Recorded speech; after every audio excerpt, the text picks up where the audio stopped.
And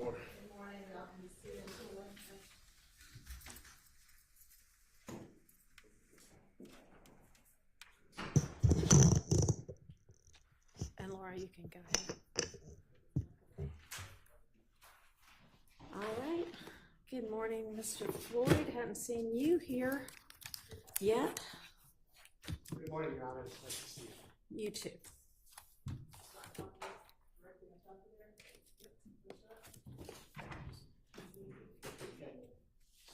Thank you. All right, so I wanted us to gather before the jury is here to discuss the proposed potential jury instructions that we're going to give, that I'm going to give as we restart. And of course,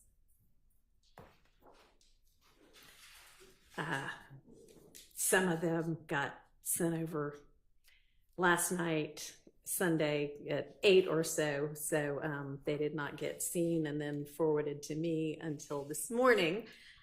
So I'm just now getting a chance to look at some of these instructions, which is why we've got this couple of hours to work on them. So let me get those pulled up. Your Honor, I'm going to pass up one as well. Okay. The state is passing to the court one as well, different than the one we sent to the court on Friday. Is this supposed to be a substitute or an addition? Substitute. Your Honor. So just, can you email it as well so that we can? I did. Ms. Percival should have it. It was just this morning.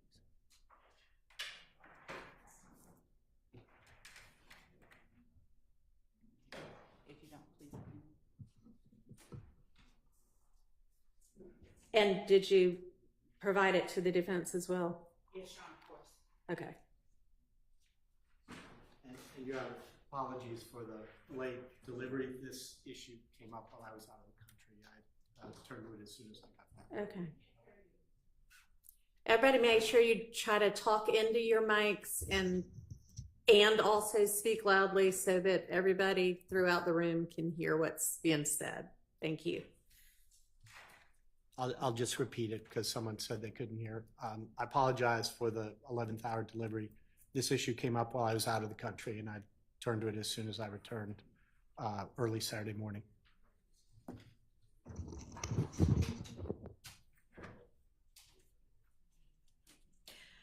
All right, so I mean, I'm just on page one of 3 pages of, well, 2 pages of the state's proposed instruction. I'm sure it's going to take the defense a second to get through all of it as well.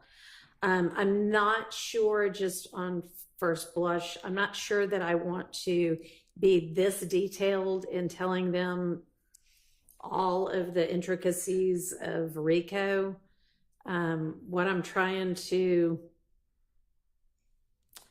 ensure at the defense request, which I think is a reasonable one, is that they understand how to consider whatever evidence comes in when they're considering RICO versus when they're considering the remaining counts in the indictment. So I don't know that we need quite this much detail.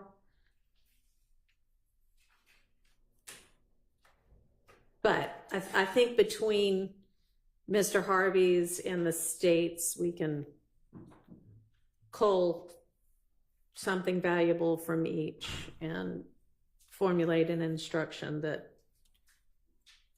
helps guide the jury.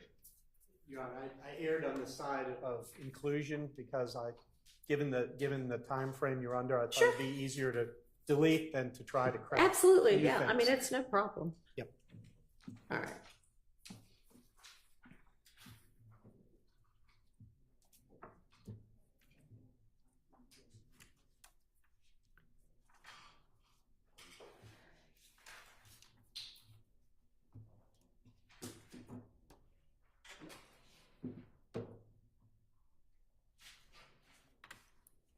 And then we also have the instruction about how to consider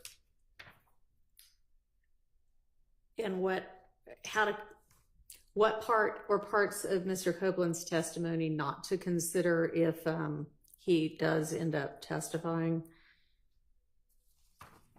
And I think there's only,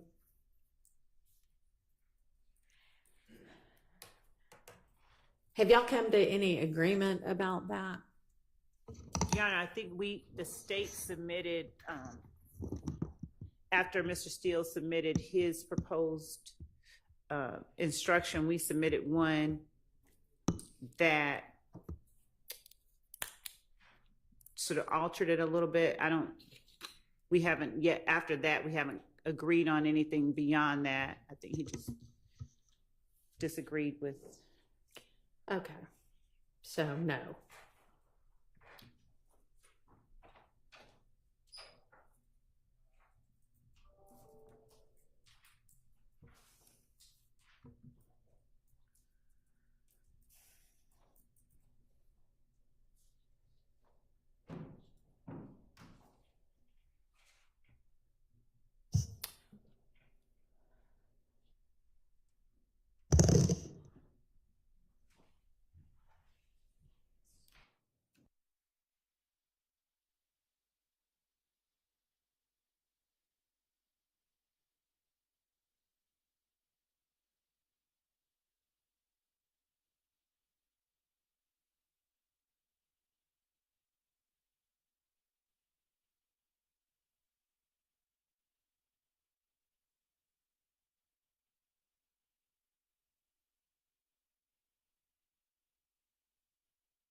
This computer has not updated since the 8th. And so even though when I was in my chambers, everything was here, nothing is here right now on this computer. So that's complicating things a bit.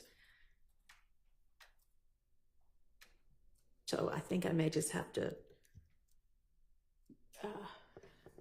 try turn it off and turn it back on and see if that works. So that's what I'm about to do.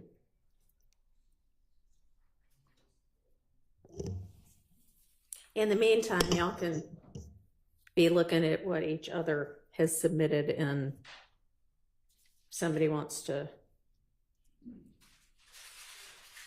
propose a way to integrate them, that would be great. It's going to take me a few minutes to get everything turned back on again and hope that that works.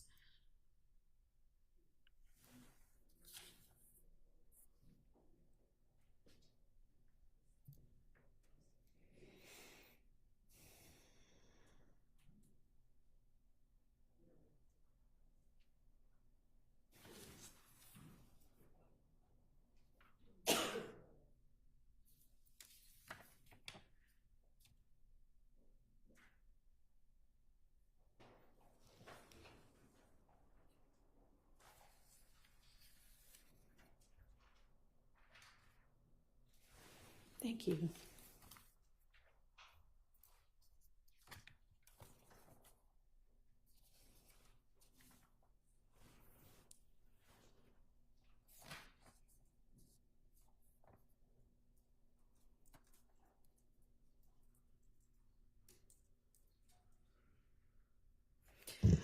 All right, with regard to, I think I can at least work off the paper for Mr. Copeland's potential instructions.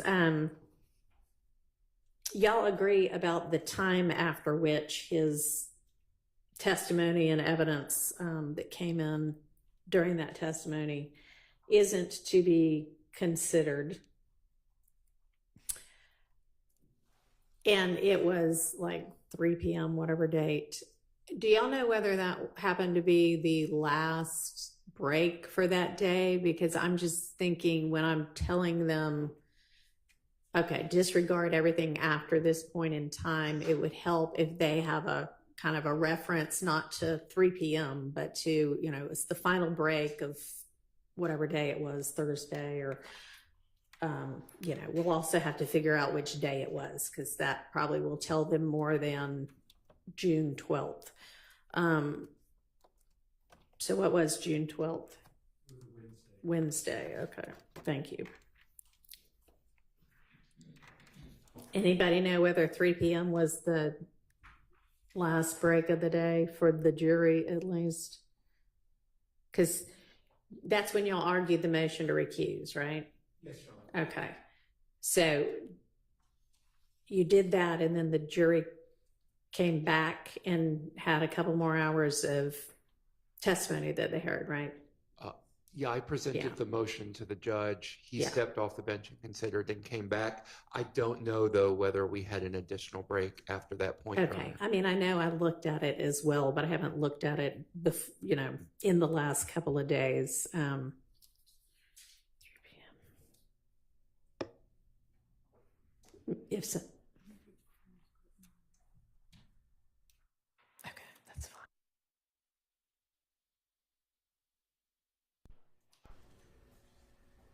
All right, if somebody doesn't mind, if you've got it at your fingertips, doing a quick look at that transcript and see whether that happens to be the last one. We're looking, Your Honor. Thank you. And I'll try to get signed back on in the meantime.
Morning, thank you.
to IT.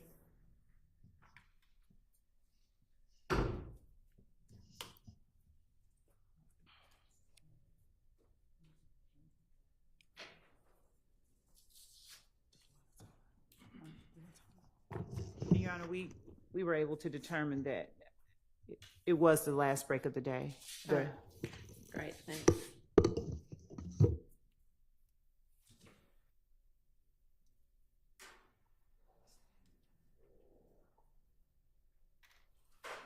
All right, since that's what I'm looking at right now is the instructions about Mr. Copeland. If everybody wants to turn to that one, we'll try to hammer that one out. And I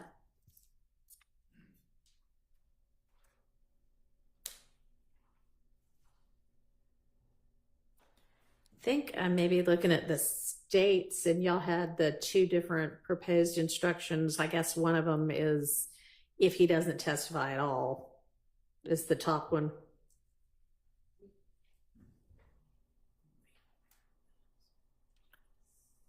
Well, if we're disregarding all of his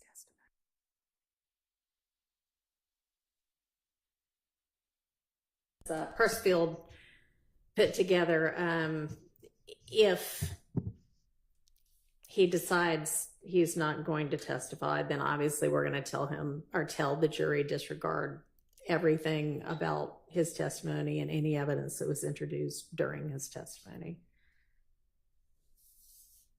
Would that be before? Would Your Honor consider adding unless and until he decides or no? Because if he again? decides, I mean, yes, I would consider it, and no, I don't want to do it because if he decides that he's going to, then we'll tell him at that point, okay, we've got him back, and now here's what you can consider. But I mean, there's no point in trying to sort out, you know, the possibility of that because it's not an eventuality. So we'll just at this stage don't consider anything. And then if it changes, it changes, and I'll instruct them about what's appropriate then.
All right, and so I think that one is going to be pretty simple. What I would propose to say in the event that we don't have Mr. Copeland retake the stand, I'm just going to say, you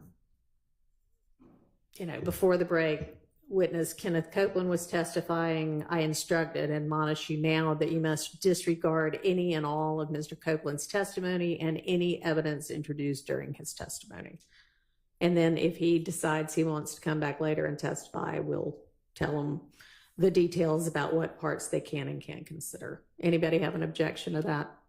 Your Honor, the state would object to them being told to disregard. Once they're told to disregard it, it's that they are putting it out of their mind. And then if they have to come back later on and the court has to tell them, well, put it back in your mind, we would.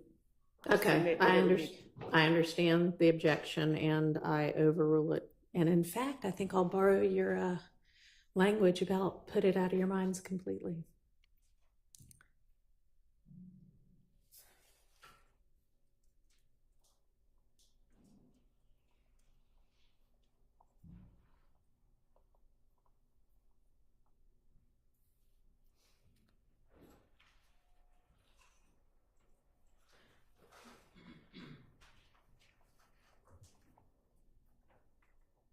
I have, I'm thinking as I type, but let me get it down on paper. And this might fix some of what you're objecting about.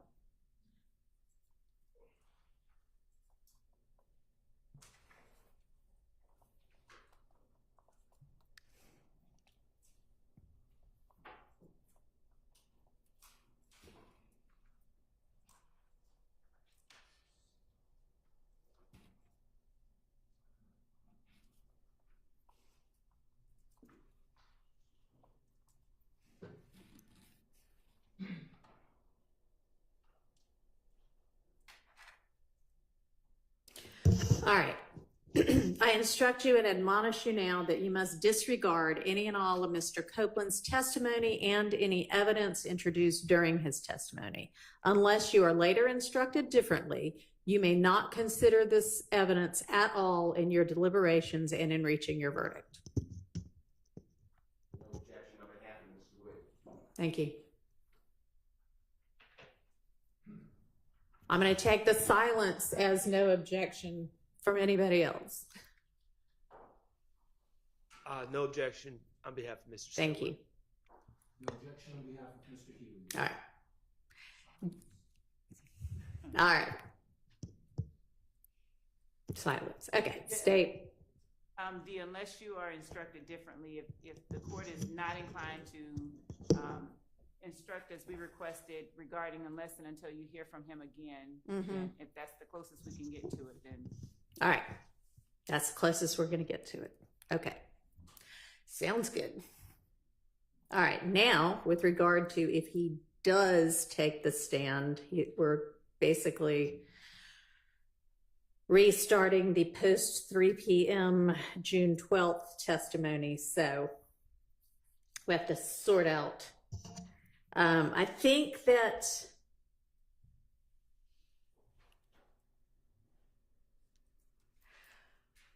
so a question, in order to not only tell them kind of the time period, which is about 3 p.m. on Wednesday, June 13th or June 12th.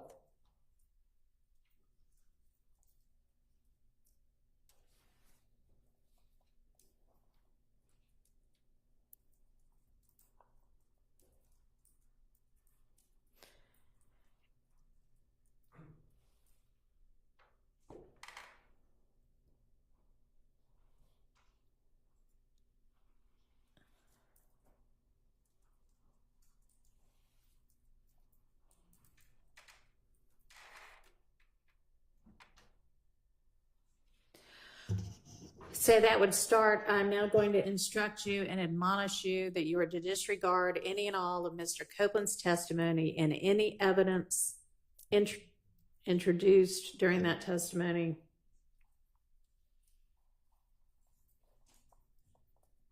Is Your Honor inclined to just, instead of pointing out Mr. Copeland's, just say any evidence or testimony beyond a certain point? He was the only witness that testified, but since the court will be, I guess this is an either or situation. So, I don't know what you're asking. I'm going to direct them specifically, hey, we're talking about Mr. Copeland's testimony. So then I would say following the last break at about 3 p.m. Wednesday, June 12th, through when you were, through June 17th, when the point in time when you've been in recess.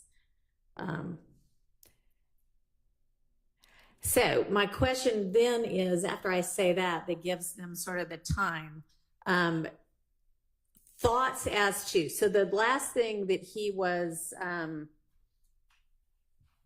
or the next topic following the break was he was asked about his involvement in the Atlanta Blood Gang, which I can say just to trigger their, okay, so anything I heard after that, that is what the question was following the break. Any objection to asking that? Or telling them that, just to give them sort of a cue to what the topic was. It has disappeared from my screen, but Your Honor? yes. Excuse me, I believe after the break, the first question by Ms. Hilton was, Mr. Copeland, have you heard of YSL? Okay. That was sometime before, just before 4 p.m.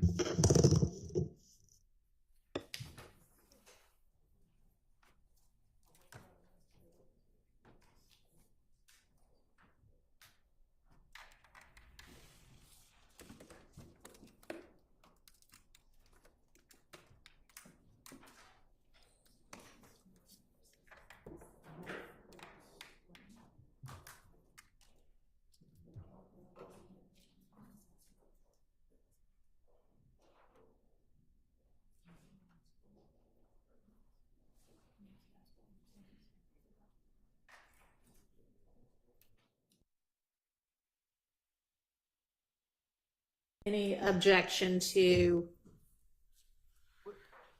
We're confirming that, Judge, with respect to the. Okay, assuming that's true. After the break, he was asked, "Are you familiar with YSL?" Everything after that's what you're to disregard. And I'll have you give me the direct quote, but. And Ms. Hilton, I see that on, just so you can find it, I see that on page 105 of the transcript, approximately line 16, if that helps. All right, so what he was asked immediately before the break, the last topic was his involvement in the Atlanta Blood Gang, and then the jury watched those little bits of one of his statements as an inconsistent statement. And then after the break was the YSL question. So just to give them a frame of reference. Any objection to doing that? And we can include the bit before or just the bit after. That's fine, Your Honor. It does. All right, and can you read to me what the question was? Have you, Mr. Copeland, have you heard of YSL? Yeah. All right. And how far did just that? I mean, it's everything after that. So, Your Honor, on behalf of Mr. Williams, we would object to pointing them, referencing them to any specific testimony or question whatsoever after the break. We would ask that they not be. all right. Then how about the concept of the last thing that's okay is this was the last thing he testified to that you can consider. I think we're saying the same thing. We're fine with that. That you're fine with. Okay. So would the court be then reading the last question and answer that he gave before the break when the court says this was the last thing he testified to? Microphone, please, Ms. Love. Pull that mic down to you and speak into it. So she's asking, would then the concept be to read the last question and answer? And no, that wasn't really what I was thinking about doing. I was thinking about just saying, this was the topic of his testimony. I mean, if you want to throw out what the last question is and let me think about whether that would in any way help them. Yes, Your Honor, because okay. I think that otherwise would be. All right, well, tell me what that is.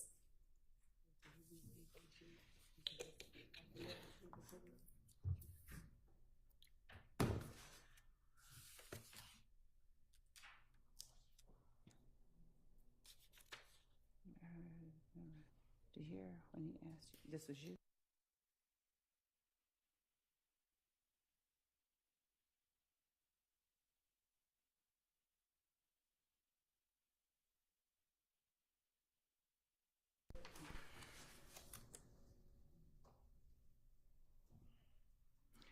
The point at which the court stopped to give Mr. Copeland an earpiece appears to be the last thing that happened without talking about the subject.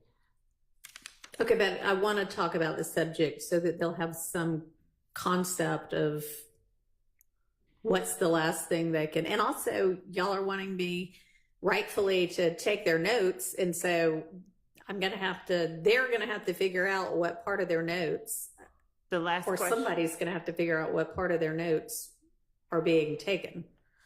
The last question that was asked was, and did you leave ABG? Mr. Steele objected and said, I don't think that's what was said. Ms. Hilton said, I'll play it again one more time for you. And the witness said, I can't hear it no matter how many times you play it. And the court asked to see counsel at the bench. Okay. So what I was proposing was just after he was asked about his involvement in the Atlanta blood gang ABG. Or after he testified about his involvement, was asked about, I don't know if he did.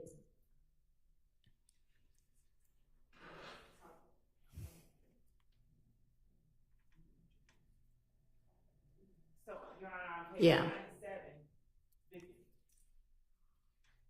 on page 97, before the break, Ms. Hilton asked, have you ever claimed to be a part of ABG? And the witness said, me. And Ms. Hilton said, Atlanta blood gang. He said, never. And then she asked him whether he recalled being interviewed by the Atlanta Police Department on January the 11th with investigator Thorpe. He said yes. And then at that time, she tendered State's Exhibit 378 Yankee Alpha between 3/29/46 to 3/30/13. What was the date of that interview? January the 11th, Okay. 2015. Interview with whom? Detective Thorpe. Okay. And she APD? yes. Okay. Okay. And then she played a portion of it, 3/29/46 to 3/30/13. Mr. Shard objected. It was overruled, and a portion was played. Ms. Hilton then said that she asked, was he ever a part of ABG? And we went back to that particular portion of the statement. There was an objection, and the objection was overruled. Mr. Steele's objection was overruled. Again, Ms. Hilton asked, did you hear when he asked you, he being Detective Thorpe, asked you, Mr. Copeland, you left ABG? And you said yes. Ms. Hilton, Mr. Copeland said, he asked me what? Ms. Hilton said, did you leave ABG? Mr. Steele said, I don't think that's what was said. I object to the statements. Ms. Hilton then said, I'll play it one more time for you. That's when the witness said, I can't hear it no matter how many times you play it. And Okay.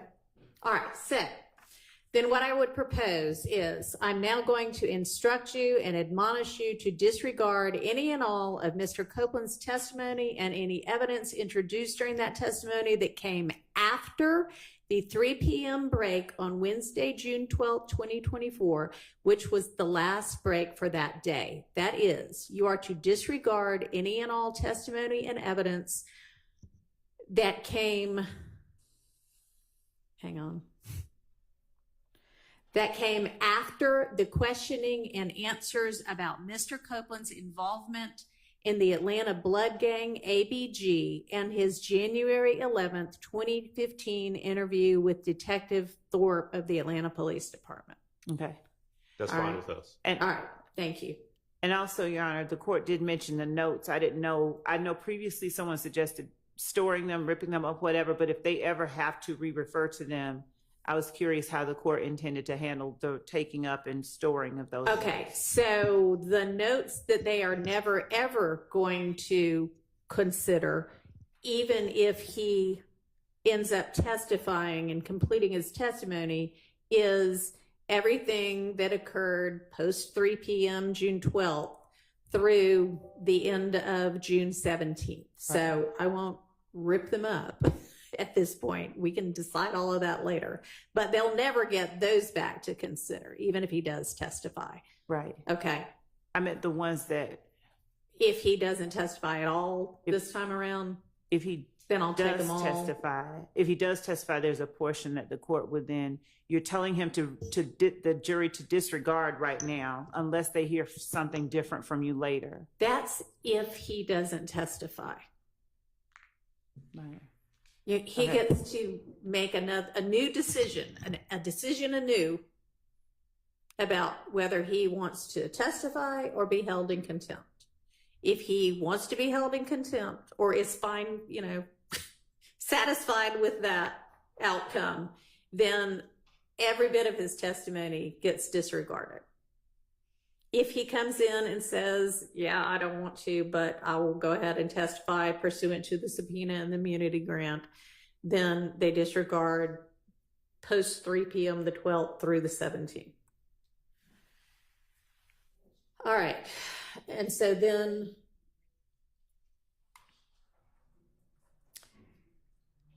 we're going to need to get the notes from them.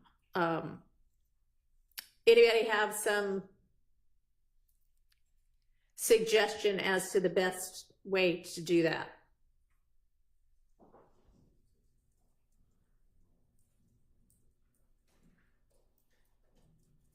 Your Honor, logistically, I can't think of any way other than to rely on the jurors to simply give them to you, not to us. Really no other logistic way to do it. All right, so I may just have them take a short break and figure out what parts of their notes that counts, and then y'all care if it may be that they've got, the morning is on this part of a page and the afternoon's on this part. So I don't know if we could, pair of scissors and cut off the rest of it or what, but it's going to take somebody from the court, which is not going to be me. So I'm thinking Miss Percifield, once they hand it, just, confirming that that's everything for each of the jurors. Everybody okay with that? That's fine with us. No objection. All right. Mr. Harvey, Mr. Sharp, Mr. Steele. Okay. I'm with Mr. Adams.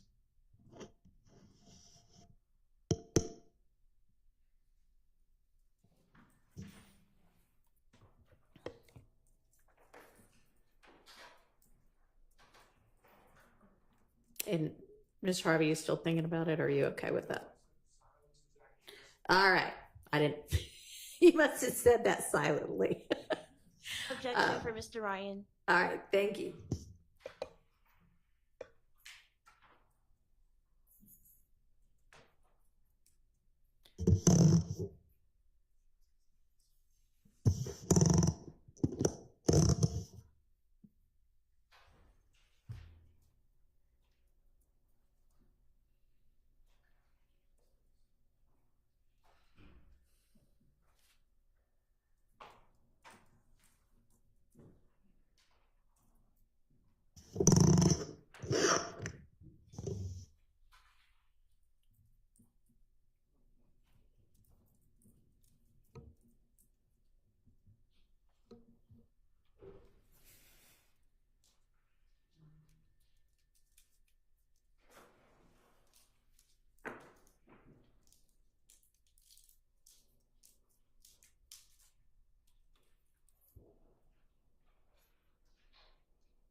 All right, and then I think, as I mentioned when we were last together, I'm going to ask if there's anybody who thinks they're not going to be able to disregard that.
So for that, I mean, I'm typing out the words, but I'm essentially just going to ask them, if there are any of you who can't set aside and completely disregard that portion of Mr. Copeland's testimony and evidence in your deliberations, let me know now, and then we'll go from there on that.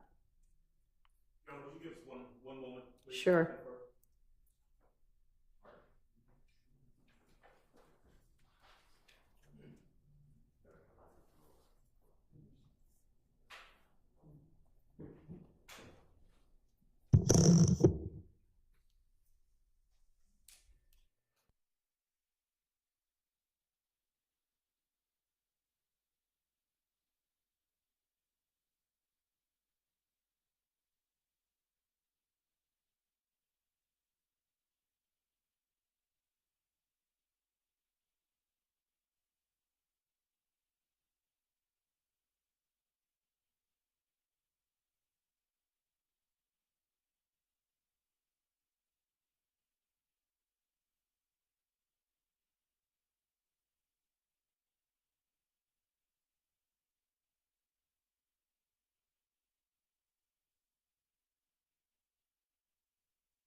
Your Honor. After conferring with other co-defendants attorneys, on behalf of Mr. Williams, we're suggesting that question not be asked at all. Okay. There are other members who represent other individuals who believe it should be asked, and so there's no consensus amongst the attorneys as to whether that question should be asked. But our position for Mr. Williams is that it should not be. All right, and why is that? We simply don't believe it's necessary. We don't think that it's necessary to draw the jury's attention. We presume that they can follow the court's instructions. And so we just don't believe it's necessary. All right, well, I agree that it's not necessary. I'm doing it as a cautionary measure so that if there is anybody that can't do it, that we just go ahead and find that out now. I understand. All right, so I'm going to ask that over objection. Okay. All right, so then the next thing we need to do is the kind of RICO 105 instruction, if you will. So I think that we had a proposal by the state and a proposal by the defense sent by Mr. Harvey. And I don't know if y'all have had a chance to look at each other's, but let's come up with one that's consolidated that is helpful to the jury.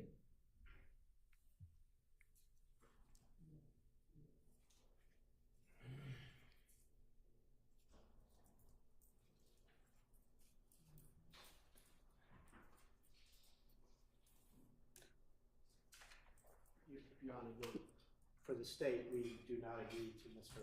Harvey's proposal. I think that was hashed out fairly well on Thursday. I have a couple of supplementary points if you want to hear that. It was not hashed out on Thursday at all. You might have, yeah, no. Okay, there was nothing even close to anything final on that on Thursday. Understood. I did watch the video. If the court doesn't consider it hashed out, then it's not hashed out, and we're ready for the hashing. Okay, that's what we're going to be doing today. Okay. I think I just maybe gave up on Thursday. All right, let me get those both pulled up.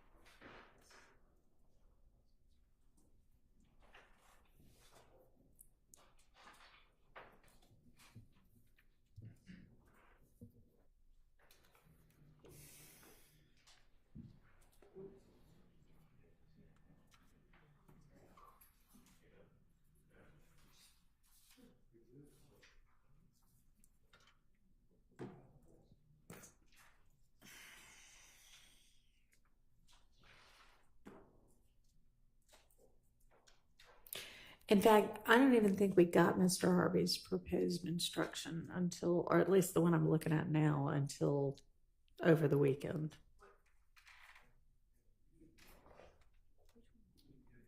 I didn't get this one at all. Like the one Yeah, right. Yeah, no, that just came late Sunday night. But I think Mr. Harvey, yours didn't, the one you're proposing now didn't come over until Sunday night either. So I don't know what it is that you think we hashed out on Thursday, maybe something entirely separate. He filed a proposed limiting, or he provided to us a proposed limiting instruction that sort of started the conversation and prompted the state to give you what we gave you on the 8th. This is what we have in hand.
But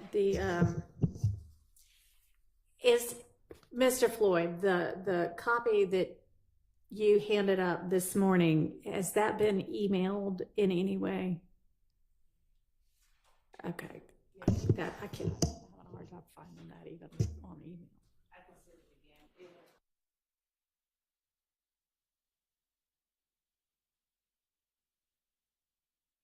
Email this one that's Mr. Floyd's, I guess, right now, so we can pull that up. Does the defense have this one that's got the style of the case on it that's Mr. Floyd's? Your Honor, can the state tell us exactly what time they sent their last version so that we know we're working from the same thing? Honestly, I'm having them resend it to me right now because I can't find it. So please resend it to everybody. Thank you. I don't think they did either. And now that's the one we'll be working off from the state. So Your Honor, just for clarity, Yeah. one, we've given the defense counsel a hard copy. Yeah. I understand the email will forward the email again. There is only one version. There haven't been multiple versions distributed.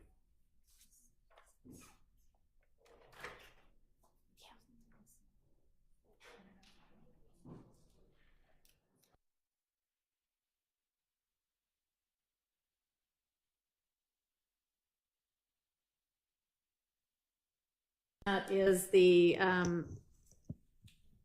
proposed instruction from Mr. Harvey that was sent Sunday evening.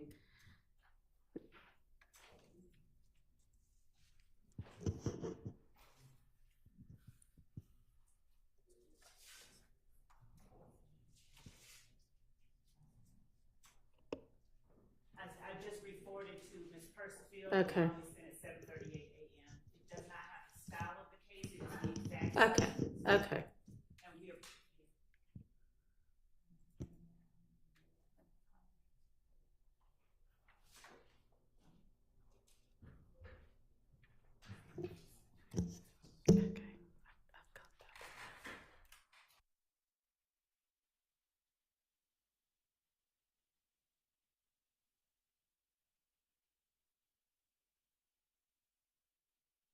Was sent yesterday evening. It is titled Limiting Instructions, sent 8/11/2024. Understood. I was just I mean, if you want a hard copy, it's just one page. Ms. Percival, is your computer hooked up to this printer? Can you just send it to print and I'll hand them one?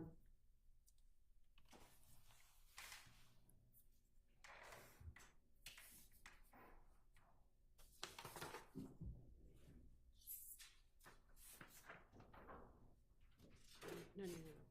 She's going to print it.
Generally, the first 4 paragraphs, if you will, of the state's proposed instruction is just kind of a, hey, here's why we're talking about this.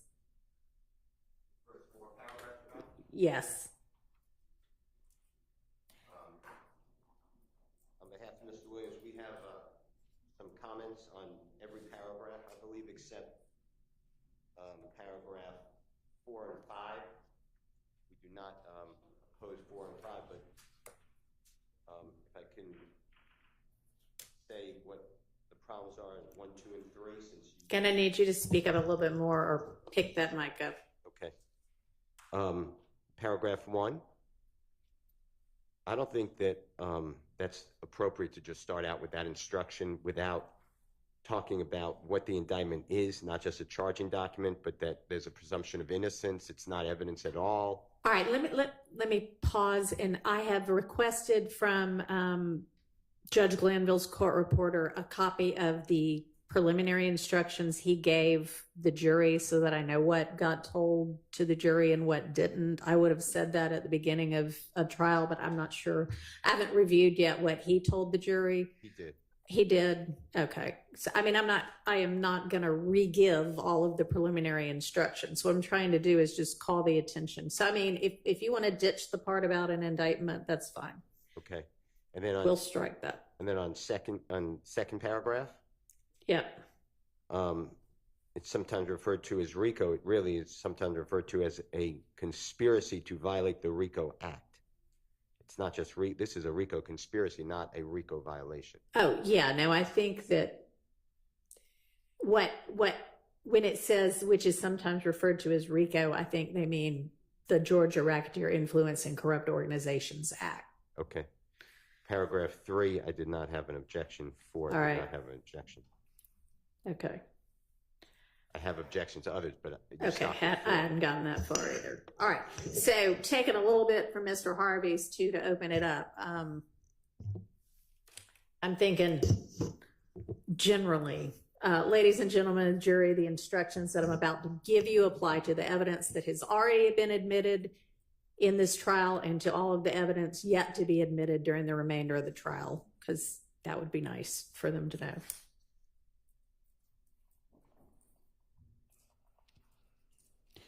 And then count 1 of the indictment charges a conspiracy to violate Georgia's racketeer and blah, blah, blah. Okay. And then at the end of the case, you'll be given detailed instructions about what's required to establish a RICO conspiracy violation. At that time, I will also give you detailed instructions about the other charges, or I'm going to say counts in the indictment, as well as other important principles of law. But today, as we resume this trial, I want to give you a brief explanation of some principles that you may want, some principles to keep in mind while you listen to the evidence. This is not a substitute for the more detailed instructions I'll give you at the end of the case. All right, that's as far as I've gotten in consolidating the two of them.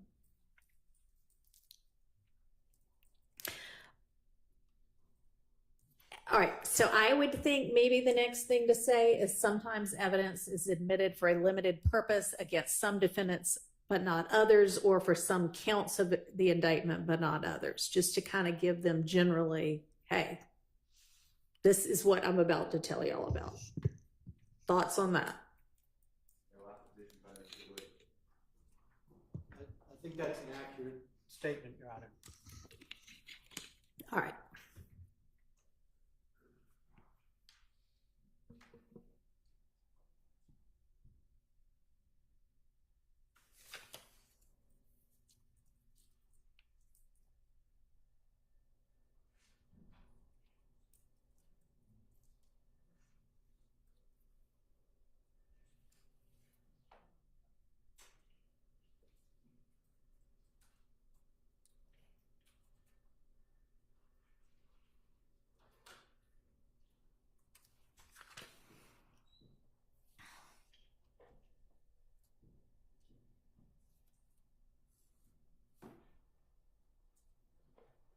Your Honor, Yes. one thought on that.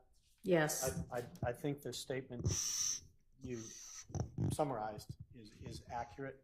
My only question is whether you want to add to it something that says, if you have been instructed previously that it's for a limited purpose, follow that instruction. If I instruct you in the future or at the end of the case, follow that instruction.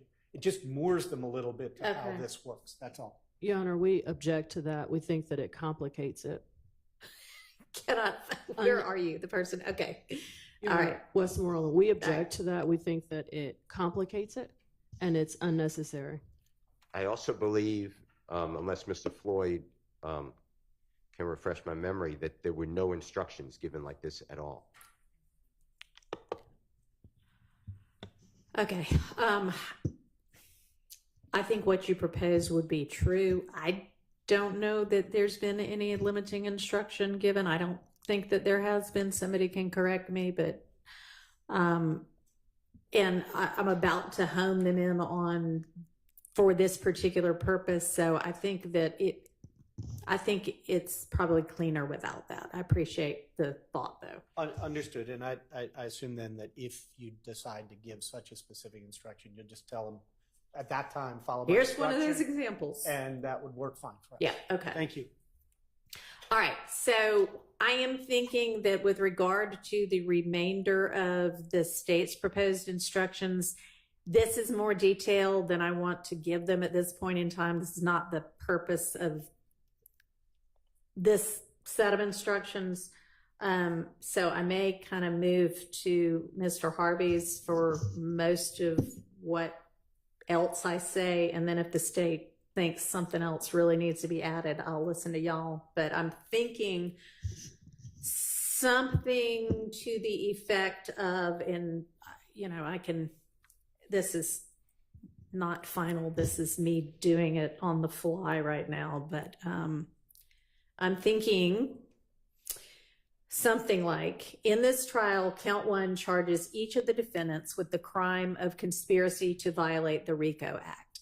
Since all of the defendants are charged with count 1, and since all of the other counts charged in this indictment is asserted to be an overt act in furtherance of the alleged RICO Act violation, you may consider all of the evidence that is admitted when you are considering whether the state has proved the RICO conspiracy as to each defendant in count 1. I don't know where the in count 1 goes, but however, when you are considering the remaining counts, except as I have just instructed you concerning the RICO count, you may only consider the evidence of that count against the defendant or defendants who are charged with that count. You must not consider the evidence, well, I don't know if I've even thought about this part before, but the rest of Mr. Harvey's proposed instruction is you must not consider evidence related to one count as evidence of a different count. You also must not consider evidence regarding one person as evidence regarding a person uncharged in that count. I don't think we need that part, honestly. All right, so that might be then just the end of those instructions. So the burden, they have been told at the beginning, the burden's always on the state to prove everything beyond a reasonable doubt. They will be told in detail at the end about the burden. This is not the time for that. Other thoughts?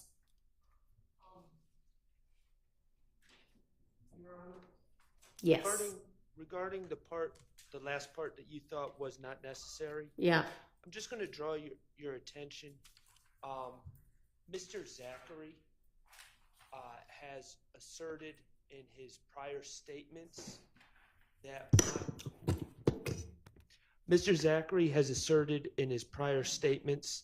and potentially may assert as he testifies that my client was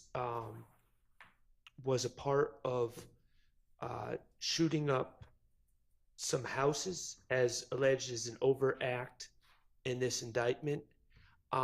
He is not listed as an individual in the indictment on that overt act. Additionally, Mr. Zachary and Mr. Zachary, I'm sorry, has asserted that my client and he may provide evidence of this from the stand that my client was involved in the Lil Wayne bus shooting. My client is not listed in the indictment as having, it's not alleged that my client committed either of those acts. And so I do believe that that last section is appropriate when the jury has to consider whether my client has committed those acts, because he is not charged with that in the indictment. And I understand there's just overt acts, but they still list who they believe, they put us on notice on who they believe the perpetrators were, and my client is not listed. It's not listed in count one as to that. Is that what you're saying? Correct. Well, when I say count one, he's charged in count one. Right. But he's not listed for the in those. overt act. Correct. Okay. But in that regard, no matter who they're saying we think did this, if they are proving a conspiracy, then it gets considered against all of them with regard to, did this overt act occur, no matter who did it, if it's a member of the conspiracy. So it's not actually true that you can't consider that, but that's not, so that, go ahead. I believe that my stance is they can consider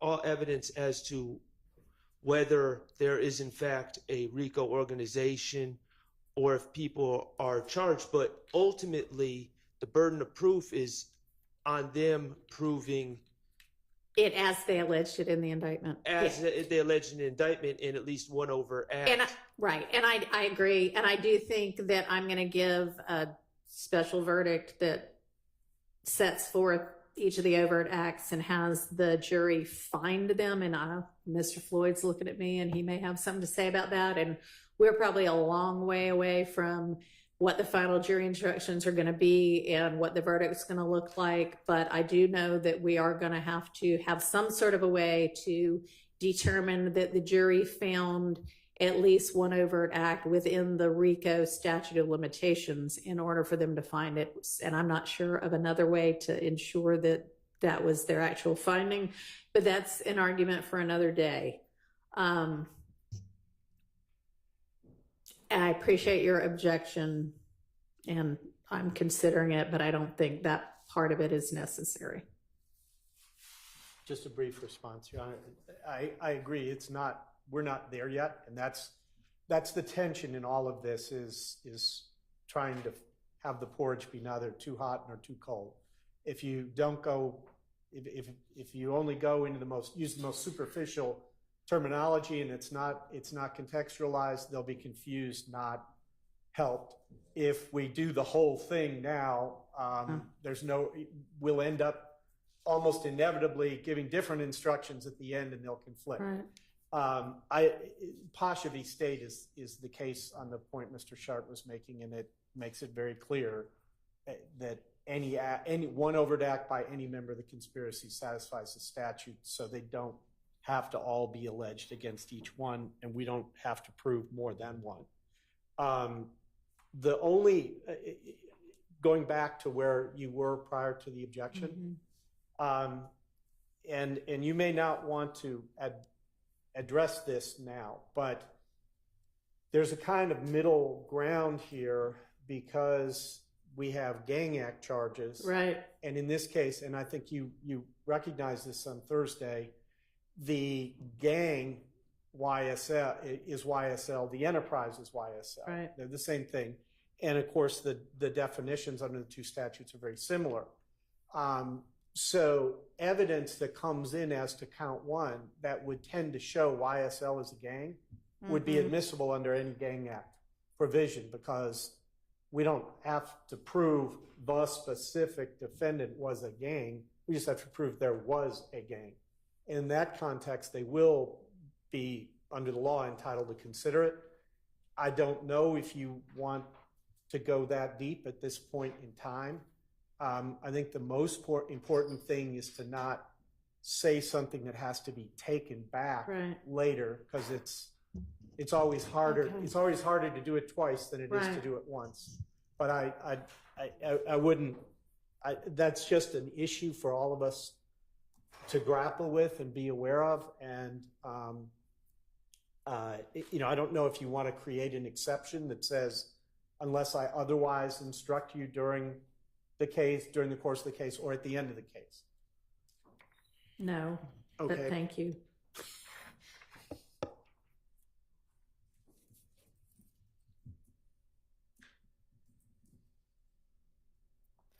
How about? All right, after I say the paragraph about how they can consider it for the RICO count, I will give you more detailed instructions regarding the gang counts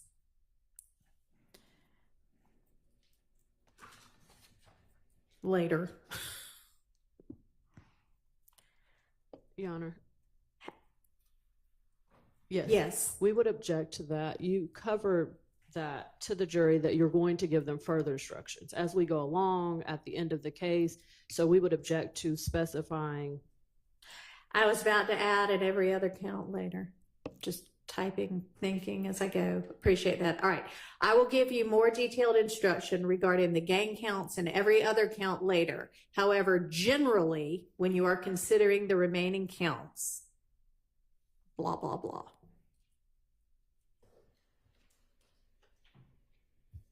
Thoughts? Well, Your Honor, we would ask that you reconsider pointing out the gang count to say the gang count in all other counts draws attention to it. I think it becomes confusing. We're dealing with a limited issue right now, and that will be fully covered by you to the jury later. All right. All right. Then I'll just say, however, generally, when you're considering the remaining counts, and we'll just have to flesh it out later, unless you can come up with something, Mr. Floyd. Two thoughts. One is there are quite a few gang counts. It's not just one. So it's a whole category under the remaining counts. And therefore, given how substantial it is, the idea that you're overemphasizing one thing versus the other, I don't think that's a realistic objection or concern here. Secondly, if the court, and this is the state's sort of overriding concern here, is that the result of this not be to inadvertently paint the court into a corner that becomes difficult to deal with down the road, because the concepts are complicated enough. So as long as they know what they need to know now, and it's very clear to them the real instructions that will govern their verdict. They're all real instructions. Okay. They'll just be more detailed. How should I, what you said, the more detailed instructions are going to come later, and in essence, that this just helps them organize the evidence in their minds as it comes in, but doesn't tell them exactly what to do with it. We don't have an objection. All right. And honestly, I have taken out some of what I was going to say too. So I am thinking for that paragraph now, it is just going to say, however, generally, when you are considering the remaining counts, you may consider the evidence of that count only against the defendants who are charged with that count. And frankly, that's true. You should only be considering it, even as to the gang counts, against the defendant charged in that count. So that does not in any way limit, when we get there later, consideration of that element of whether there's a gang and whether anything's in furtherance of the gang. That's just, you're limiting it to the defendants charged. So I think it avoids the issue that you appropriately raised. Understood, Your Honor. All right. We agree, Your Honor. All right, great. All right. So I think the next thing we need to do is get Mr. Copeland in and find out how he feels now that he has woken up on Monday. Excuse me, Your Honor. Yes. 5 minutes before we bring in Mr. Copeland. Sure. Thank you. All right, we'll recess shortly for a short break.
is finishing up the last edits that we discussed to those jury instructions.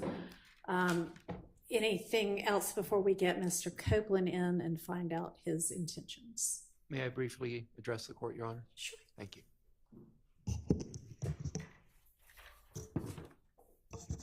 Good morning, Your Honor. Good I just want to make sure that the court saw that I requested a certificate of immediate review on your denial of my motion for mistrial. I believe I sent an email to Ms. Percival on Friday. I did see that, and Okay. I instructed Ms. Percival to issue an order denying it. If that didn't get filed, I'm sorry, but I'll be denying that. So I just want to make sure that you No, I did see appreciate it. Yeah, Okay.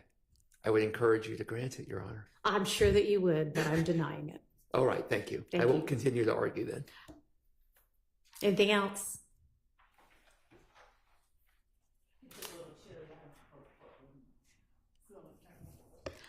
Better that y'all be cold than that I be hot, so I'm not changing it. Sorry. So there, I think I've mentioned before, there are 2 other thermostats somewhere in this courtroom that are supposed to control the courtroom area. And if y'all want to adjust those up, you're fine with that. I'm sorry if y'all are cold. But... Sorry. All right. Let's, and I assume we've got Mr. Melnick with us. Let's get Mr. Copeland and Mr. Melnick in.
All right, it's Monday morning now, and I need to find out from you what your intention is with regard to whether you are going to testify in this case. You have been granted immunity so that the privilege of self-incrimination is no longer relevant because the state can't use anything that you might say in answer to their questions or any other questions against you. And you have been instructed with the benefit of counsel as to the consequences if you don't testify. So I'm asking you now what your intention is. May I speak? You can answer my question, please. And so you're under subpoena. The state intends to question you. Are you going to answer any of those questions? Are you going to testify in this case? Well, Your Honor, I've been pressured from the get-go. You know what I mean? Like, Even when I went to the meeting with Glenville, I have told him over and over and over and over. Nah, man, this is on my conscience. I got to keep distracting myself every day because I'm being dragged down in here to here because of lies that I don't told. I'm tired of y'all bothering me. Okay, well, I'm sorry that you're tired of being bothered, but you're under subpoena. It's a valid court order. So your decision at this point is, yes, I will abide by the subpoena and testify, or no, I will not abide by the subpoena and the immunity order, and I will be held in contempt for my refusal and put in jail. So which is your decision? But I did the time for all my crimes that I was caught for. Sure, this would not be any kind of punishment for any crimes you may or may not have committed. This would be that you have been ordered by a court to testify, and if you refuse to testify, you're held in contempt. You're saying, I refuse to listen to the court's order and obey it. And it is not a punishment, it is an incentive to have you change your mind and obey the court order. So which is your decision?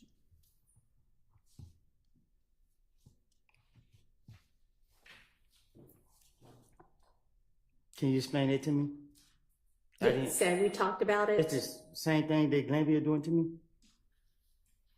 It is the same order that is still in control. You have a subpoena for your testimony. That is a court order. You also have a court order that says anything that you say can't be used against you other than if you get on the stand and lie and it amounts to perjury, you can be charged with that or with false statements. But if you refuse to testify altogether, when you're under a court order to do that, then that is considered contempt because you're saying, I don't care what the court has ordered, I'm not going to do it. And then you'll be put in jail through the end of this trial. Or until you decide, you know what, I think I will testify after all. So let me, Yana, I'm telling you to your face, you just said that something about it, they can lock me up for lying. I'm telling you to your face, this is all I do. And you're telling me that they can lock me up if I lie. But if I sit here and testify, so the E-way going to jail. No, not with regard to anything that you might testify to that might otherwise admit to a crime or admit to your involvement in a crime. That's what the immunity order does. And I'm sure Mr. Melnick has explained this to you, and I know I've explained it previously, but none of that is going to result in you being put in jail because they cannot use that evidence against you to prove any of those crimes that you might incriminate yourself about.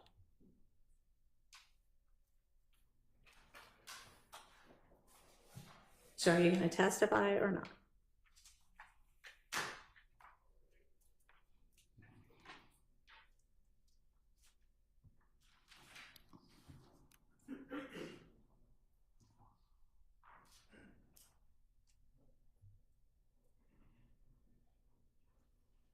Do you want to talk to Mr. Melnick again? No? Okay.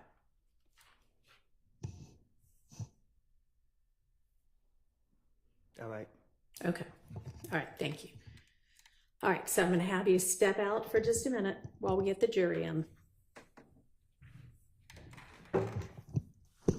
Mr. Melnick, if you could step out with him, please. Just so. Thank you.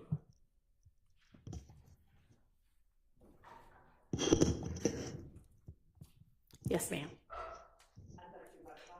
I am. I was gonna see if anybody had anything to say first. Your Honor, I'm going to renew my motion for a mistrial based on coercion by Judge Glanville. This is based on the fact that Mr. Copeland, having now been properly instructed that he would only be incarcerated until the end of trial versus his instruction previously that he would be incarcerated forever. He's now deciding to testify. I think at this point, It demonstrates the coercion by Judge Glanville, so I'd like you to reconsider that. All right, I don't think it just demonstrates anything of the sort. I think it demonstrates that he's now been properly advised and he's making a decision anew. Thank you. Overruled. Yes. Housekeeping matter. Is the Harvey rule still under your guidance? Still in effect? Okay. Yes, it is. Thank you. Okay, and so I'm going to have the jury out. I'm going to give them the 3 instructions that we just discussed. Then we'll have Mr. Copeland in. I'd like him resworn, and then you can pick up from whatever you want to do post 3 p.m. June 12th. And Your Honor, may I just step outside to see if Mr. Melnick has informed Mr. Copeland that there's going to be some testimony. He's going to have to repeat my interactions with Mr. Copeland. He'll get frustrated. Okay, you know what? Why don't you, instead of you going to talk to anybody, just can I have Mr. Melnick in again? Yeah. Real fast. That's a good idea, though, to tell him that. I don't know if he's been told that or not. I don't think Mr. Melnick was in here this morning when we were discussing the directions or the instructions.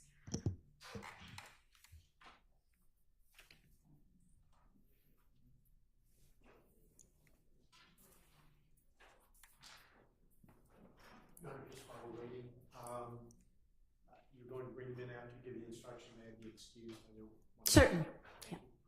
Mr. Melnick, I just wanted to make sure, because you weren't in here this morning when we were discussing it, and you may or may not have been in here for any of the times we were discussing it, but we are going to be essentially redoing everything post-recusal motion, and I didn't know if Mr. Copeland was aware of that or not. So some of the things he's going to feel like, man, I already said this once, but he's going to have to say it again because I'm telling the jury disregard a lot of the last few days of his testimony. So I believe he's aware of it. Okay. As far as what he remembers about when he testified or didn't testify. Okay. All right. I appreciate it. Thank you. And Your Honor. yes. With respect to Mr. Copeland being resworn, I would ask the court to remind Mr. Copeland that he's still under oath. That's fine. Okay. Yeah. Since we are accepting the first part of his testimony anyway, sure, I'll do that. Anything else before we bring the jury in? Okay. Let's go ahead and get the jury.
Thank you very much. All right, ladies and gentlemen, y'all can be seated. Ladies and gentlemen of the jury, good morning. My name is Judge Paige Reese Whitaker. Judge Juror Glanville is no longer the judge presiding over this case. I will be the presiding judge in this case moving forward, and you are not to concern yourselves with this change. Let me remind you, as I assume the presiding duties in this case, that none of my decisions and nothing that I say during the trial is evidence, just like none of Judge Glanville's decisions and nothing Judge Glanville said during the trial is evidence. The decisions and remarks of a judge do not mean that the judge favors or leans to one side or another in this case. The court is only interested in seeing that this case is tried fairly, based on the laws and the Constitution of the state of Georgia and the Constitution of the United States. You are to disregard any comments that may have been made by Judge Glanville that may have been disparaging of any of the lawyers in this case. To maintain the integrity of the jury system, I remind you that you must decide this case based only on the evidence admitted during this trial and the law as I will explain it to you. Now, I know that you have been on a bit of a break, but prior to that break, witness Kenneth Copeland was testifying. I'm going to instruct you and admonish you now that you are to disregard any and all of Mr. Copeland's testimony and any evidence introduced during that testimony that came after the 3 p.m. break on Wednesday, June 12th, which was the last break for that day. And that is, you are to disregard any and all testimony and evidence that came after the questioning and answers about Mr. Copeland's involvement in the Atlanta Blood Gang, ABG, and his January 11th, 2015 interview with Detective Thorpe of the Atlanta Police Department. The court is going to be collecting any of the notes you wrote during that portion of the trial, and I'm going to give you a short break in just a moment to identify those notes and provide those notes to my staff attorney, Ms. Persifield. And I'd like to find out at this point in time if there are any of you who cannot set aside and disregard that portion that I just mentioned of Mr. Copeland's testimony and evidence in the deliberations in this case. That is everything after his testimony about ABG and after the 3 p.m. break on Wednesday, June 12th. If there is anybody who cannot set aside and completely disregard that portion of the evidence in your deliberations, please stand up now and let me know if there are any of you. All right, thank you. Okay, so I'm going to give you a quick break to go back in and identify that portion of your notes and provide them to the staff attorney. And then I'll have you back out. I'll give you some other short instructions and we'll resume the testimony. So y'all can go ahead and do that for now for me. Thank you.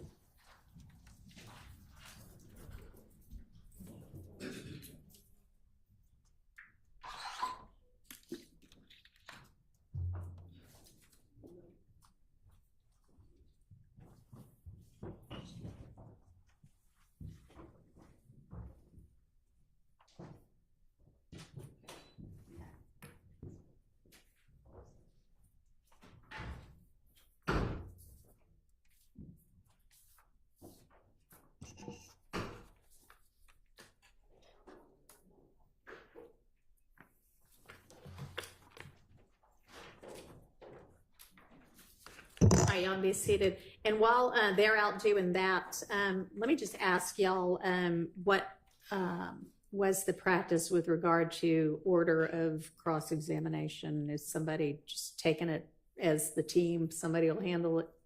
Okay. All right. When you say taking it as the team, Like, is there going to be one of you fine lawyers who's going to represent the questioning for all of the different defendants, or are we doing all 6 of you individually?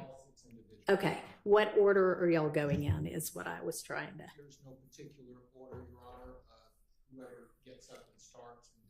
Okay. Generally. Just find out from each of you whether you have anything else. Okay.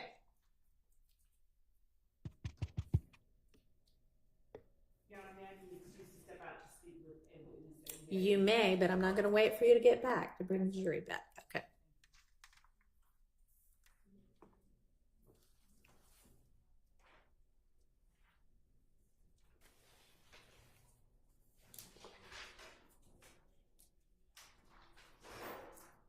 And we'll just recess in place at this point until the jury is finished with their note.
that the jurors, being good stewards of the environment, are taking double-sided notes.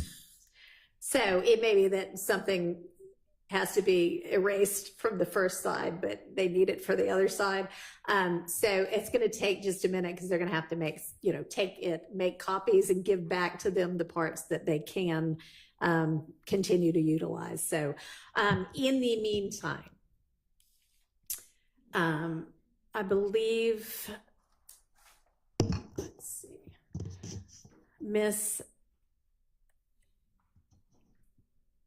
Williams, you filed a Jackson Deno about some statements by Mr. Ryan, so we'll probably deal with that during our non-jury week next week. Really, that should have been filed by whatever date that was I gave you about 3 weeks ago when I first took over this case. No reason that could have been filed then. And also, you are essentially just very broadly saying voluntariness, Miranda, and I need some specifics if we're going to actually sort that out. Okay, so you need to particularize that motion. All right, next. The motion in limine 49 now supplemented that had to do with that PowerPoint presentation with one of the gang experts. Can one of y'all speak to that? I know Miss Love's out of the room. It had appeared that there was an agreement that the state was not going to use that, but then it looked like nothing ever got reduced to writing as an order to that effect. What's the state's intention with regard to either version of that PowerPoint? Because if you're not going to use it, then I don't need to make a decision. And if a decision already got made, then y'all need to acknowledge that as well. You're right. I think we were trying to check whether or not there was an agreement made before we announced it. So we had. Well, Mr. Steele cited you to, page and verse, so it shouldn't take much more than that. And I'm sorry, Your Honor. I'm stepping in because I did not see Mr. Steele's motion. So if you give me 1 second. Well, that was filed on Friday, the supplement. So I need an answer to that. We can circle back on that at the end of the day. Just trying to do some housekeeping while we have time anyway. Your Honor, speaking about housekeeping, do we have the evidence downstairs for the case? It's somewhere. If y'all need it. We need the evidence, Your Honor. Okay, then we'll have to go retrieve it. Okay, thank you.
right, the jurors, we have retrieved the notes that they are not to have or consider, and they have back the notes that the portions of the notes that they can have.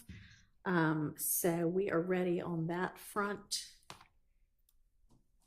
And I believe we are ready to get Mr. Copeland back in and pick up with his testimony. So, yeah, we can go ahead and get him on the stand. No, I'm just going to remind him that he is still under oath. Oh, actually, tell them to hold off, because get them in. I still have this one page of instructions, so then we'll have him in. Yeah, get them now. Thanks. So we're going to get the jury in.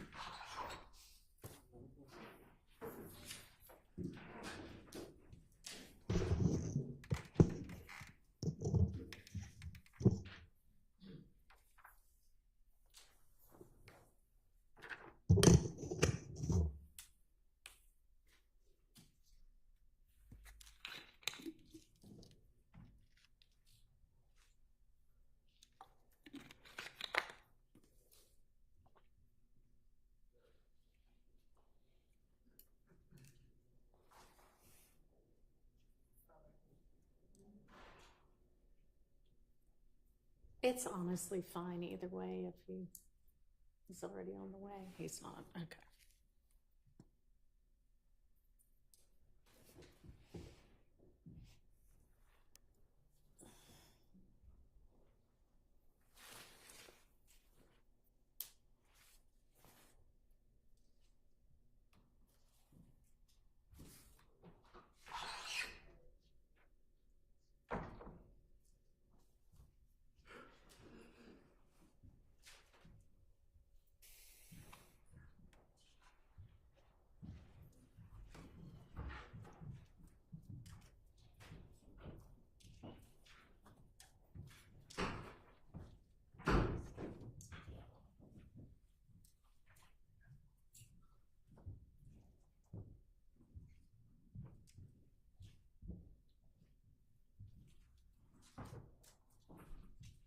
Jurors present accounted for. Thank you. All right, y'all can be seated.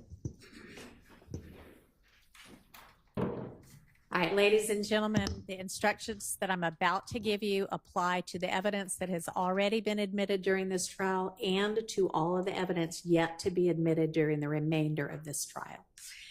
Count 1 of the indictment charges a conspiracy to violate Georgia's Racketeer Influenced and Corrupt Organizations Act, which is sometimes referred to as RICO. At the end of the case, I will give you detailed instructions about what is required to establish a RICO conspiracy violation. And at that time, I will also give you detailed instructions about the other counts in the indictment, as well as other important principles of law. But today, as we resume this trial, I want to give you a brief explanation of some principles to just keep in mind while you listen to the evidence. This is not a substitute for the more detailed instructions that I will give you at the end of the case. Sometimes evidence is admitted for a limited purpose against some defendants, but not others, or for some counts of the indictment, but not others. In this trial, count 1 charges each of the defendants with the crime of conspiracy to violate the RICO Act. Since all of the defendants are charged in count 1, and since each of the other counts charged in this indictment is asserted to be an overt act in furtherance of the alleged RICO Act violation, you may consider all of the evidence that is admitted when you are considering whether the state has proved the RICO conspiracy as to each defendant in count 1. However, generally, when you are considering the remaining counts, you may consider the evidence of that count only against the defendants who are charged in that count. All right, we are going to go ahead and resume with Mr. Copeland's testimony. So let's go ahead and get him in.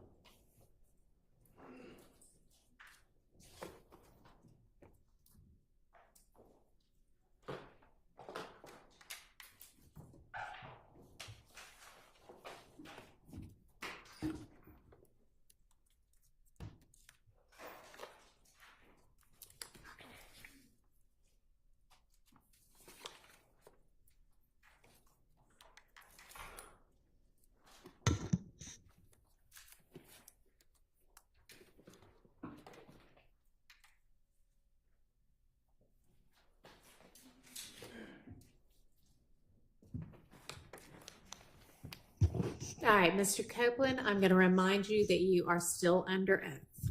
Go ahead, Ms. Hilton. Thank you, Your Honor. Good morning. Mr. Copeland, do you know a person by the name of Shell Cal? I don't recall. Or say you don't recall if you know someone by the name of Shell Cal? Sustain. Do you recall speaking with law enforcement about an individual that you know by the name of Shell Cal? I don't recall.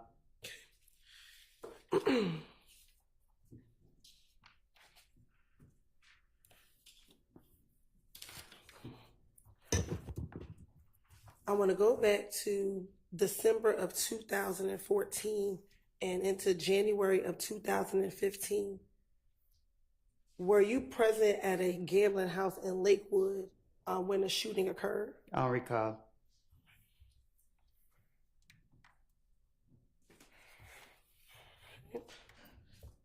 Let me ask you. Also, back in 2015, do you remember being at a Cascade skating ring speaking with an individual by the name of Shell Cal? I don't recall.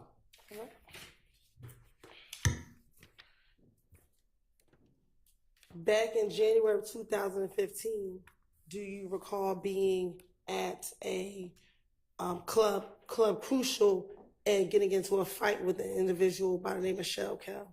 I don't recall nothing that happened years ago. All right.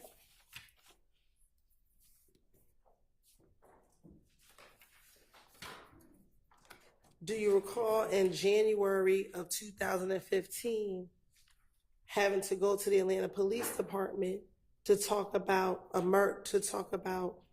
whether or not you were involved in the murder of an individual by the name of Donovan Thomas Jr.? Say that again. Do you recall in January of 2015 having to go to the Atlanta Police Department to speak about your potential involvement in the murder of Donovan Thomas Jr.? I don't recall. All right.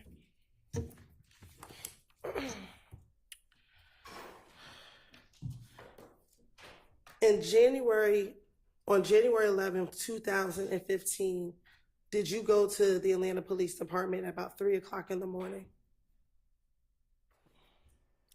I don't recall. Okay. And did you speak with a detective by the name of Detective Thorpe? I don't recall who I speak with. I don't recall. And during that interview, did you go down there to speak with him about the murder of Donovan Thomas Jr.? I don't recall who I spoke with. Okay. And in that same interview, did you speak with him about not just the murder of Donovan Thomas, but events that led up to the murder of Donovan Thomas on June 10th, 2015? I'm a liar.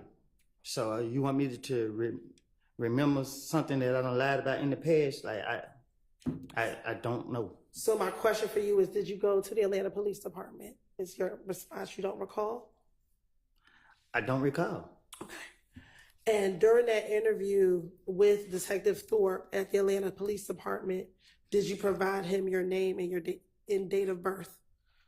Huh? When you went to the Atlanta Police Department and met with Detective Thorpe, did you give him your date of birth? I don't know. Okay. And is your date of birth July 25th, 1991?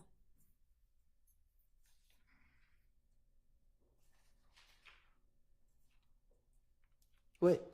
Is your date of birth July 25th, 1991? I think. Okay. And during this interview, did you tell Detective Thorpe that you also have a middle name of Xavier? I don't know what I told. I don't remember what I told him. Okay. I'm not trying to say the wrong thing so y'all can lock me back up. All right. Well, just bear with me. We're going to go through that interview, okay? Objection to the commentary. Now, disregard the commentary by the witness.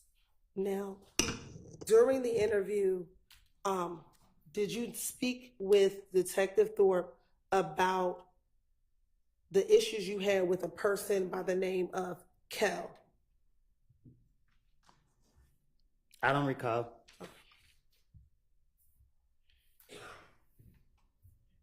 And did you speak with Detective Thorpe about a problem that the two of you all had in the club?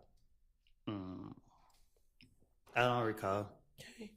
And did you tell Detective Thorpe in that same interview that Kel was Nut's little brother? I don't know if they brothers or not. Okay. So do you know who Kel is? No, I don't recall. Okay. And when I say Nut, is that Donovan Thomas Jr.? You asking me that? I am asking you that.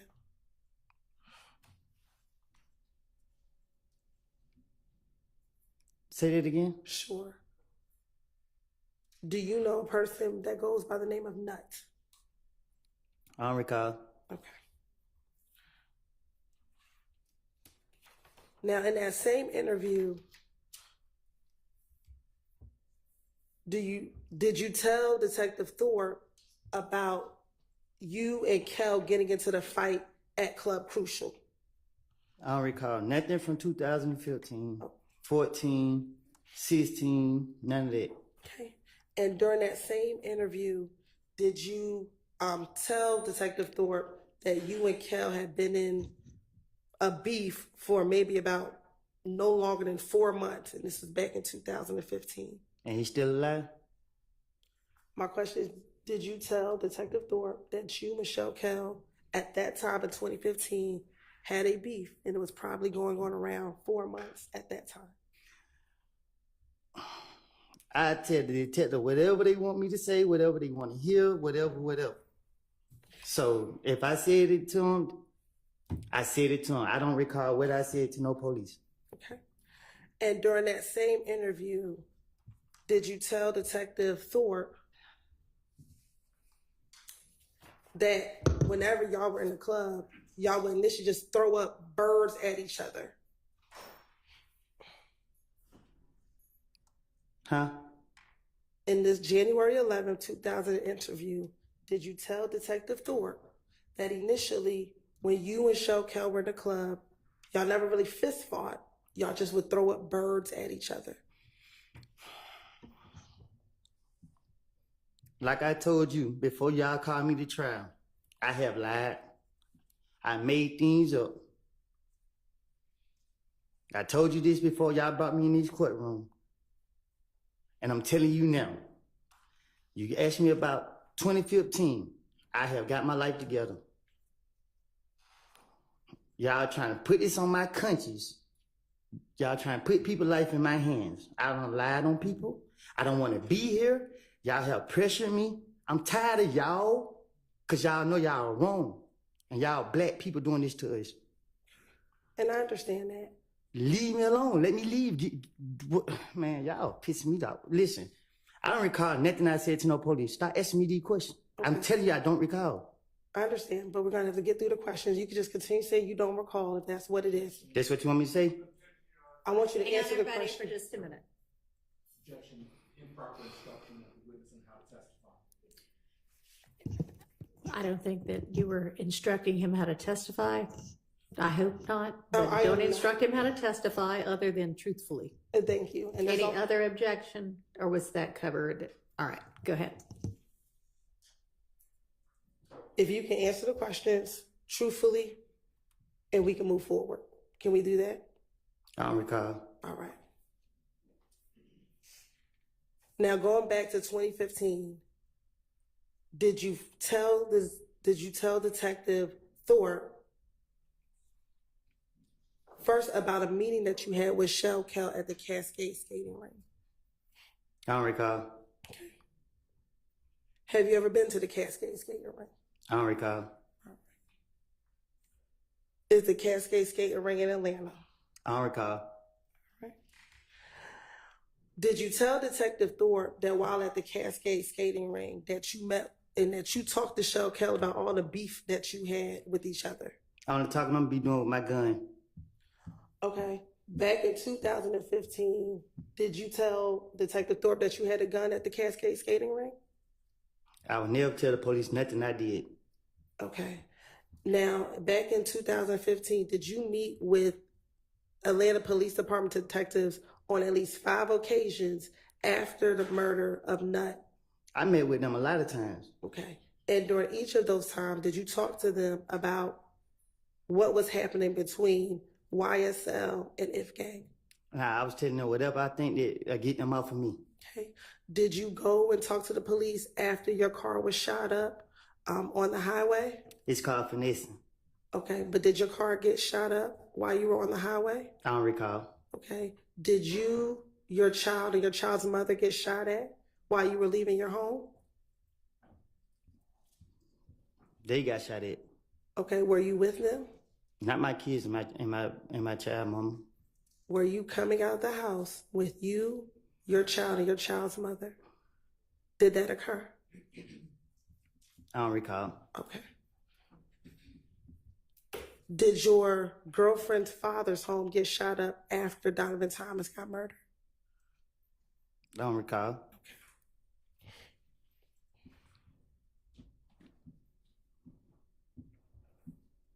All right. So going back to January 11th interview with Detective Thorpe, did you tell Detective Thorpe that you and Kel talked about the beef that the two of you had with each other?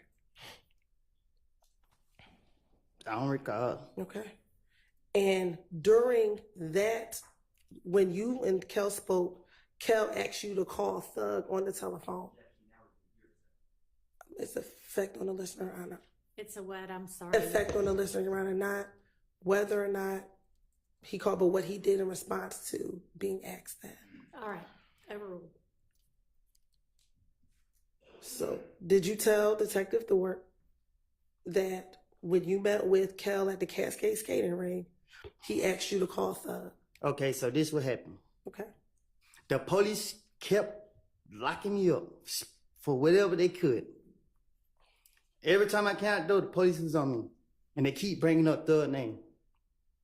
So what I did was, to get them off of me, I said, Thug did this, Thug did that, Thug did, because I knew they would never, I knew he didn't do it. And in my mind, I knew that the police would never go mess with him. So it was easy for me to try to throw the blame off on him to get them off of me. And that's what I was doing from all these years. I don't remember what I done told them in the past, but my whole motive was Thug did it because I knew he didn't do it, and they couldn't lock him up. And they keep talking about Thug. So guess what I'm gonna tell them? Yeah. What else you want me to tell them? Yeah, he killed this person. Yeah, he did that. That's what I'm gonna do. And that's right now. If I walk out this thing and they say the police stop me now, hey man, give me something about Thug. Shit, I'm about to make something up about him again. On January 11, 2015, when you went to speak to the police, when they called you, did they ask you about Thug or did they ask you about the murder of Donovan Thomas? I don't know. I don't remember. Did you go down to the police department on your own to tell them that you did not kill Donovan Thomas? Did I go on my own? Did you walk into the police department by yourself to tell them on the morning of January 11, 2015, that you did not kill Donovan Thomas? I don't recall. Okay. So you don't recall going to the police or you don't recall why? I don't recall none of that. All right. I just know that every time the police was after me, trying to get me, they kept bringing his name up. And I knew that they had me what I had, so I was like, yeah, whatever y'all want me to say, I would say it. And that's what I told Gaither and Dennis, and that's why they kept coming after me, because they felt like, okay, they can make a case out to him or whatever they trying to do. So they knew that, okay, we gonna get Woody today, he gonna have something to say about Thug, and it's wrong. And y'all are wrong because y'all know that I'm full of shit. And y'all keep trying to drag me in here to bring up bullshit that y'all know I don't say it. Why is y'all doing that? Leave me alone. If y'all gonna charge me for what I did, I don't did the time for the crimes y'all caught me for. Okay. Would you mind your language while we're sitting here in court? I'm trying to. You got me. I'm on. Y'all need to give me a break because my blood pressure is real high. I keep telling y'all, leave me alone. Okay. And the quicker we get through this, the quicker we can leave you alone. Do you understand? Okay, that? I don't recall. Okay. Going back to January 11th, 2015. Recall. Can I finish the Wait question? and listen to the question first. When you went to the Atlanta Police Department, Detective Thorpe didn't ask you about Thug. You brought up Thug. Do you recall that? I did. You did. Okay. So let's continue. During your meeting with Detective Thorpe, when you went down to the police department, did you tell him about the beef that you were having with Shell Kel? Am I here to tell the truth or to remember my lies? I want you to tell the truth. But you keep going to my lies, though. That's what you... Back in 2015, did you tell Detective Thorpe that this was a lie? I would have told the police whatever. Listen, when they get me, I'm going to sit down and I'm going to try to tell them whatever I can to finesse my way out of whatever situation that I'm in. Okay. And it's only now in 2024 that you're saying that everything you said in 2015 is a lie. Is that correct? Because I went to the feds. Y'all didn't let me out of jail till what, four years later? So if I was telling the truth then, why it took y'all so many years to try to say, okay, he was being honest or whatever the case is? If I was telling the truth, y'all would have made any case back then. Y'all knew I was lying. Y'all put me in jail. I go do my time. I get out of jail, try to get my life together. Y'all trying to drag me back into the lies that I done made. Y'all, what's up? Can I ask you this? In 2021, when you interviewed with Investigator Viverito after you got out of prison, did you tell her that everything you said back in 2015 was the truth, but we as a state didn't believe you back then? So my thing is, right? I went to jail. So the lies that I was telling, they didn't go for it. Y'all didn't go for it. Whoever didn't go for it. So I went to jail, did my time for it, right? And then y'all got me again. So guess what they say? Well, we're going to bring up the name again. And guess what I'm going to do? Try to finesse my way out of it again because y'all ain't touching for the lies I done told on them in the past. So guess what? It ain't nothing to put the blame on Thug for what I did. And that's what I'm going to do. I'm going to blame him for... And let me... I don't recall. Okay, and let me ask you this. You keep talking about Thug, but were you asked about other individuals as well? During all these interviews, were you asked about Shannon? And I'm going to put the blame on him. Okay, were you asked about Demekion Garlington? I'm going to put the blame on him. Were you asked about Quindarius Zachary? I'm going to put the blame on everybody but myself. Okay, and during this time, did all the police, every time you spoke to someone, did they tell you that they are going to have to verify what you said? And did they? My question to you, answer the question that she asked you. Did they tell you that we had to verify everything that you said? I don't recall. Okay. And when they told you they had to verify what you said, you continued to talk to the police? Because with the knowledge that I have, it's nothing to trick the police. But if they had to verify what you said, they had to make sure that what you said was true. How could you trick the police? Easy. Overruled. How could you trick the police? Easy. How? I can't tell you that. Okay. Were you aware that the things that you talked about were verified? Sustained.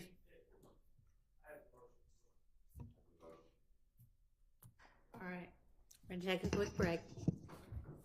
Y'all all step back to the jury room for me. Thank you.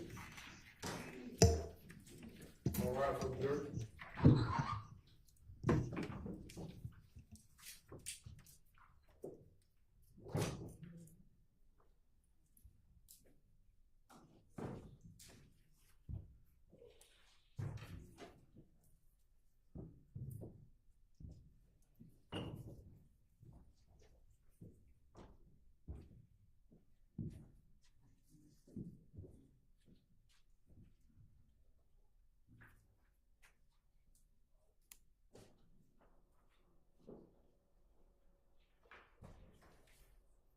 All right, I don't know which, y'all can be seated. I don't know which person.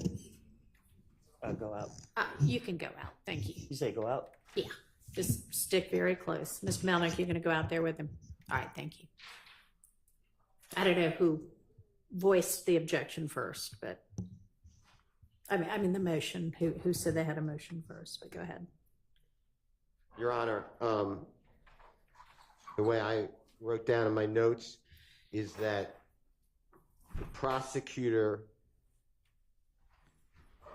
said, not a question, but a statement that the police verified inculpatory information from Mr. Copeland. That is not true, by the way.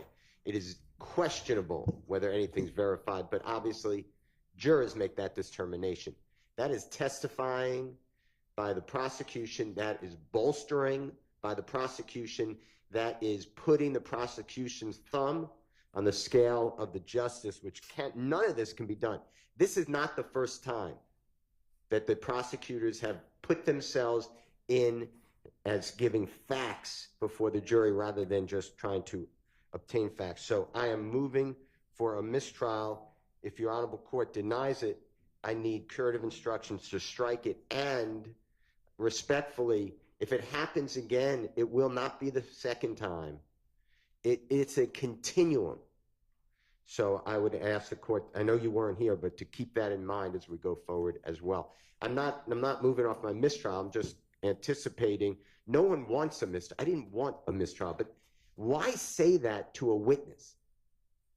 So I don't see any good faith in that question. All right, thank you. Mr. Short. I adopt everything that my motion is the same. I adopt everything that Mr. Attorney Steele said. I'll also say that in Attorney Hilton's statement that the claims of Mr. Copeland were verified by the police. It's an improper expression of belief by an advocate in front of the jury, and that is improper.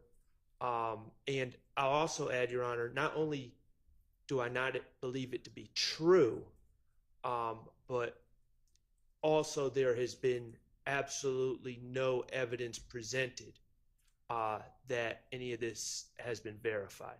All right. So, thank you, Your Honor. Thank you. Response? Oh, I'm sorry. Yeah, everybody joins. Okay. When I asked the question, Your Honor, what we will eventually get to with Mr. Copeland, I believe, is that he's the person who told the police initially on the night of the murder about certain facts that were verified. And when I say verified, that we have corroborating evidence to support it. So Mr. Copeland, when he talks to police in June of 2015, he told the police that Mr. Williams rented the car that was used in the murder from... Can I stop you for just a second? Yes. It may be that some of the things were verified. It may be you have presented evidence or will present evidence that some of the things were verified. The question that you asked was, did you know that all of the things you told them were verified? So that's the issue. Okay. And I didn't mean all, but some of the things that he told police were corroborated. Maybe my better version. Don't think that's how you said it. Correct. So it was inartful, but what I was talking about is the things that he told police was corroborated by other evidence. And so do you have a response to their motion for mistrial with regard to you having said, did you know that all of the things you told the police were verified? Your Honor, I would ask that a mistrial not be granted, but that you ask the jury to strike that question, and I can rephrase the question. All right. You need to be more artful. Yes. From the get-go with your questioning from here on out. Understand? Yes, sir. All right. I propose to instruct the jury, remind the jury that nothing that any attorney says in questioning is evidence, and also to strike Ms. Hilton's last question entirely from their minds. Any further curative instructions proposed? No, Your Honor. How about from the defense? Talk into your mic if you don't mind for me.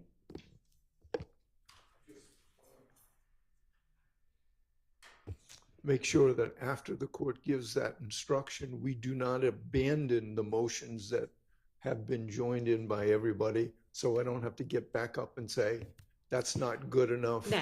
We don't agree to. I'm asking you now, and I understand y'all would still prefer a mistrial, short of a mistrial, which I'm denying at this stage. These are the curative instructions I'm proposing. If understanding you'd still rather have the mistrial, is there anything further curatively that you all would like to add? On behalf of Mr. Stillwell, I have nothing. All right.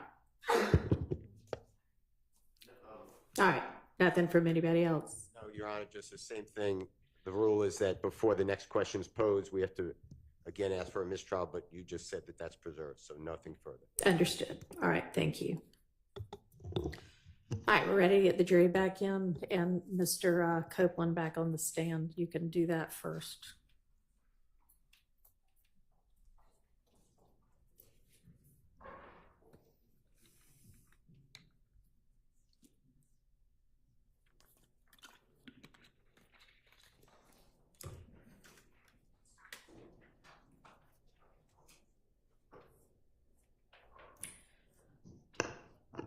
And y'all, one of the jurors needs to be on a quick Zoom at 12:30, so we're going to break for lunch by that time.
All right, everybody can be seated.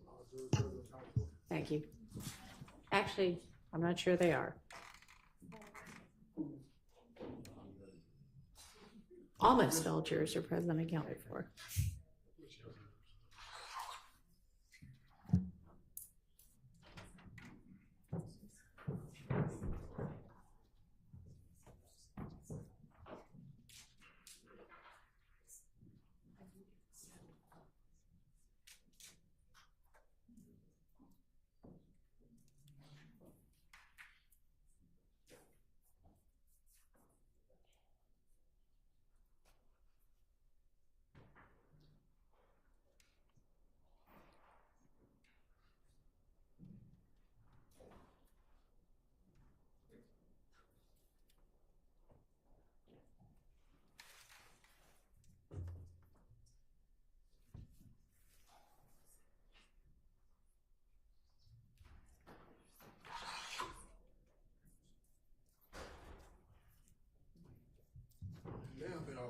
All right, thank you.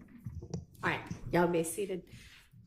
All right, ladies and gentlemen, I want to remind you that nothing that any attorney says in questioning is evidence, and I need you to strike Ms. Hilton's last question entirely from your minds. Go ahead, Ms. Hilton. Thank you, Your Honor.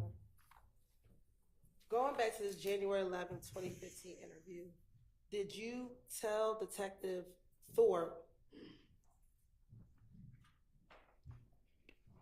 that once Thug and Kel had a conversation and you thought everything was squashed between you and Kel, back in January of 2015? What's your question? Sure. Did you tell Detective Thorpe in the January 11th, 2015 interview that at the Cascade skating ring, Kel and Thug had a conversation and you thought your beef with Kel was squashed once you left the Cascade skating ring? My motive was to get the heat off of me. The only way I was gonna get it off of me, what I thought, by putting on the, I felt he was rich, and the police locked me up and do what they want to do to me because I'm broke and I can't afford to pay for a lawyer. He rich, they're not gonna bother him. So I said, I got it off me by putting it on him. How is telling the police that the beef was squashed after a phone conversation puts anything on Thug? Because I gotta line it up to get it off of me. So you gotta set the pattern.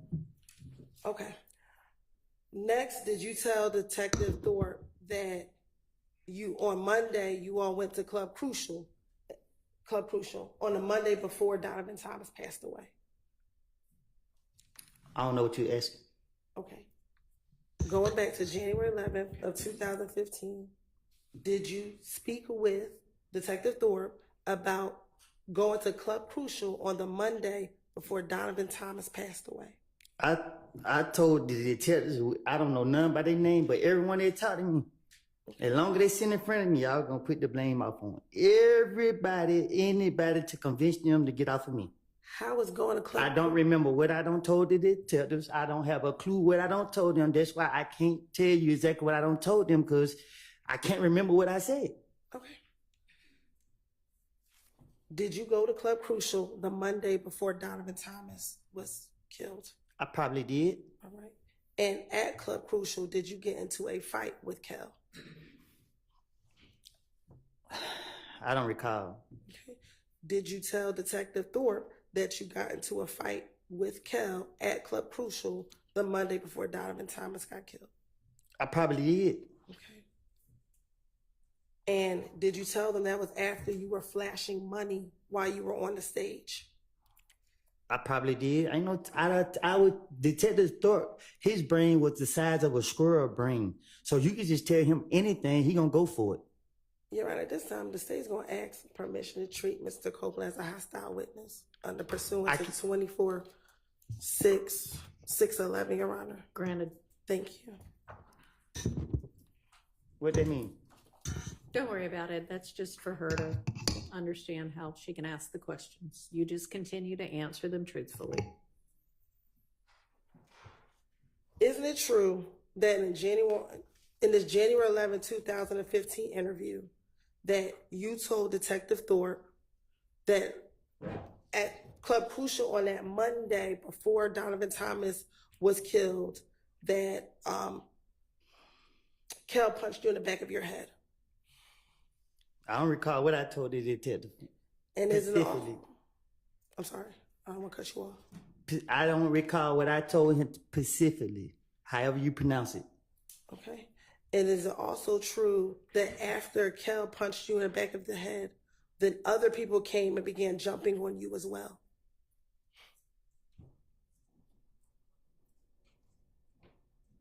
They time gonna come.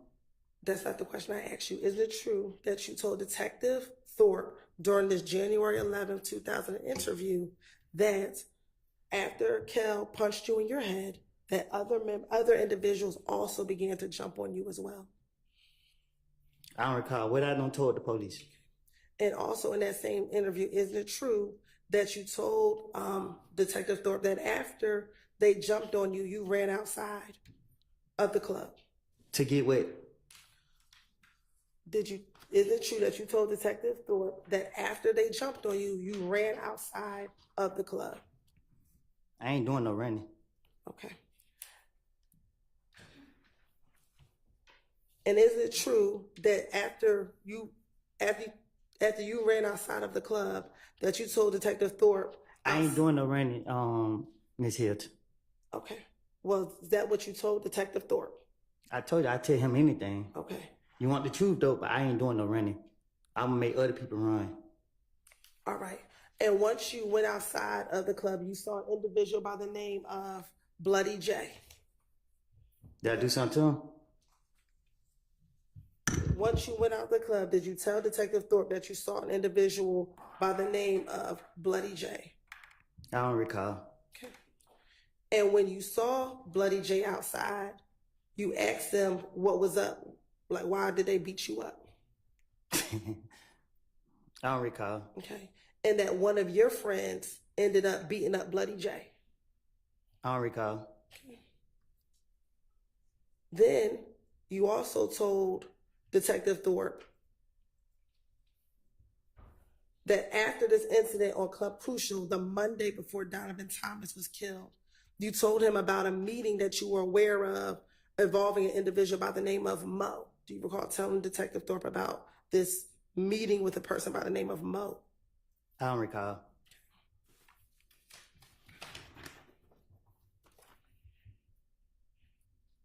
And that the meeting with Mo was about you and Thug. You and Thug were the topic of discussion at this meeting with this individual named Mo. Sound like something else I make up. Okay. And that at the time, Mo is actually in prison. I don't know who that is. Okay. I don't recall. All right. And that the guy in prison, he's supposed to try to get you and Thug killed. I don't know about Thug, but I'm still here, ain't it? That's not my question. Isn't it true that's what you told Detective Thorpe? Nobody gonna do nothing to me. So do you not remember telling Detective Thorpe that? I done told Detective Thorpe anything. Okay. Also, in that same interview, did you then tell Detective Thorpe that once you found out about this meeting, you reached out to members of If Gang and asked them if they were going to kill you and Thug?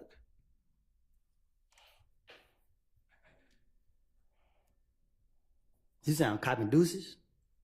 I'm sorry? You sound copping deuces? I asked you, isn't it true that you told Detective Thorpe that after you heard about this meeting, about people wanting to kill you and Thug, you text people of If Gang asking them if they wanted to kill you and Thug? I bet you don't got them text messages. So my answer is, you want me to tell the truth. And the truth is, when I talked to Detective Thorpe, whatever his name is, I told him anything. And I'm telling you today, it was a lie. And today, I'm telling you, I made things up. Okay. That is the God honest truth. So is it your testimony today that that you were not aware of a meeting, that you were the subject, people wanted to kill you? My answer is, I don't recall nothing. I don't told the detective. So, okay. And I'm telling you, whatever I did tell him, I was making it up. Right. It don't take a rocket science to figure it out. Right. Did you also tell Detective Thorpe about a shooting at a gambling house in Lakewood? Huh? Isn't it true that you also told Detective Thorpe about a shooting at a gambling house in Lakewood? I probably did, just to try to make my story seem more convincing. I don't recall what I done told them. I don't know. Okay. And during the course of that shooting at the Lakewood house, Thug's car got shot at. I don't recall.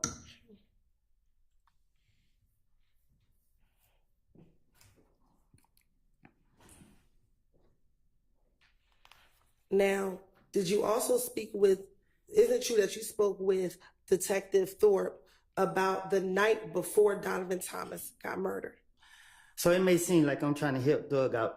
I'm not trying to help him out. I don't care nothing about him, what he got going on, nothing. I care about the truth. The truth was, I was going through a phase in my life, and I have put all the blame on him. Okay. I don't know what he did. I don't know what he got going on. But y'all got me on the stand, and I'm telling the God honest truth. Leave me out of this. I made all these stories up, put the blame on him to get myself out of the situation because the police told me they want a big fish, and I'm a little fish. They ain't who I want. Okay. So when they told me that, my only motive was to convince them that I'm telling the truth about this guy right here, and I'm lying. All right. Isn't it true that you told Detective Thorpe that the night before Donovan Thomas got murdered, you were actually at the studio with Thug? I doubt it. I don't recall. Okay. And that the studio that you were at was DJ Drama Studio. Yeah, I don't recall. I don't know that. I don't recall. All right. Have you ever been to DJ Drama Studio with the? I don't even know who DJ Drama is. Okay.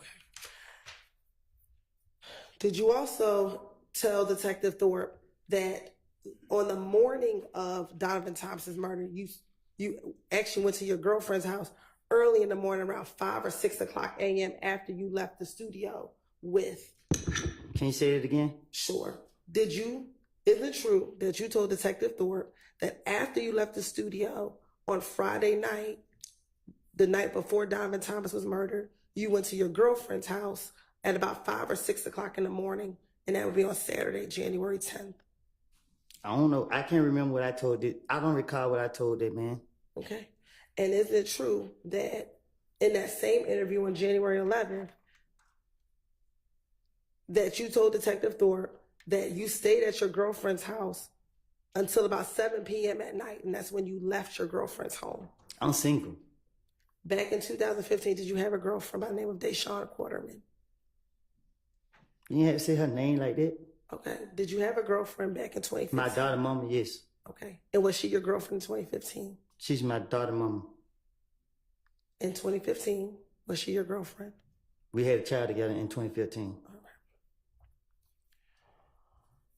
And during the same January 11, 2015 interview, did you tell Detective Thorpe that when you woke up at her house, that she was not present? She was not there at the house when you woke up? I don't remember what I told the detective. Okay. Do you remember her being at the house when you woke up the day that Donovan Thomas was killed? Okay. And when you woke up and she wasn't home, you actually called her to find out where she was. Do you remember did you tell Detective Thorpe that? I don't recall. Isn't it true that you also called your brother to get his car on the day that Donovan Thomas was killed? You say, is it true? Yes. Nothing I say is true. Okay. Is it true that you told Detective Thorpe that you called your brother to get his vehicle on the night that Donovan Thomas was killed? You said, did I call my brother to get his vehicle? Yes. Can you say that again? Did you tell Detective Thorpe that on the day that Donovan Thomas was killed, you got your brother's vehicle so that you could borrow his car? Yeah, that was another lie. Okay. So you never borrowed your brother's car?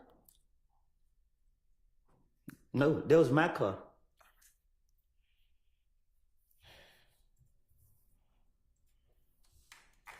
Did you tell Detective Thorpe? I don't recall telling Detective Thorpe.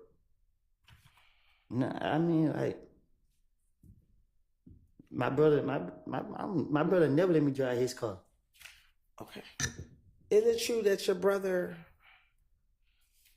lived in the same neighborhood as your girlfriend back in 2015? I don't recall. Okay. And that on this same January 10th, 2015 date, you actually left your girlfriend's house and went to your brother's house to change clothes and to get his car so you can use it? I don't recall. Okay. Is it true that you told Detective Thorpe that after you got the car from your brother, you actually drove over to Mechanicsville? I don't recall. Okay. And it's also true that after you drove over to Mechanicsville, or when you drove over to Mechanicsville, you went to the Green store? I don't recall. Okay. And is it true that when you were at the Green store, someone gave you some peroxide to put on your mouth because you had a cut on your mouth? Huh? Back in January 2015. No, I'm saying, I don't recall. You don't got to re-ask it again. I don't know nothing about none of that you're talking about. Okay. And while you were in Mechanicsville, you got a call from Little D from Mechanicsville that he was on Cleveland Avenue? Do you recall telling the? I don't recall. Okay. And once you got the call from Little D, you actually drove over to Cleveland Avenue and met Little D at the McDonald's on Cleveland Avenue. Yep. I don't recall.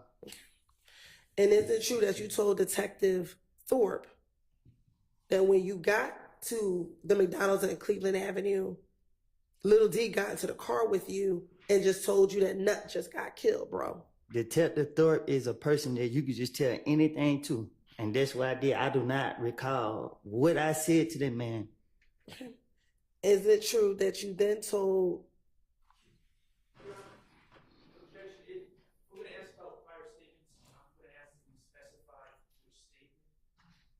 All right. Okay. Can you be a little more specific in your questioning as to which statement it is? Sure. In the same January 11, 2015 interview, did you tell Detective Thorpe that you met Little D at the McDonald's on Cleveland Avenue? I don't recall. Okay. And in that same interview, when you met with Little D, he told you that Nut just got killed, bro? I don't recall. And you responded, really, bro? I don't recall. And then you asked him what happened. I don't even know what happened. Okay. Do you recall telling Detective Thorpe that you asked him what happened? I don't recall. And the first thing you told Little D was, damn, they gonna say that I did it, bro. Huh? Isn't it true that you told Detective Thorpe in this January 11th interview that after Little D told you that Nut got killed, you said to Little D, damn, they gonna say I did it, bro?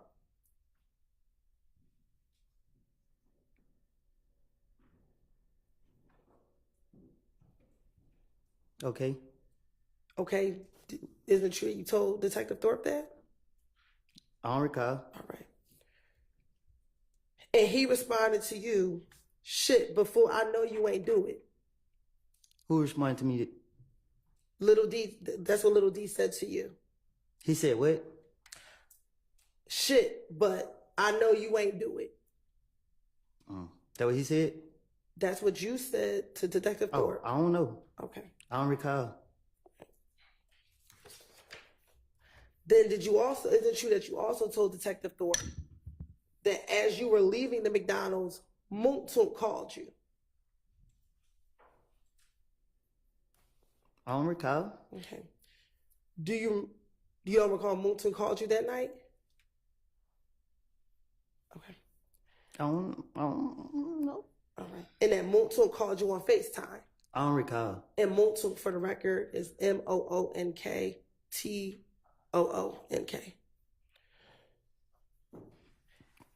And is it true that when Moontoon called you, you told Detective Thorpe that you told Detective Thorpe that they think that you and Moontoon killed Nut?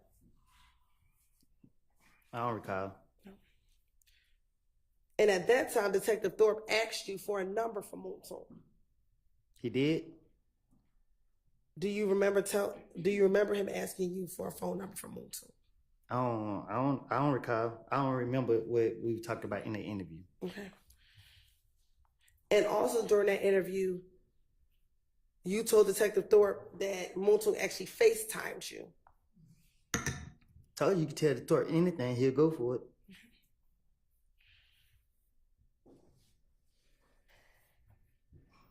And in that same interview, did you tell Detective Thorpe that initially you didn't want to come to police headquarters, but you talked to people and asked them whether or not you should come down to the police headquarters?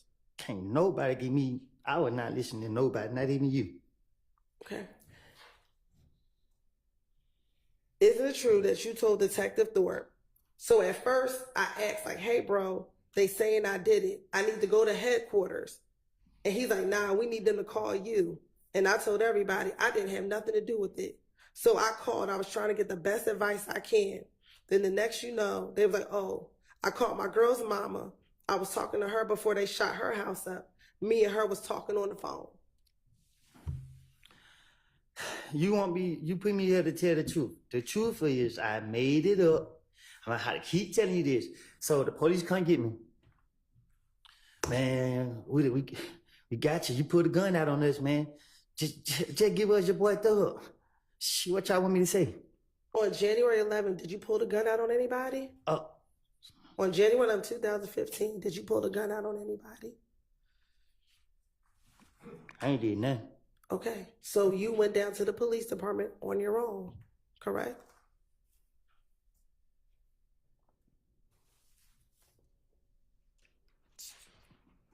I don't recall. Okay, and when you went to the police, that was to clear your name that you did not kill Nut, correct? I think that was the motive. Okay, so you went down on your own to tell them about whatever you knew about Nut, correct? Say that again? You went to police headquarters on your own to tell them whatever you knew about Nut, correct? Is it a trick question? No, it's not a trick question. Can you ask it again? Sure. Back in January of 2015. The night that Nut was murdered, you went to Atlanta Police Department, correct?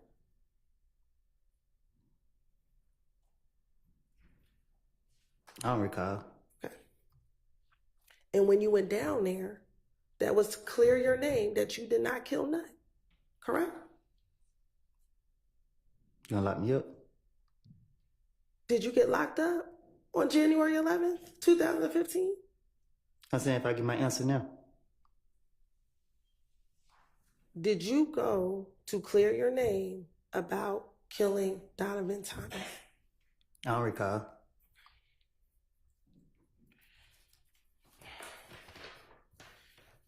In that same interview, you were asked who dropped you off to the police department. And you told them it was Multum who dropped you off to the police department. Is that correct?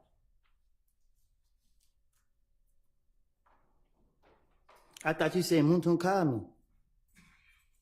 After Multum called you, did you meet up with Multum? I don't recall. So much happened that night. I don't know. Okay. What do you remember happening that night, Mr. Copeland? Shit, I don't know.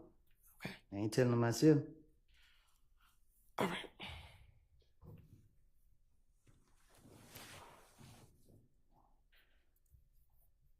And back in 2015, isn't it true that Multum was driving a blue or gray Malibu vehicle? Ask him. I'm asking you. I don't recall. Okay.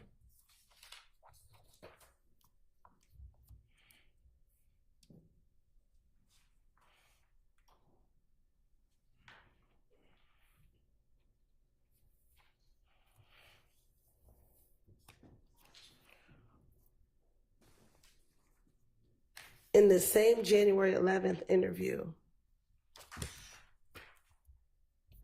did you also tell Detective Thorpe that the only person that you had beef with from If Gang was Kel?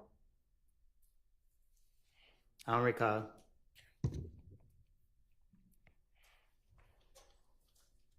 What I told the detective. But you asking me for the truth. I keep telling you, I would tell detectives whatever they wanted to hear or whatever they wanted me to say to get out of my situation. All right.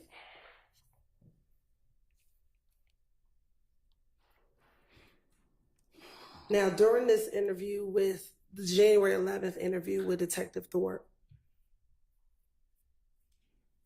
did you talk about the gang that Kel was involved in? I gotta tell you about something I don't recall. Okay. Did you tell Detective Thorpe that Kel was a part of 9 Deuce Inglewood ABG gang? I don't recall.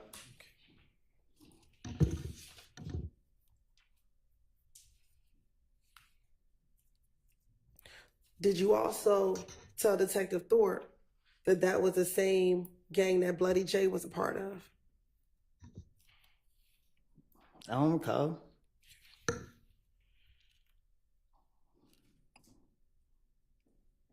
I thought I was here to tell the truth. Okay.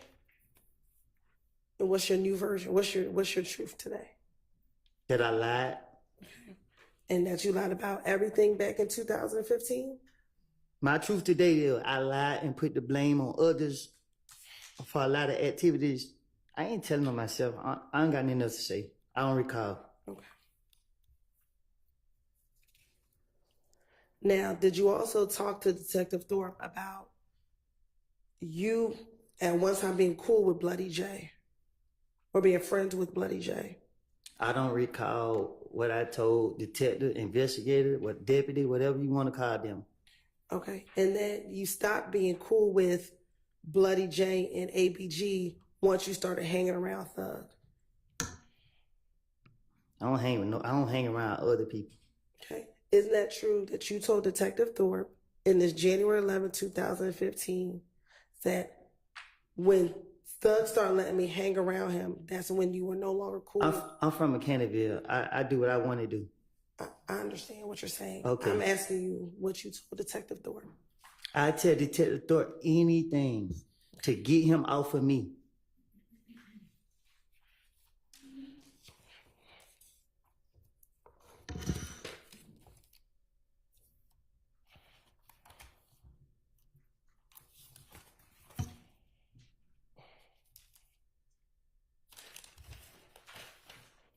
Y'all believe me so much, why? Never mind, man. Look.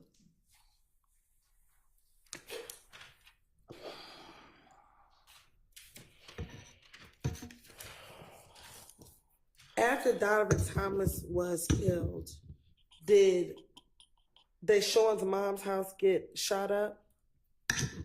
You said did her mommy's house get shot up? Yes, sir. Yeah. Okay. And do you recall telling Detective Thorpe about the fact that her mother's house got shot up after Donovan Thomas was killed? I don't remember if I said it to him, but I know her mom's house did get shot up, so I don't know what I told him.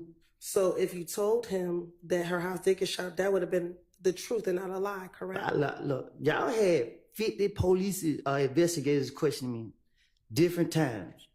I don't remember, because I know y'all trying to trick me to get me back in jail. I don't know if it was Detective Thorpe, Gaten, Dennis, or whoever other police is here. What I don't lie and told them. But every time that they came and told me, I sat in front of them and gave them whatever I wanted to tell them. And if it was the truth, it would not take no 10 years later for them to try to go do anything about it or to go back and use it. I'm telling you today, I told you before y'all put me in this courtroom that I lied. I don't want to be here.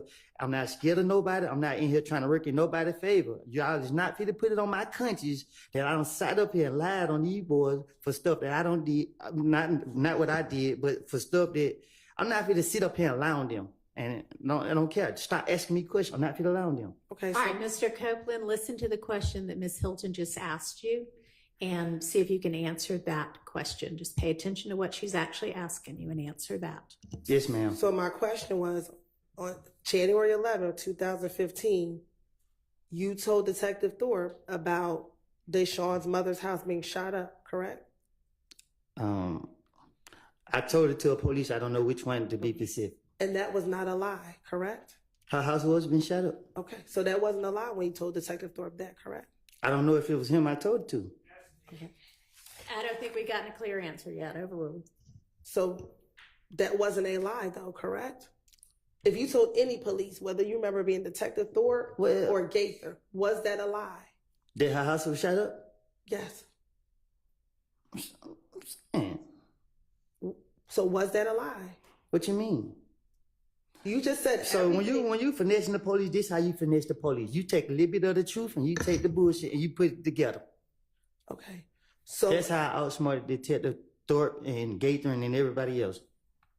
Take this right here, because I know they didn't know this, and put it with this over here. And during all of your interviews, did they tell you we're going to have to corroborate what you said? And if you take all of my interviews and put them together, let's see what you come up with. Okay. But did they tell you that? Did they tell you they were going to corroborate everything that you said? Overruled. Did the detectives tell you that they would have to corroborate everything that you said? I can't tell you. Y'all have so many police talking to me. I don't know. I can't say what they done told me. Did Gaither tell you on multiple occasions, I'm going to have to verify what you're telling me? I just can't take your word for true. I have to verify what you're telling me. I don't know nothing about all that. I don't recall. You don't recall that? Let me ask you this. Do you recall talking to Detective Gaither while you were after you got locked up in June of 2015, calling her on her cell phone while you were in jail? I don't know. Okay. I don't recall. All right. And do you recall asking her, what's going to happen to me? Am I going to be able to get out? And she kept telling you, we got to verify what you told us. And did I get up? I'm asking you a question. Did she tell you? Listen, we have to answer my question. I'm about to. You won't let me. If I call Detective Gaither and she said she had to verify anything I said in 2015. In 2015, y'all locked me up every month. Y'all locked me up. February, I got out March. Y'all locked me back up March, I got out April. Y'all locked me back up June, I didn't get out to 2019. So if she verified anything I said, there were 4 years and some change. I did 51 months in the federal prison. Nothing been verified that I said, or whatever the case is. I haven't heard anything from Detective Gateman, but it's nothing to spin the police. So my question to you was, did Detective Gaither tell you that she had to verify what you said? I don't recall. All right.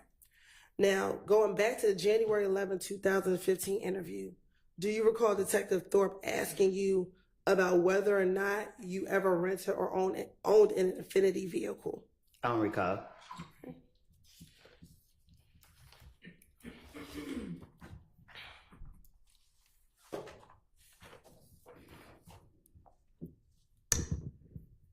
And earlier you said that your brother never gave you a car or let you borrow his car. Did you remember saying that? I bought my own car. Okay. Do you recall telling Detective Thorpe that your brother let you borrow his white Dodge Charger? I tell Detective Thorpe anything. Okay. And matter of fact, is that the same white Dodge Charger that members of If Gang shot at while you were on the highway back in late January of 2015? Well, I don't know. I don't recall. Okay.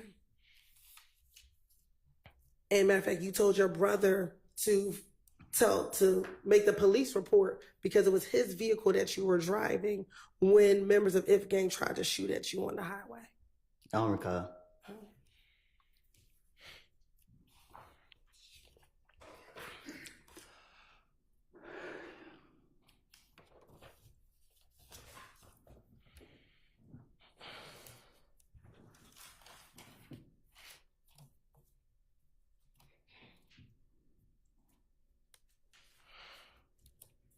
And during the course of this January 11th interview, isn't it true that you talked to Detective Thorpe multiple times about all the incidents that occurred in the weeks leading up to Donovan Thomas getting killed?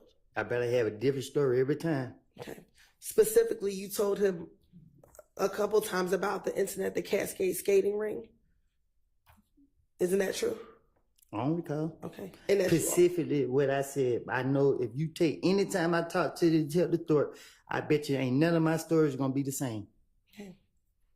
Well, isn't it true that in January of 2015, when you first talked to the police about what happened with Donovan Thomas, you were actually trying to protect your friends and you didn't want to give them all the information back in January of 2015? I'm just trying to protect myself.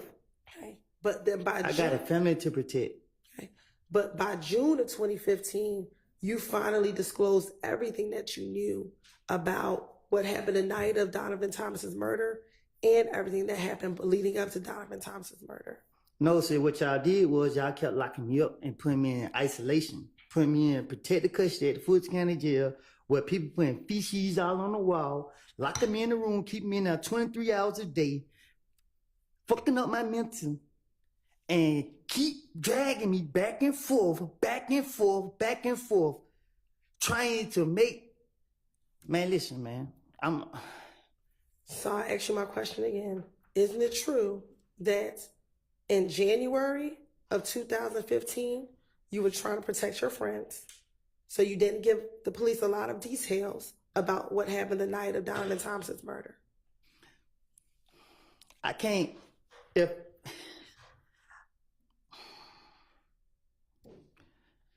Can you ask that again? Sure. Isn't it true that in January 2015, when you first spoke to Detective Thorpe, you did not give him a lot of details about what happened the night of Donovan Thomas's murder because you were trying to protect your friends?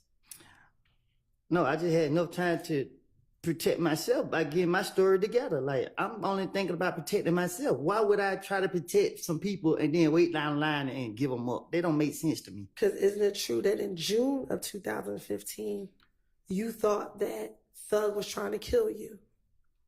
That's if I thought Thug was trying to kill me, I was trying to get him. Okay. In June of 2015, did you think Thug was trying to kill you? That's what I told the investigators. Isn't that true? That I don't recall. I don't recall. Okay. And also in June of 2015, were you involved in a number of retaliatory shootings because of Donovan Thomas being killed? Huh? By the time we get to June of 2015, were you the victim of a number of retaliatory shootings because people thought you killed Donovan Thomas Jr.? It calls for speculation. Well, as to the compound question, you can try to ask it more simply. She's asked, I'm going to overrule with regard to speculation because she's asking about his own mind. So in June of 2015, were you the victim of a number of retaliatory shootings? Well, y'all locked me up in February. I got out March. Y'all locked me back up again March. I got out April. And then the feds came kicking in my door June. So I basically was in jail most of the time. So I don't recall being a victim of a lot of shootings. Okay. By the time June 2015, we already talked about your girlfriend's mother's house was shot up, correct? Mm-hmm. You were shot at while driving on the highway, correct? I don't recall. Okay. You, your child, and your child's mother was shot out while you were leaving the home. Mm-hmm. Your home, correct? You also had... I was shooting back. We're going to get to the fact that you shot back. Yeah. You also had another shooting at another family member's house. Is that correct? Was it? I'm asking you. I don't recall. Okay. So by the time you speak to the police in June of 2015, you or your family were the victim of a number of different retaliatory shootings. I guess. I don't... And that was all as a result of people thinking that you killed Nut, correct? Right. Now, Ms. Hilton, that is speculation. Okay. Okay. Was it your belief that it was because people thought you killed Nut? They didn't think. When you said they didn't think, what do you mean? I don't recall. Okay.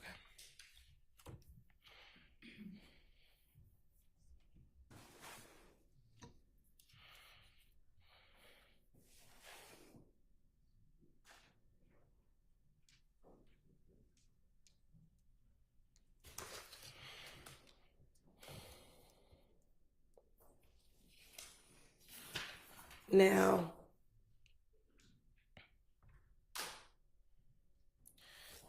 in that same January 11, 2015 interview, did you tell Detective Thorpe that you were in a gang? Huh? In the same January 11, 2015 interview, did you tell Detective Thorpe that you were in a gang?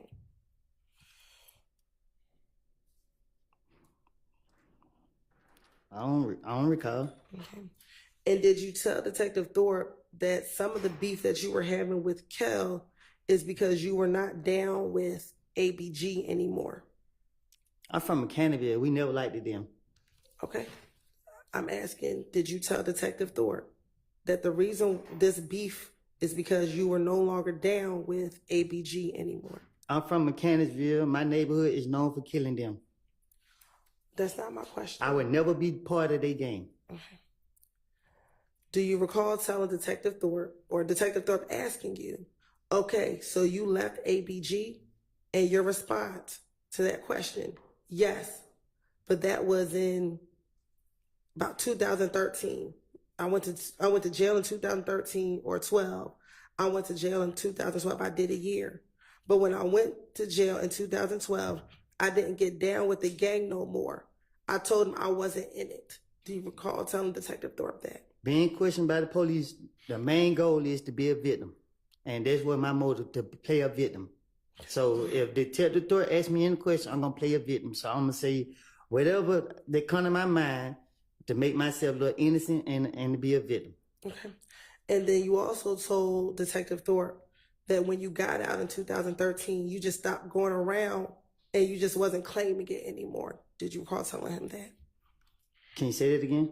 Sure. You also told Detective Thorpe that once you got out of jail in 2013, you just stopped going around and that you weren't claiming it anymore. I don't run behind nobody. Okay. And then did you also tell Detective Thorpe, so now they think I'm with Thug, I'm claiming YSL? Again, I'm talking to Detective Thorpe. So if I did say that. Okay. And as you said, that is about, so because you rap, I'm going to get some money, but I'm going to claim YSL. Can you say that again? Sure. You told him, so now they think I'm with Thug, I'm claiming YSL. It's about rap, so I'm going to get some money, but I'm claiming YSL. I don't know what you're saying. Okay.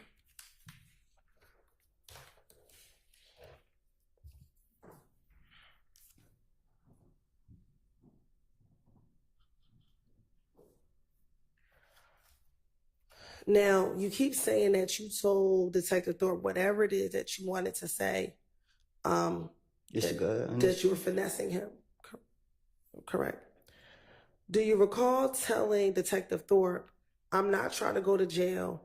I'm not trying to do any of that. I don't want none of this. Me and Nut ain't never had a problem. And I still ain't trying to go to jail. Okay. So why would you be lying to Detective Thorpe if you did not want to go to jail? Can you say that? Why would I be lying to him if I didn't want to go to jail? Correct. What you mean? Like you keep saying that you were just lying. Why would you lie versus just telling him the truth? That's how I was raised. I was raised up to lie to the police. I was at an early age, I was taught to lie to the police. But if you're trying not to go to jail, why would you lie to the police versus telling them the truth? You trying to trick me? I'm asking you a question. I'm not going to confess. Confess to what? Nothing. When you went in on January 11th, were you there only to talk about the murder of Donovan Thomas? I don't know what I'll be. All I know is if you give me an opportunity to talk my way out of the situation, I'm about to talk my way up out of the situation. Okay. During the course of your interview, were you asked about what your Instagram page was back in 2015? I don't recall. Okay. And back in 2015, is it true that your Instagram page was Woody372? I don't recall. I had a lot of Instagram, so I don't know. Okay. Is it true that's what you told Detective Thorpe that your Instagram name was? I tell Detective Thorpe anything.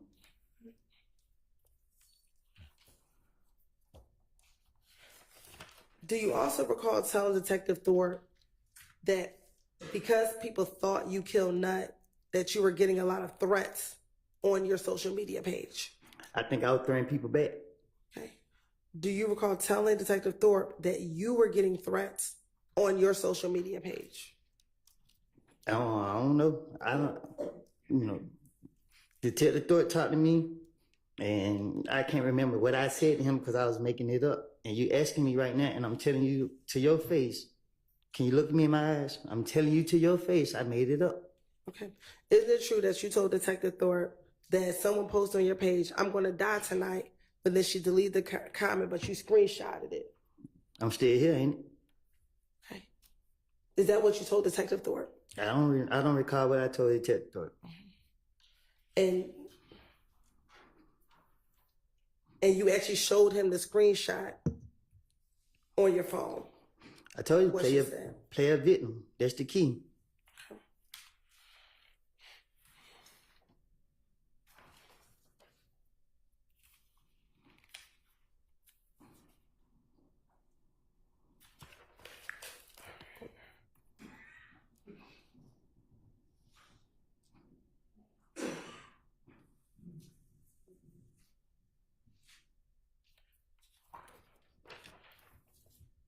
Do you recall how many people back in January 2015 that you asked whether or not you should go down and talk to the police that night of Donovan Thompson's murder?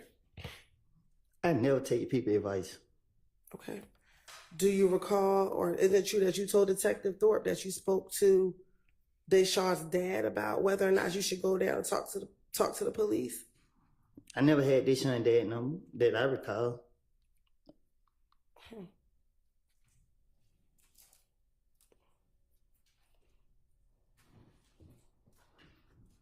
Do you recall telling Detective Thorpe, that's what me and her daddy talked about? I'm like, okay, I'm ready to go down, but I told him, and he's like, nah, because they might find out what happened, you know what I'm saying? And then you ain't got nothing to do with it. So just wait until they come and talk to you. Don't go down and talk to them. So I was raised up that if when nobody with you, they don't need to know.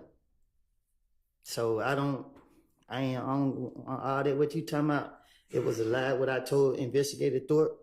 It's something that I came up out top. I was making it up. That's why I can't remember what I said to him. You want me to say something that I didn't say so you can put me back in jail? Okay. I don't recall what I said. I don't. Did you kill Donovan Thomas, Mr. Copeland? Did you kill Donovan Thomas, Mr. Copeland? Huh? Did you kill Donovan Thomas? You shaking your head? Is that a no? No. Okay, then. And is that what you went down there to tell Detective Thorpe back on January 11, 2015?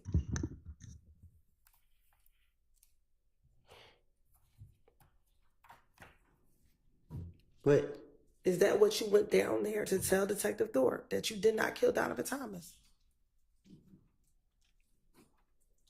I don't understand. I don't know if this is a trick question.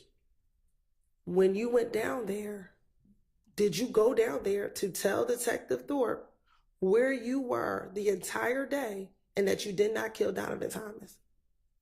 Melanie, can I answer that? Yeah, you need to answer that. I don't know how to answer that. Do you need to talk to Mr. Melnick? No, I don't know if it's a trick question that she asked me. All right. I'm not understanding. Hang on. Let's break. We're going to need to break in just a few minutes. Anyway, so let's break now. If you need to talk to Mr. Melnick in the interim, you can do that. And then we'll come back after lunch and you can answer that question if, depending upon what you and Mr. Melnick decide. I'm going to get you the question on the basis that it's a compound question. All right. Well, that is true. I will sustain that objection. So Ms. Hilton, during the break, formulated into something that is not a compound question. Yes, Your Honor. All right. So let's break until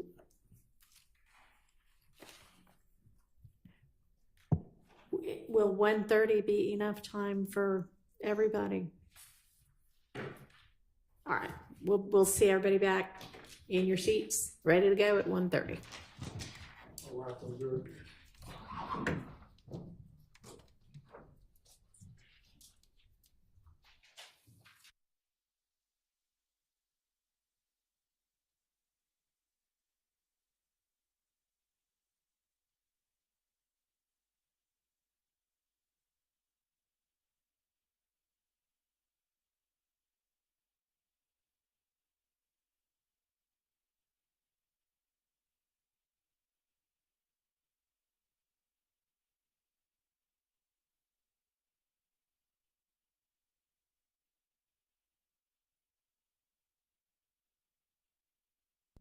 before we break for lunch? Okay, let's all of us be back at 1:25, just in case y'all think of something you want to tell me, okay? See you then. Judge, I gotta say this.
have anything to bring to the court's attention or that we need to take up before we have the jury back out and the witness back on the stand? All right, thank you. Now I'm out of state. All right, thank you. Somebody else will talk to you right there in the middle. Who's that? Is there somebody that, You want to talk to the judge? well, this is a break right now, so. I was just going to ask about the civil forfeiture filing. If they come to you, they stay in the judge on this case. I really don't know the answer to that. If you want to send an email to Chambers, maybe just copy both chambers, we'll get you an answer. Okay, thank you. Anything else?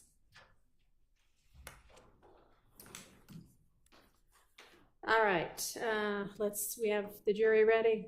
Let's get Mr. Copeland back in.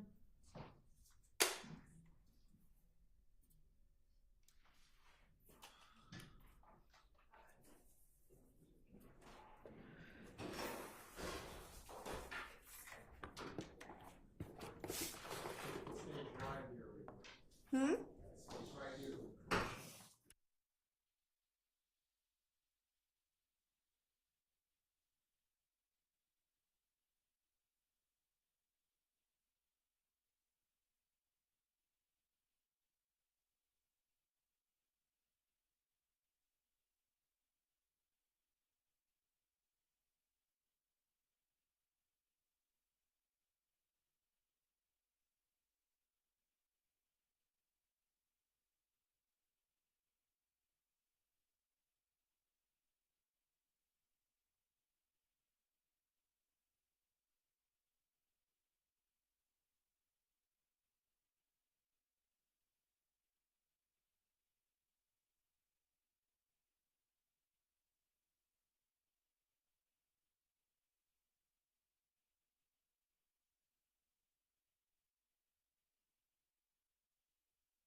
Now,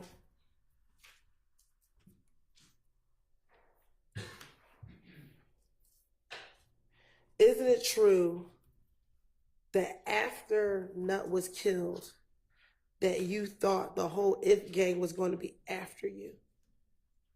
I don't recall. Okay. Isn't it true that you told Detective Copeland it's not a gang, it's the whole clique, you know what I'm saying? The whole gang. They're after me. No, No, you did not say that. because I don't know who the hell Detective Copeland is. Excuse me. I meant to say Detective Thorpe. I don't recall. All right.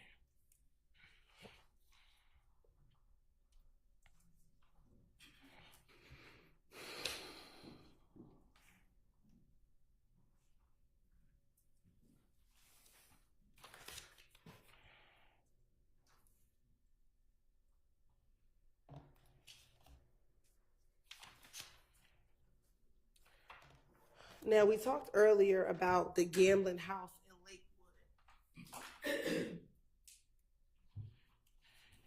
Did you tell Detective Thorpe during the same January 11, 2015 interview that the person who shot up the gambling house in Lakewood was Kel? I don't recall. Okay. And that when Kel shot up the gambling house, he actually shot up Thug's car? I don't recall. And that Thug wanted Kel to pay for the window of his car being shot up? What about it?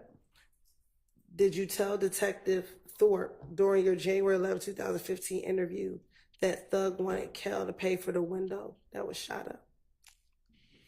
I don't recall.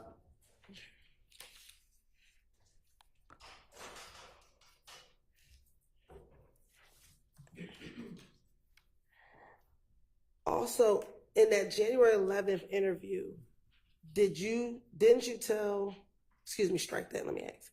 Do you know if Nut was in a gang? I don't recall. During that same January 11, 2015 interview, didn't you tell Detective Thorpe that Nut was the big dog in the gang? I don't recall.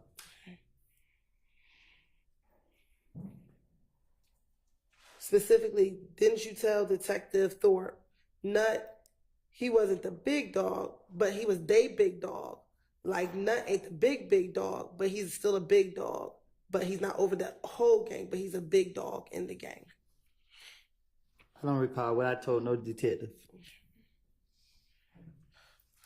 So have you, when Nut was alive, did you and Nut ever speak about the issues or the beat that you had with Kel? I don't recall me and Nut having no conversation. Okay. In the same January 11, 2015 interview, didn't you tell Detective Thorpe, me and Nut, we've talked about Kel? I tell Detective Thorpe anything to get him off of me. Okay. So did you tell Detective Thorpe that you and Nut talked about Kel? I don't recall having no conversation with Nut. I don't know what I told Detective Thorpe.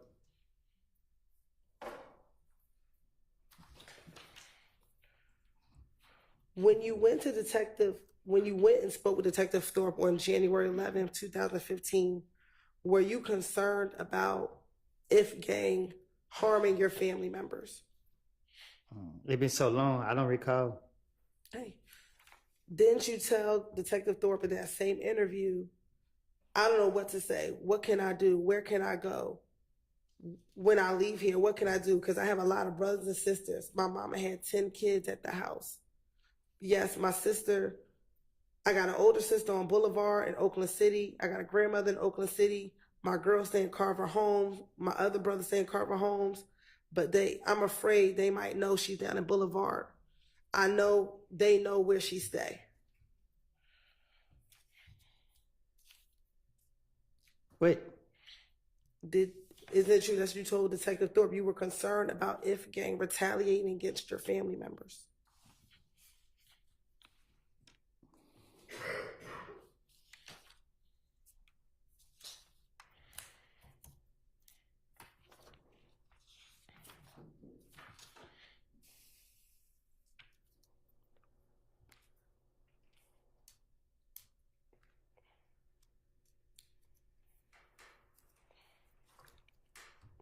Are you thinking about your response? Wait, I asked the question. I didn't know if you were thinking about your answer. what? I don't know. Okay. Do you need me to repeat the question? Yeah. Okay. Is it true that you told Detective Thorpe you were concerned about if gang harming your family members? I done told Detective Thorpe whatever. Told him whatever. I don't remember what I can't specifically say what I told him. I don't know what I told him. I don't remember what I told him. Earlier, do you recall me asking you about borrowing your brother's car? Today? Yes. Mm-hmm. Is that a yes for the record? Yes. Okay.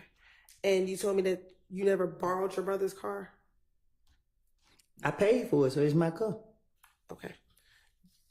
In the same January 11, 2015 interview, did you tell Detective Thorpe that it was your brother's vehicle and that you borrowed it from him? I would tell Detective Thorpe anything. I know when the police question me, they want me.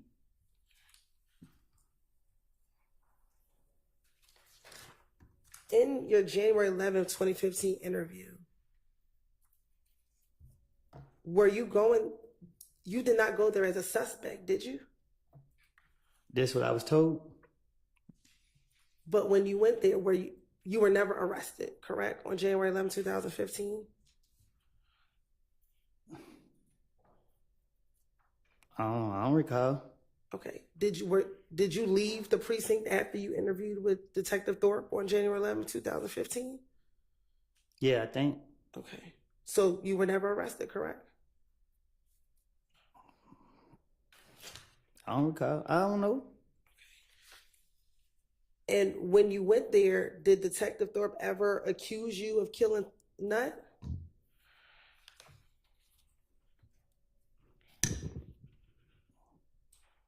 I don't recall what he said.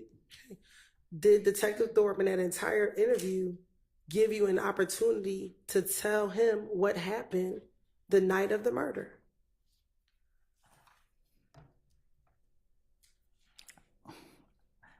I can't remember what I can't remember what he specifically. I know he talked about the murder, but I don't know. I can't remember what was said. Okay, but did you have an opportunity to tell him about what you knew about what happened the night of the murder? I told him what I made up.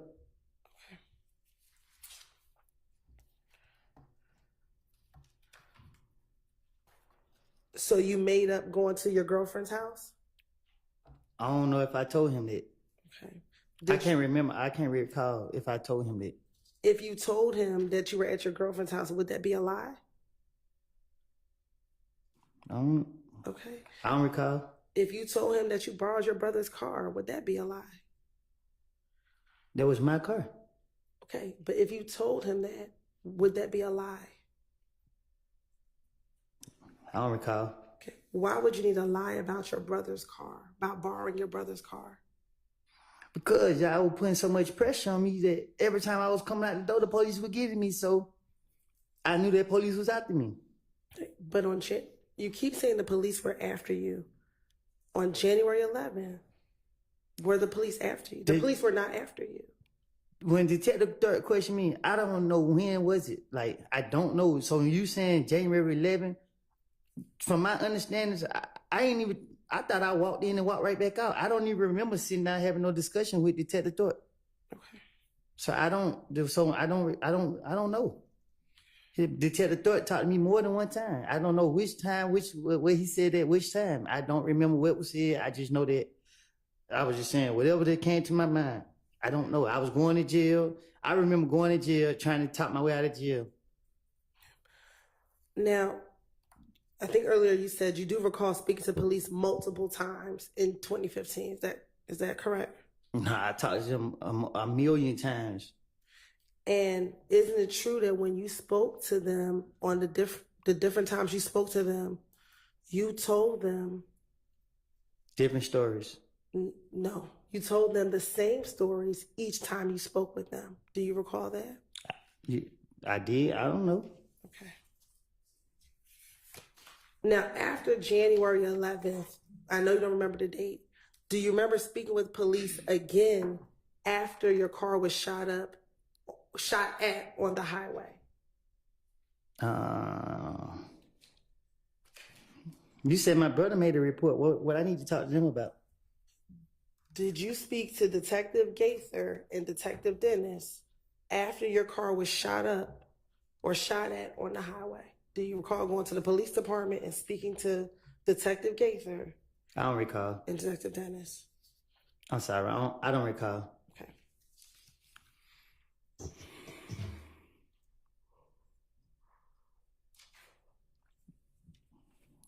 You have permission to approach? You may.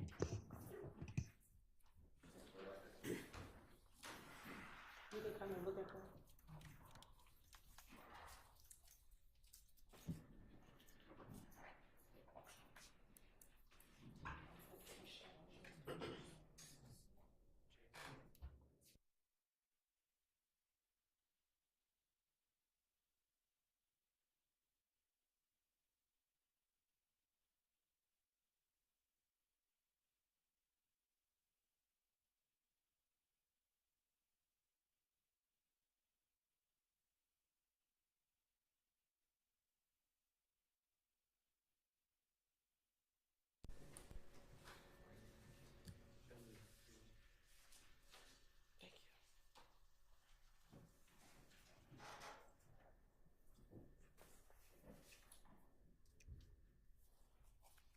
Mr. Cole, I'm going to show you what's been marked as State Exhibit 378, Yankee Alpha 1.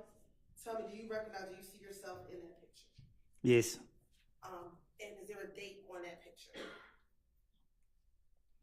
Yes. What is the date on that picture? The date you've been saying? Is that January 11, 2015? Yes. And is that the interview room? Is that the interview room at the Atlanta Police Department where you interviewed with the detective? I don't recall. Right. You're right. This time the state like the tender state did a 378 Yankee Alpha. Yeah. Your Honor, the state would like the tender state exhibit 378 Yankee Alpha 1 into evidence. All right. It's admitted without objection. Next, I'm going to show you 378 Yankee Bravo 1. Tell me, do you see yourself in that picture? Yes. And is that date January 28th, 2015? Yes. Your Honor, this time the state like the tender state exhibit 378 Yankee Bravo 1 into evidence. Admitted without objection. Now, looking at 378 Yankee Bravo 1, do you see yourself, Detective Gaither, Detective Dennis in that photo? Yes. All right. And on that date, do you recall, did you speak with them about your car being shot at on the highway at University and Pryor? I don't know. Do you recall ever speaking to police about your car being shot at on University and Pryor Road? I don't know. All right. In this interview, back on January 28th, 2015, didn't you speak with Detective Thorpe and Detective Dennis? Excuse me, strike that. Were you arrested on January 28th, 2015? I don't know. Did you go into this police interview voluntarily? I don't remember this at all. Okay. Do you remember speaking at all, whether it was on January 28th or any other date, about the shooting on the highway to the police? I don't recall. Okay. In that interview on January 28th, 2015, didn't you tell Detective Gaither and Dennis about being at a pool party before being shot at on the highway? I don't recall. Okay. And while you were at the pool party, there was an individual by the name of Bushi at that pool party. I don't recall. And that Bushi was the girlfriend of Yak Gotti. I don't recall. And that after you all left this pool party, you were driving on the highway in your brother's vehicle. I don't recall. Do you not recall being shot at on the highway? You don't recall telling this to the detectives? I don't recall none of this you talking about. Okay. So you don't recall being shot at on the highway? I've been shot at a lot of times. Specifically in January 2015, do you recall being shot at on the highway? While in your brother's vehicle? I don't remember. I don't. Do you remember telling the detectives that you were shot at on the highway while in your brother's vehicle? I don't remember what I done told the detectives.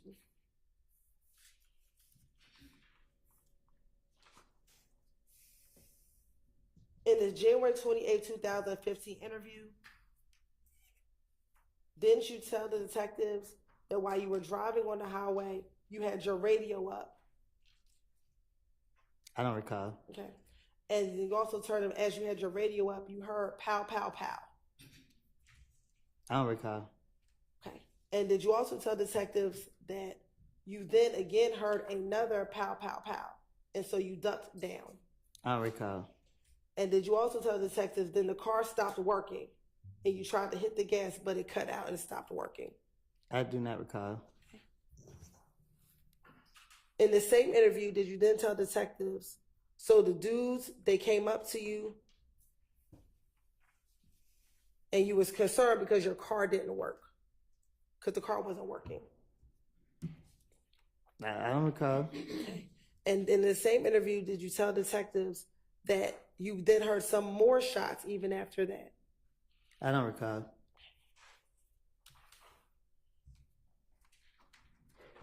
And that the two cars that you saw that were shooting, one was a gray Impala with tinted windows. I don't recall.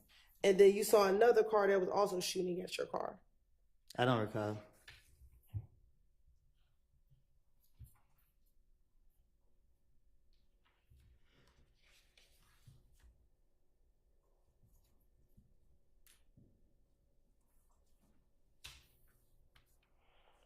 Then, do you recall Detective Gaither, after you told her about the shooting on the highway, her asking you, when did this beef begin between you and If Gang?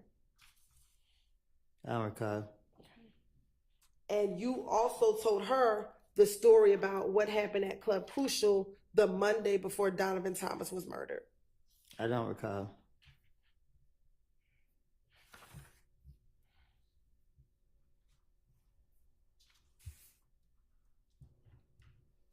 Did you also, in this interview, when Detective Gaither asked, when did this beef begin,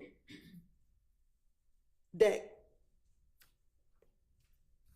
Cal told you the beef began because you hung around a person named Boo, I don't recall. and that they were mad because they thought Boo was a rat and that you were hanging around a rat? I don't recall.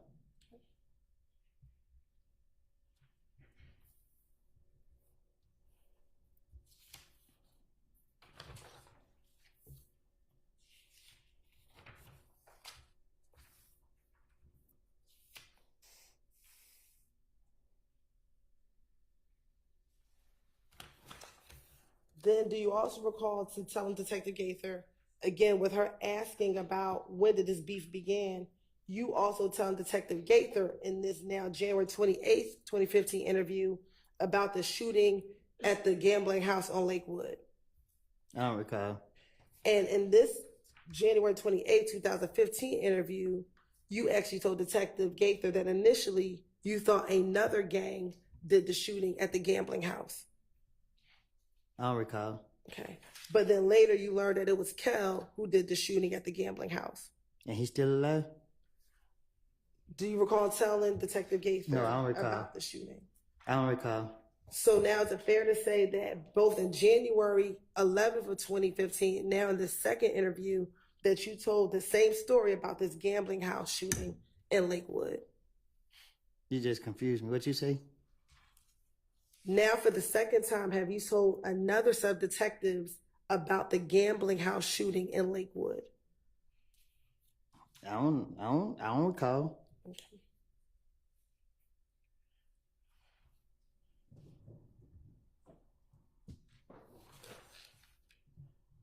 Do you also recall in the same January 28th, 2015 interview telling Detective Gaither that Kel wanted to speak with Doug on FaceTime?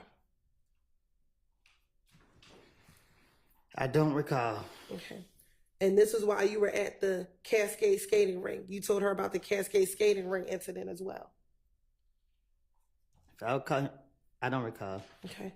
And that you told Detective Gaither that when Thug and Kel spoke at the Cascade skating ring,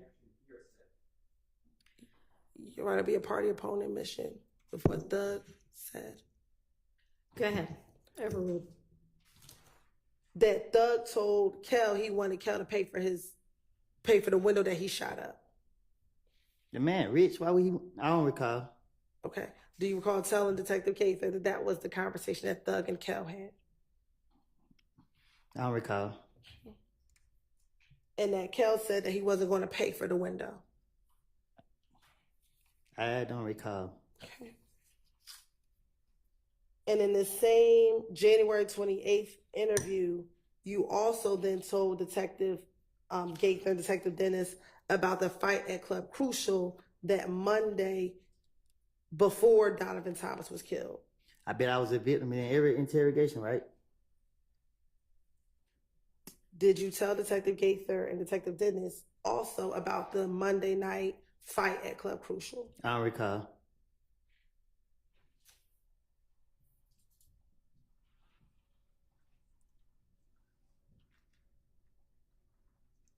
And that you also told Detective Gaither at the same Monday night event at Club Crucial that you had money flashing and that Kel walked up to you and punched you. Boy ain't living like that. He ain't living like that. But did you tell Detective Gaither that this occurred? I don't recall.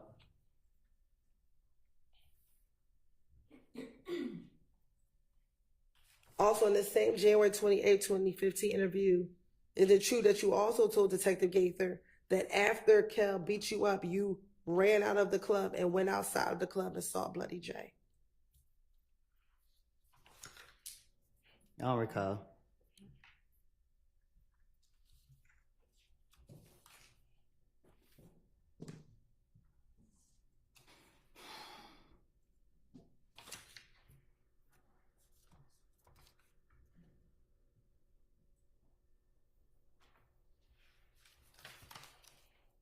And in the same January 28, 2015 interview, did you also again then tell Detective Gaither and Detective Dennis that people in your crew jumped Bloody J? People in my crew? Yes. My crew in prison. Okay, back in January 2015. My crew in prison. Everybody who ran with me in prison. Okay. Back in the We're licensed. All right, Mr. Copeland, listen to the question. Let her finish the question, and then you can answer it. In January 2015, did you tell Detective Gaither that at the same Monday night event at Crucial where you got beat up by Kel, that when you went outside, your people jumped on Bloody J? I don't recall.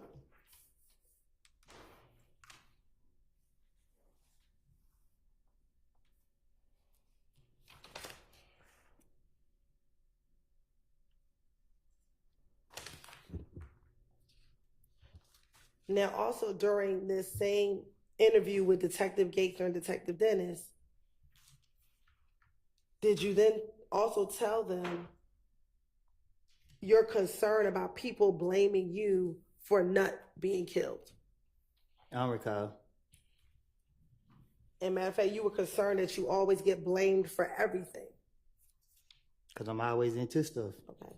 And that you told them, so the night after Nut got killed, you came down to talk to the detective to declare your name. I don't recall. And matter of fact, you told Detective Gaither and Detective Dennis that people told you that you shouldn't go down to the police department. I don't recall. Okay. But you decided to go down anyway to clear your name. You asked me? I'm asking you. I don't recall. All right.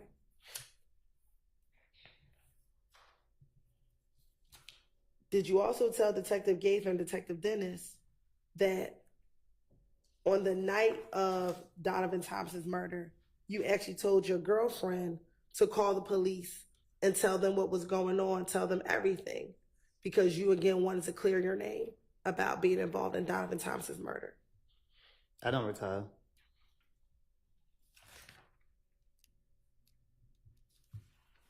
Now, during the course of this same January 20th interview with Detective Gaither and Detective Dennis, do you recall them asking you questions about the relationship between Nut and Thug? I'm from Canterville. Okay. I can't tell you nothing about two other people from other places. Do you recall telling them in this interview that Nut and Thug, you did not know of Nut and Thug having a problem? I mean, when the police questioned me, especially Gator, I know she after me. So she acted like she was into what I was saying, and I was feeding her whatever came to my mind. So they tried to make it make sense. So why wouldn't you say that they had problems with each other versus that they did not have problems with each other? Because I'm trying to make up a story. I don't know what nobody have. I don't know. I don't recall what I even said to her. I just know that anytime they question me, I'm trying to tell them anything to get them out my face. Now, you said that you're from Mechanicsville. Do you know where Thug, what part of the city Thug is from? I don't know. But I just met Thug when I got out of jail. We not from the same neighborhood. I don't know where he, like Cleveland Avenue, I guess. I don't know. Okay. And what about Nut? Did you know what neighborhood Nut was from? I don't know.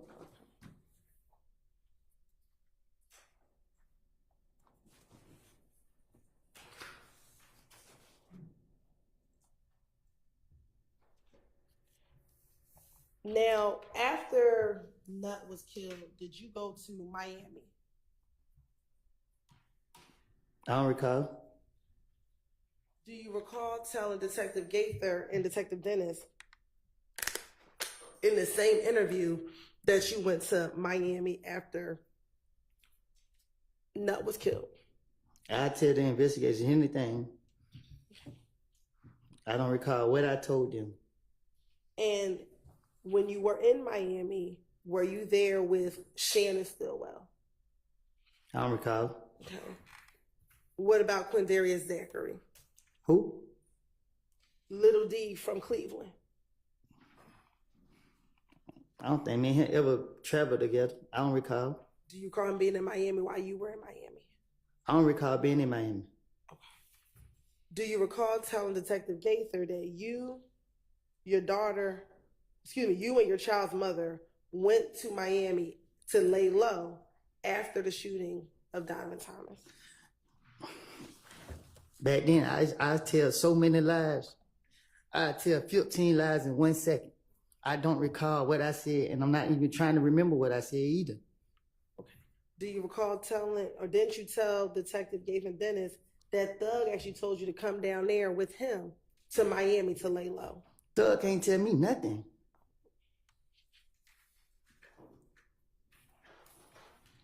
And you also told Detective Gaither that, again, after he told you to come down there and lay low to Miami, that you and your girl, you stayed down there for a week in Miami. I don't recall what I done told the police. But for me telling you now, there's nobody walking this earth and tell me what to do. Is going to Miami a bad thing? No, I just told you, you bring up something that you saying that I said to the police, and I'm telling you the truth right now. I lied to them.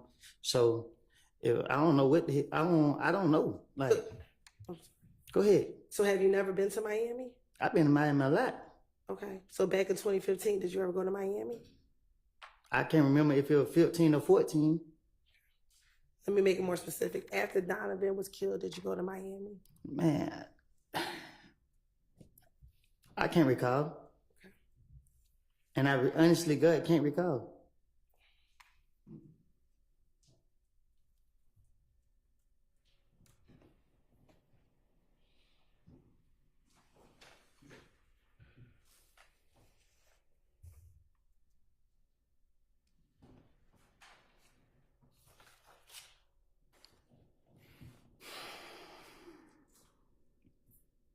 Now, when you spoke to Detective Gaither and Dennis, did you tell Detective Gaither and Dennis that you thought Thug was trying to get rid of you?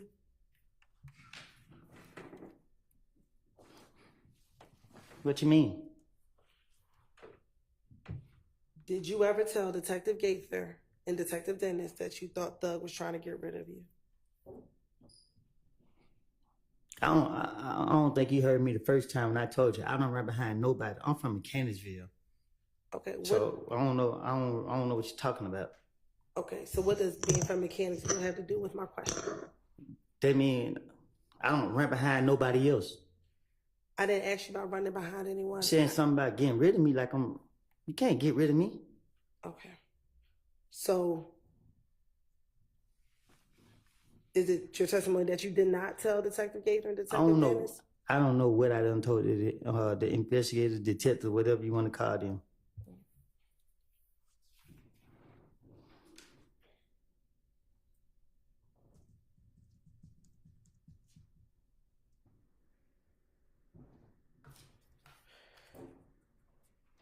Isn't it true that you told Detective Gaither and Detective Dennis that you actually spoke to Thug about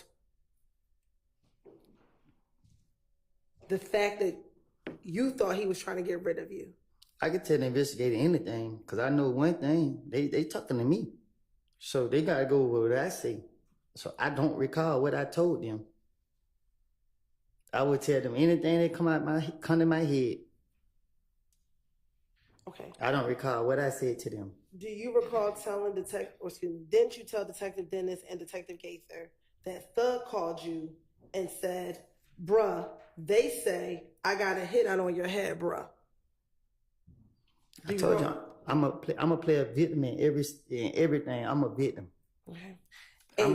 Go ahead. No, you go ahead. I'm sorry. I'm going to justify myself by being a victim. Okay. And your response to him was like, you do? And then y'all both started laughing. They don't even make sense. I don't recall none of that. Saying it, me telling it. I don't remember specific what I said to any investigator. I know I told them whatever. I feel that I can convince them to let me go.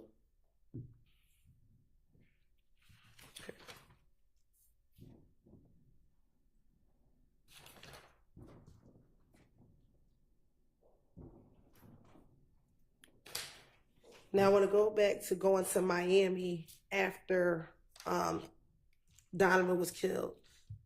Isn't it true that you told Detective Gaither and Detective Dennis that while you were in Miami, initially Thug treated you like a brother, but then things felt different? Did you got proof of me being in Miami?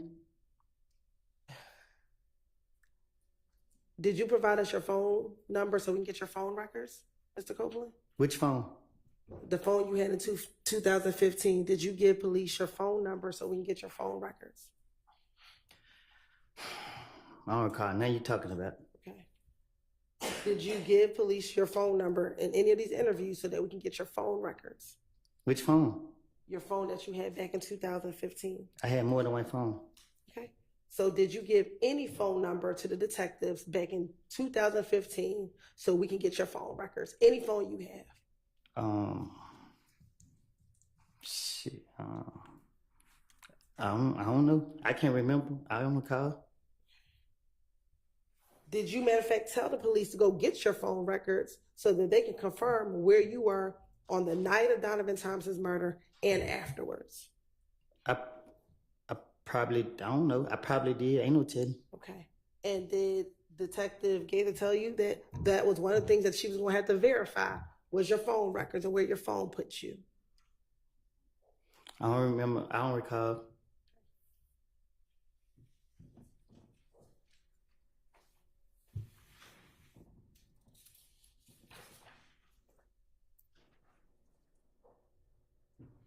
Back in 2015, do you remember your phone numbers from 2015? Shit, I don't even know my phone number now. Okay. Did you remember if you had a Sprint phone? I got T-Mobile. Back in 2015, did you have Sprint? I don't know. Okay. I can't remember what phone service I had. All right. Did you ever live off of Oakland Drive or use an Oakland Drive Southwest address? You said, have I ever used the Oakland Drive address? Yes. Um, And I don't want to put the full address on the record, but have you ever used the address of Oakland Drive? I don't know if I use it on anything. I know I use it probably getting out of jail. So is there an address? I don't know. I don't recall. I don't know. Do you have an address that you used off of Oakland Drive Southwest? I did. Okay. And does the number of the address begin with an 8? I don't know. Okay.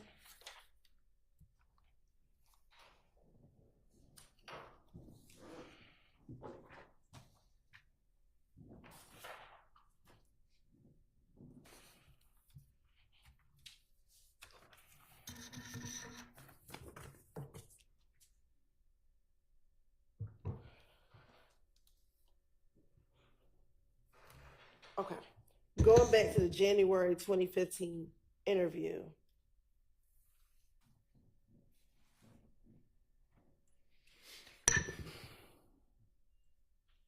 Isn't it true that you told Detective Gaither and Detective Dennis that while you were in Miami, he wasn't happy with you being around him anymore? It felt different. Who? That thug. You weren't thug. That thug wasn't happy with you being around. It felt different to you. I don't recall. I don't recall being in Miami.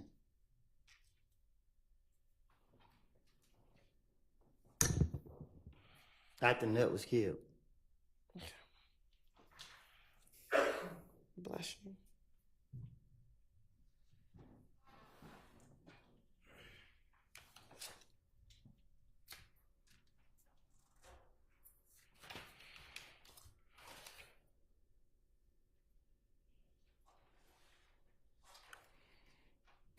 Now, in that same interview that you had with Detective Gaither and Detective Dennis, did you speak with them about, do you recall talking to them about Moontunk and that you encouraged Moontunk that he should come down and talk to the police as well regarding Donovan Thompson's murder?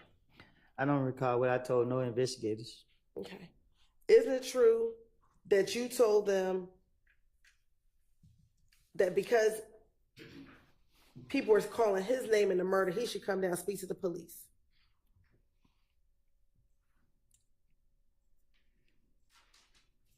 The only truth it is, I made these things up. I don't know about nothing going on. Why would you need to make up something about Moonsoon coming down to clear his name from a murder? I'm speaking in a general, like you got me up here like I know what's going on. I don't know what's going on. Okay, so I'm asking you now. I don't remember what I don't told the police. I keep telling you that. You can't keep asking me what I told the police if I'm telling you that I lied to the police. I can't remember no lie. Mr. Copeland? Yes. I think that she understands, generally speaking, what your position is with regard to what you remember and what you don't, but she's still going to ask you specific questions and you need to answer the specific questions also. And you don't have to preface every one of them with your general position about it. Yes, ma'am. But may I speak? I'm not trying to. Wait until there's another question on the floor. And I understand. I'm not trying to be difficult. I understand. Go ahead, Ms. Hilton. Thank you, Your Honor.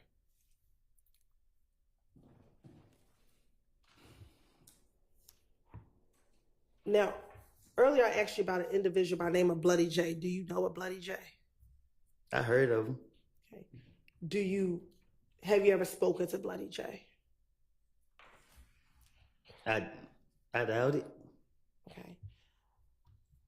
Back in the same January interview that you had with Detective Gaither and Detective Dennis, do you recall telling Detective Gaither, or didn't you tell Detective Gaither and Dennis that you were trying to hook Bloody J and Thug back together? How would I don't recall. Okay. And matter of fact, did you tell Detective Gaither and Detective Dennis that Thug and Bloody J had a falling out because Bloody J joined If Gang?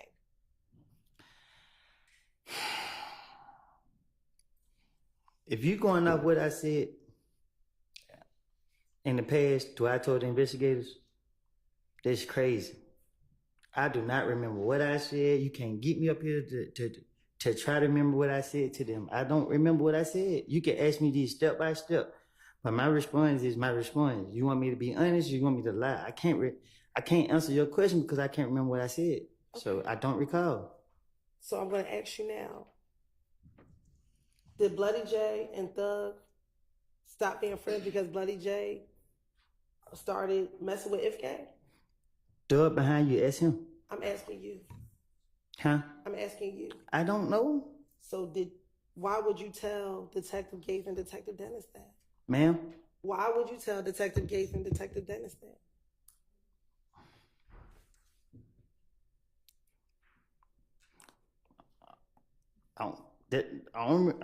I can't recall. Okay.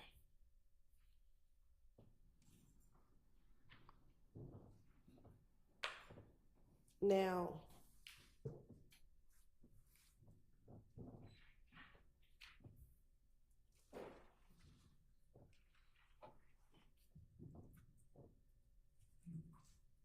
going back to the January 28th interview.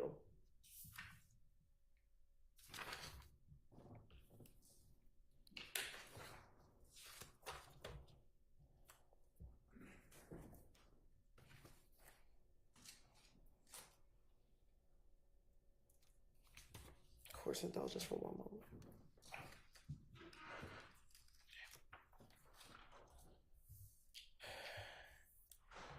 After speaking with them briefly about the murder, did you then go into more details about the shootout not the shootout, but the shooting of your car on the highway? Do you recall telling them about who you believed shot at your vehicle on the highway? I don't recall.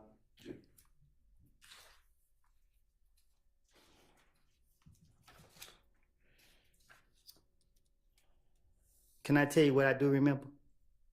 Is that about the shooting on the highway? No. Then no, not right now. Okay.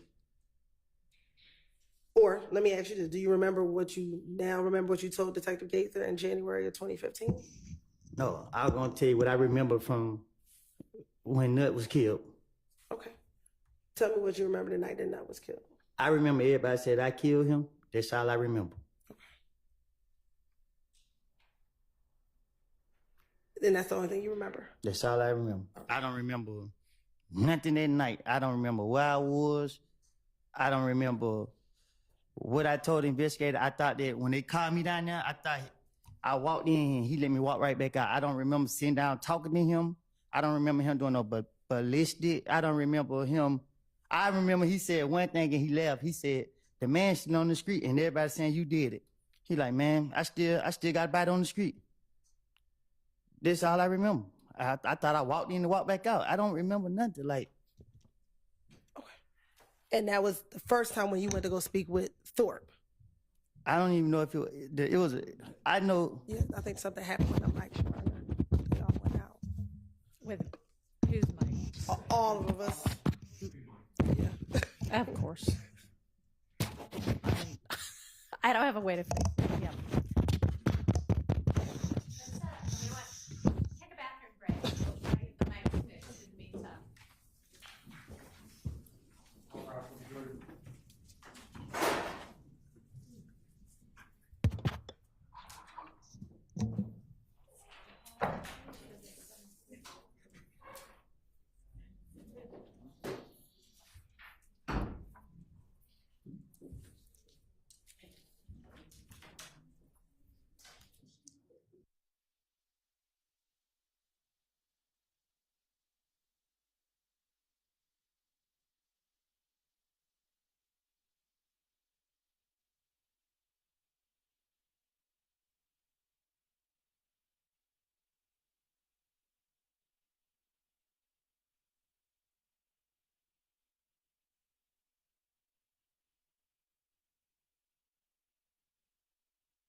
things working okay. So we will get Mr. Copeland back out up here, get the jury back out, and keep moving forward.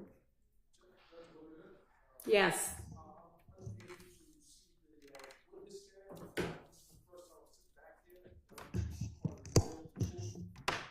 And I'm sorry, I know there are a whole lot of different Rule 22s out. I assume you've got one of them?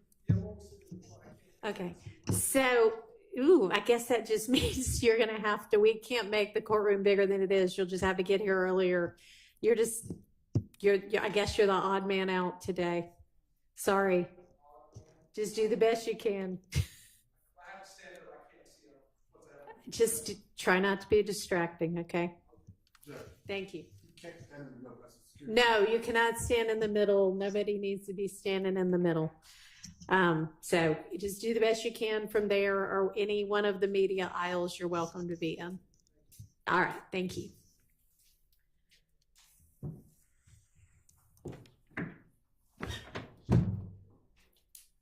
All right, let's get the jury back out.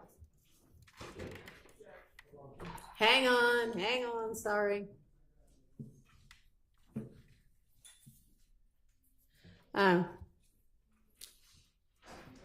Thanks. There's so many of y'all, it's hard to keep track. We're ready, Jeff. We got somebody for everybody? All right, yes.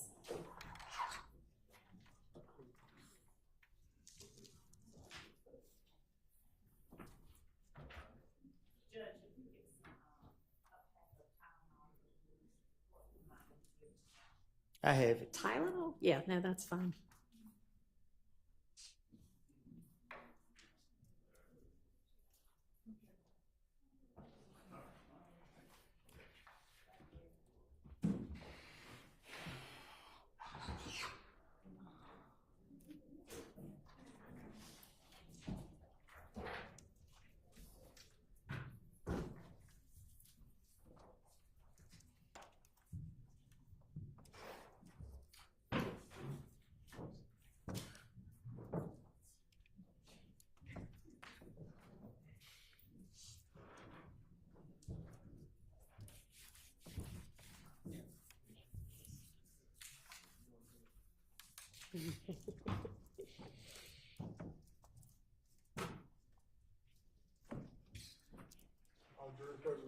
Thank you. All right, I think we've gotten our mic situation fixed for at least the present time, so we're going to get rolling again. Go ahead, Ms. Hilton. Thank you, Your Honor. Now, during this same interview, I think I just asked before we went on break that you saw that it was a grayish Impala that was shooting at you on the highway. Do you recall? Did you tell investigator Gaither and Dennis that in this January interview? I don't recall what I told him.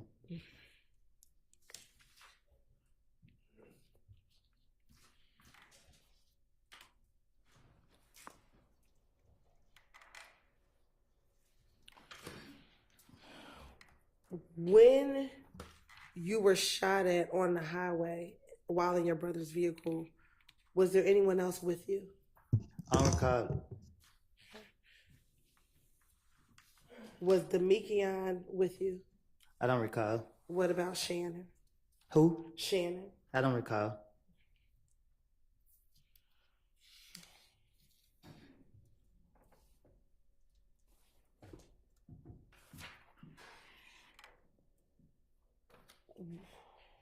With this incident that happened on the highway and you being shot at in the vehicle, did you tell Detective Gaither and Dennis that you had your brother file a police report?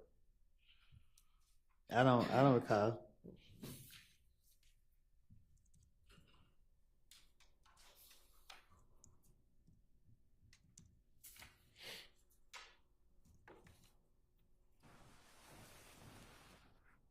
And do you recall them asking you, why did you have your brother file a police report? I don't recall. Okay. And you told them because you didn't have a license. I don't recall. Okay. And were you ever arrested for filing a false police report in January of 2015? I don't comprehend my charges. Okay. When you had this interview in January 2015, did you leave that interview with Detective Gaither and Detective Dennis? You said January? Yes.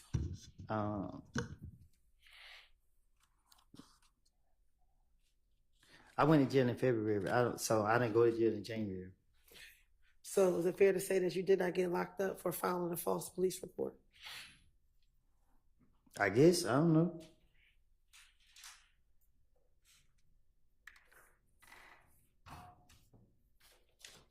I can't find no false police report. I didn't make it. And matter of fact, do you recall that Gaither and Dennis told you that in this case you were a victim? So they just wanted to find out from you what happened because you were a victim, because you were shot at on the highway. Yeah, that's how they were tricking me. But I don't recall saying it.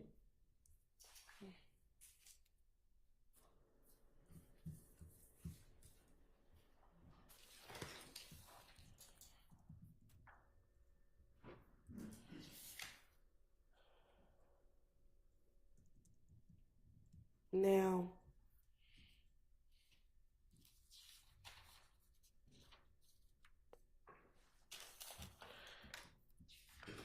in that same interview, do you recall Detective Dennis and Detective Gaither telling you that you probably should leave Atlanta because of everything that was happening to you? That was everybody telling me now. Okay. But I'm talking about back in January 2015. I don't recall. Okay.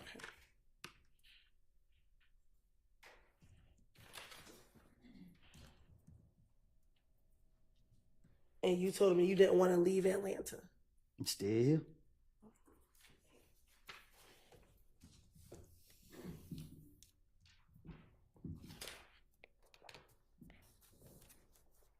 Now, in this same January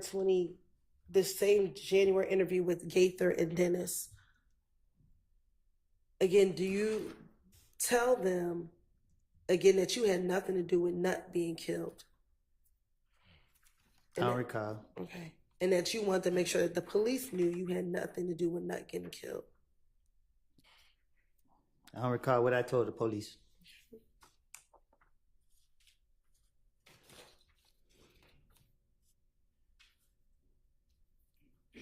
Also, during this same interview back in January of 2015, then do you recall telling Detective Gates and Detective Dennis that you had one of your friends buy a gun for you? I don't recall.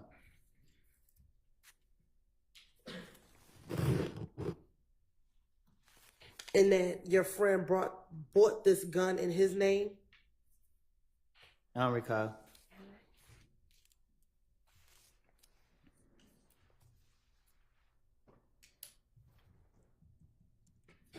And that the reason why you purchased the gun was to defend your house? I don't recall. Okay. And that you actually told the detective you don't want any trouble, you just want to protect your home. Do you recall telling Detective Gates and Detective Dennis that? I don't recall. And in January 2015, had you been convicted of a felony prior to January 2015? Huh? Prior to January 2015, had you previously been convicted of a felony? I don't know. What you mean? Do you remember when you were first convicted of a felony? After my mama died. About when was that? After she died. Okay, when did your mom pass away? 2008. All right. So if you caught your first felony after 2008, is it safe to say in 2015 you had been convicted of a felony? I don't recall. All right. When you told the police that you had a gun in this January interview, were you arrested for telling them that you had a gun in this January interview? Was I arrested in January? Yes. What year? 2015. No, I got locked up in February. All right. So even after you told them that you had a gun, the police in this January interview did not arrest you.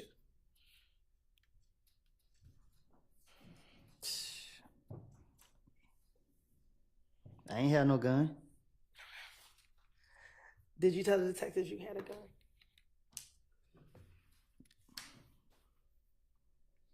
gun?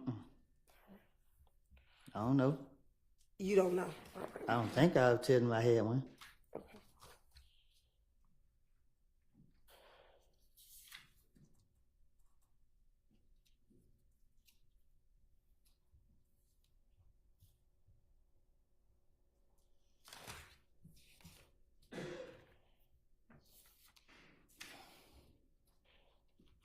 Now, in the same January 2015 interview, you also told Detective Gaither and Detective Dennis about this meeting with an individual by the name of Mo who wanted you and Thug killed. Is that true? How would I know? I don't know. Okay. You don't know about the meeting, or you don't know if you told Detective Gaither and Detective Dennis about this so-called meeting? How would I know somebody wanted us killed? Okay. So is it true, though, that you told Detective Gaither and Detective Dennis about this meeting with I Mo? told them people anything. Just like right now, me, you can have a whole conversation. I tell you about some stuff that never took place, and you'll swear that everything I'm speaking on was the God honest truth. Okay. But now you've told two detectives, first Thorpe, now Gaither and Dennis, so excuse me, three detectives, about this meeting that Mo had and that they were going to kill you and Thug. I'm going to play Objection, Your Honor. I didn't hear a question. All right, I think that was supposed to be a question. Did I'm you afraid have to- it implied? Is that right at the end of it? Yes. Try to just form it into a question. Yes, Your Honor. Isn't it true that you told Detective Thorpe and Detective Gaither and Dennis about this meeting that Mo had in which you and Thug were supposed to be killed? I tell you, I'm going to play a victim in every situation. And you actually gave them details about this meeting. Is that correct? I don't know what I told the investigators.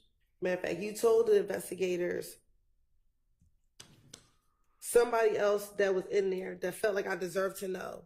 They came back and they said, hey, I had to get rid of everybody, bro. But they said they're going to kill you. They're going to take me to a gas station and kill me. Like, who's saying it? Mo, and everybody said, woo. Bloody J was on the phone with Mo, standing next to the person that was telling me. Said he ain't know the name of the person that was talking. And after everybody, I just said, kill him. And Bloody J said, woo. And everybody said, woo, woo. As in, that's a confirmation that they were supposed to go and kill you or have you killed.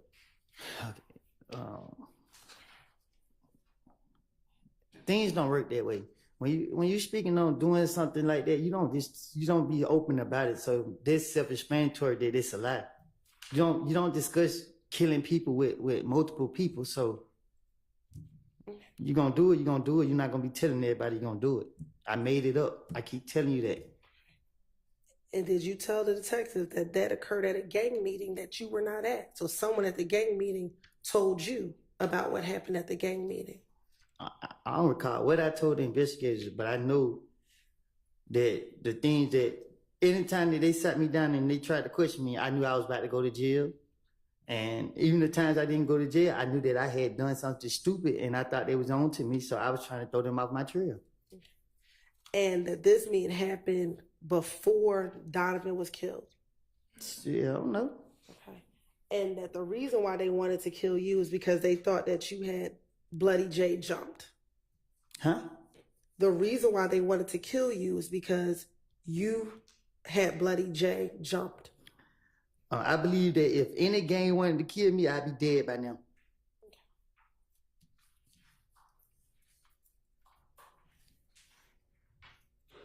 And you also, in the same interview with Detective Gates and Detective Dennis, you told Detective Gaither and Dennis that you actually texted Bloody J and asked him whether or not they had a hit on you. No. But he never responded to you. No, I don't remember. I don't recall. I don't know nothing about none of it. I wouldn't have their number and they wouldn't have mine. Now, back when you were interviewing with the detectives, both Thorpe and now the second interview with Gaither and Dennis, were you the only individual in the room with the detectives? I don't know. Okay. Looking at that picture, are you the only person in the room with the detectives? This one? Yeah, I want you to look at 378, Yankee Bravo and Yankee Alpha. It looked like I'm in there by myself beside with the police. Okay. And this is when you're telling the detectives all the things that I'm asking you about, correct?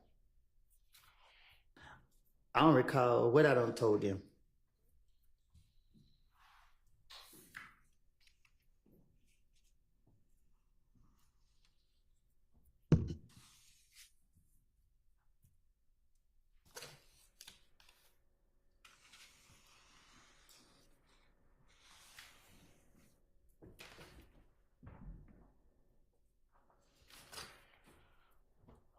Now, do you know an individual, Rich, who goes by the name Rich Homie Quan? Who is that? Do you know a person who goes by the name of Rich Homie Quan? Rich Homie Corn? Yes. Or the rapper? He raps. Mm-hmm. Do you know him? Do you have you ever spoken to Rich Homie Quan yourself? No. Okay. Do you recall the time? I don't recall speaking to him. Do you recall talking to Detective Gaither and Detective Dennis in this same interview about conversations you had with Rich Homie Quan? No, I do not recall having a conversation about Rich Homie Quan. And that Rich Homie Quan, you told Detective Gaither and Detective Dennis that Rich Homie Quan was a part of If Gang. I don't recall. Okay. And that you told Detective Gaither and Dennis that Rich Homie Quan felt torn between being with If Gang and being friends with Thug. Again, I'm just telling police whatever that convinced them that I know what I'm talking about. Okay. So why would you bring Rich Homie Quan into any of it? Why would that be because necessary? I'm sorry, go ahead. I didn't hear you. Why would it be necessary to even talk about Rich Homie Quan? So to the police. So when the police question me, my whole motive is to get them off of me. So if they sitting me down, laughing, hee ha ha, like you doing when y'all was up there asking me, and I told you I was lying, this is the same thing going on. They sit here, I don't know about them asking me about Rich Homie Quan or nothing, but if they bring up a name, if they ask me something, I'm finna come up with something that act like I'm in the midst, like I know what's going on. I don't sit around and gospel with people. I don't sit in people's faces. Like I'm out in the streets. I like to be I like to be outside. I'm not sitting around trying to listen to what nobody got to say. Okay. But when you originally went to the police, it was to talk about being shot at on the highway. So what would anything about Rich Homie Quan, why would you need to talk about Rich Homie Quan at all? That's what I'm trying to tell you. I don't have a clue what you're talking about. Okay. Isn't it true that that you told the detectives that Rich Homie Quan said to you, we the same set. You right here hitting these niggas this and that. So we talk. We the same set. I just can't turn my back on them. Like it ain't that, bro. This is what you're telling him. You supporting these niggas. Bro, I'm telling you, the more you supporting them, the more they gonna come out and do that. If you leave them alone, then everything gonna go away. And this is what you're telling Detective Gaither and Dennis that you said to Rich Homie Quan. So Gaither was a gang investigator, and what she do is she sit in the neighborhood, watch us all day, and she put cases on it. So I know Gaither to sit there and So when I'm interacting with Gaten, the main thing go through my mind is to convince her that I know what I'm talking about. That was my motive. So be bringing up Rich Homie Coin ain't never been like that in my eyes. So for me to be, I'm just trying to make it seem like I know what I'm talking about. What they say they want a big fish, and he's a big rapper. So shit, I'm trying to make up whatever I can come up with. I don't know. I don't remember what I said to no police. It's all stuff I just out the top of my dome. You ask me a question right now, I go out the top of my dome, and I convince you that I'm telling the truth. Okay, so in response, you said that Rich Homie Quan asked for your protection, and he said you told detectives that he's like, why don't you protect me, bro? We need y'all, bro. I need y'all to protect me. And you said, how the hell are we gonna protect you? Can you say it again? Sure. In the same interview with Detective Gaither, you said after you spoke with Rich Homie Quan asked for your protection. He a millionaire. What he need my protection for? Why would you tell Detective Gaither and Detective Dennis that? They the police and they trying to get me. Okay. Do you recall telling Detective Gaither about Rich Homie Quan's father's barbershop being shot up?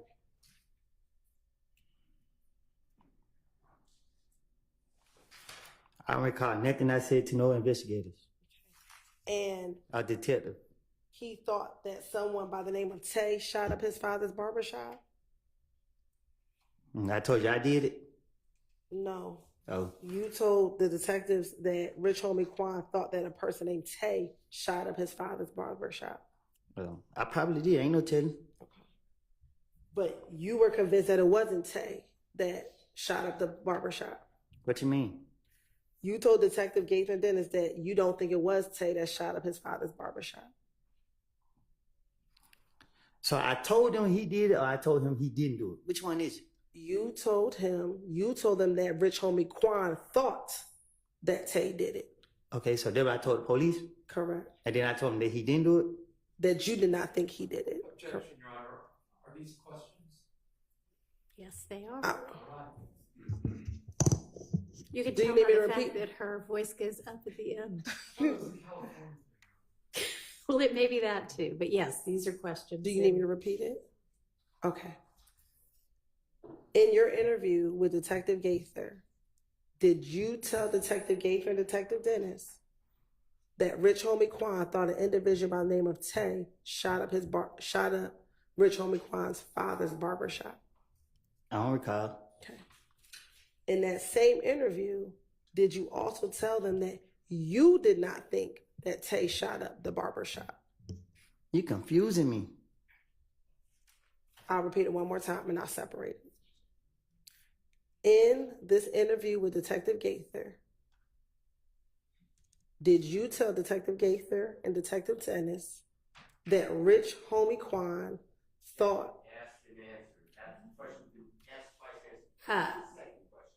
Overruled, because it's certainly been asked twice or more, but it hasn't clearly been answered. He's sitting there saying right now, I don't know what you're asking me. I'm confused. So I'm going to permit her to try to break it down and ask it again. Okay, so I'll start over. In this interview with Gaither and Dennis, did you tell Gaither and Dennis that Rich Homie Quan thought that a person by the name of Tay shot his father's barbershop? I don't recall what I told the police, but I don't know. All right. Now, my second question is, in that same interview, did you tell Detective Gaither and Dennis you did not believe that Tay shot up the barbershop? I don't know. Okay. I don't remember what I said to them.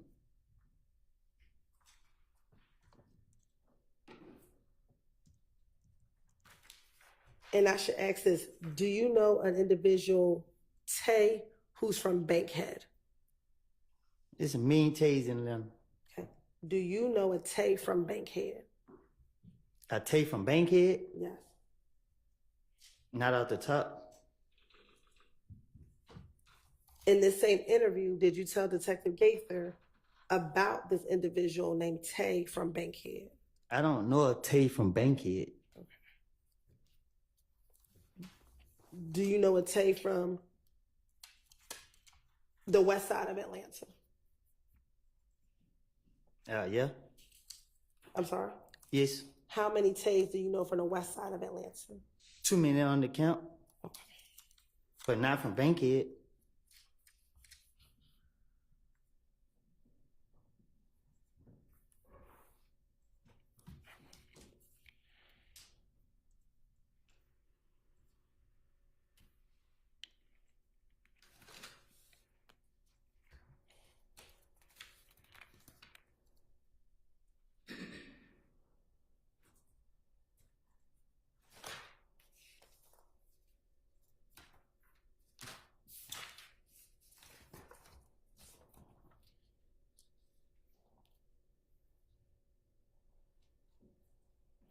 Now,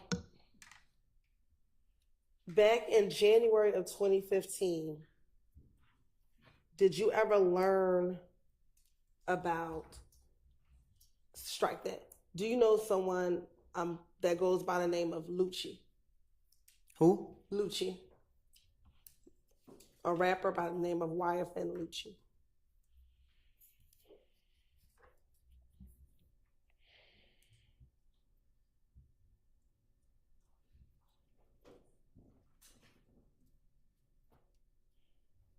What about him? Do you know an individual by the name of YSL Lucci? I don't know in person. Okay. Have you ever met this individual? You said, have I ever met him? Yes. Nope. When you say you don't know him personally, what do you mean? Because you said, have you ever met? We never shook hands. I never met him. Okay. How would you describe knowing YSL Lucci? He's a rapper. Okay. Do you know him outside of being a rapper? No. Okay. In 2015, were you aware of his mother's home being shot at twice, excuse me? You're shaking your head. I don't know nothing about him. Okay. Do you recall in this January interview with Detective Gaither and Detective Dennis talking to them about Lucci's mother's house being shot at? I don't remember. Okay. I don't recall. Do you recall telling Detective Gaither and Detective Dennis that people thought that you shot up Lucci's mother's house? I don't know nothing about it. Okay. Do you recall in this same interview back in January of 2015 with Gaither and Dennis that you were with Big Boo when Lucci's manager called trying to find out who shot up Lucci's mother's house? I don't recall. Okay. And do you recall during this same interview telling Detective Gaither that when the manager called Big Boo, you were present and overheard the conversation? I don't recall. And in the same interview, you told Detective Gaither that the manager told Big Boo that he had $20,000 for whoever shot at Lucci's mother's house. I don't know nothing about it. Okay. And that you actually took the phone from Big Boo and told them that you had nothing to do with shooting up Lucci's mother's house. Okay. Okay. Do you remember telling the detectives about that? I don't recall. Did that occur? I don't know. You don't know if you were present with Big Boo and took the phone away from him? I don't know what y'all talking about.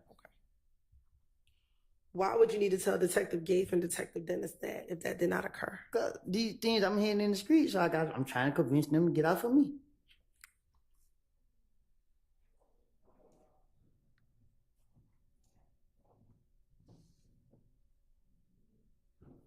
Specifically, didn't you tell Detective Gaither that when you took the phone, you said, man, I ain't did nothing like that, bro. You know, don't scream my name. I ain't got nothing to do with it. I ain't said he did. I ain't do that. I don't care about none of that. I didn't do that. I don't recall.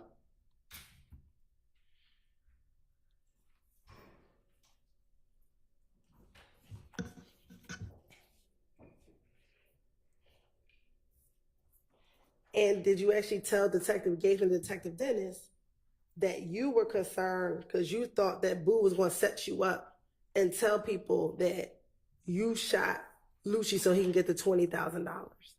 Huh? Did you, in the same interview, tell Detective Gaither and Detective Dennis that you thought Boo would have set you up and told people you shot at Lucci's mother's house to get the $20,000? I don't know nothing about that. I don't recall.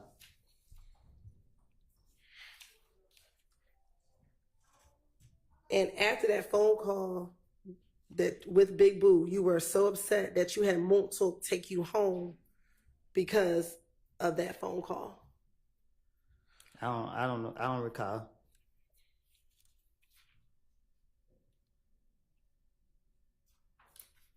And you also told Detective Gaither that when you got into the car with Montauk after this phone call, you told Montauk,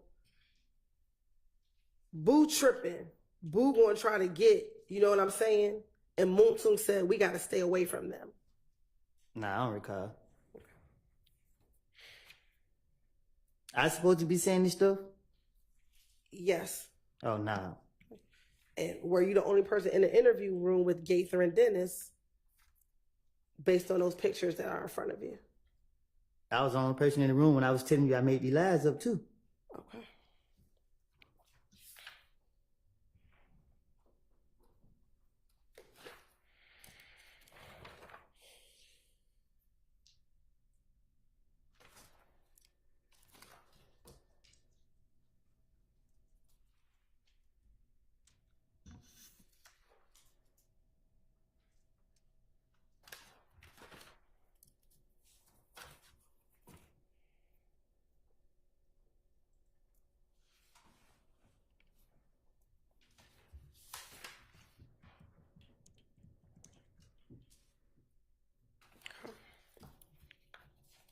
Of course it does. Just one moment.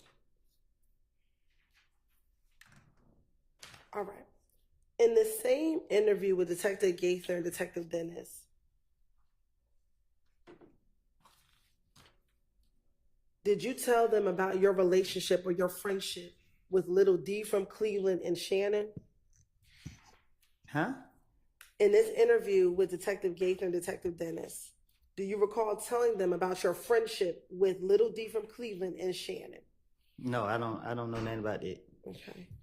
Is it true that you told them that the people that you're around, that you often hang around back in January 2015, is Little D from Cleveland and Shannon? No, I don't recall.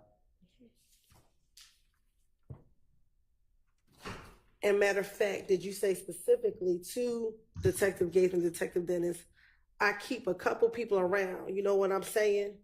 And Dennis asked who? And you said Little D from Cleveland and Shannon. Trying to convince him. If I did say it, I don't recall. Like I don't told the police so much stuff like this just made up. Like I don't remember what I don't told them. So. And then you also said sometimes Moonsoon may come around, but the primary people you hang with is Shannon and Little D from Cleveland. Little D from Mechanicsville. But let you tell it, every time you say I'm about to go home Moontoon. So it seemed more like I'd be with Moontoon more than I'd be with anybody else. Okay. From based off what you're saying today. So you know it's all made up. All right. Did you also hang with Moontoon, Little D from Mechanicsville, I said Cleveland, and Shannon? I hang with myself. I don't hang with nobody. I don't run behind nobody. I don't know none of that. Okay. All right. Well, back in 2015, didn't you tell Detective Gaither and Detective Dennis, I really have my trust in him. I wouldn't want nobody around me but Little D, and it's Little D from Mechanicsville. You know, Little D ain't going to turn his back on me. That's cap. You said that's cap. I don't remember saying it.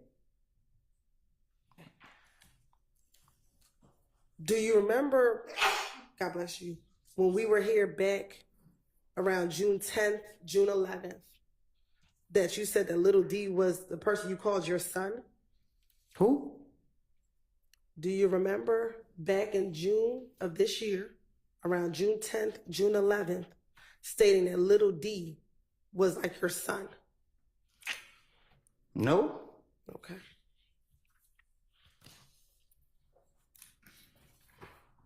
No, you don't recall saying that? I never said Lil D for Cleveland Avenue with my son. Not Cleveland, little D from Mechanicsville.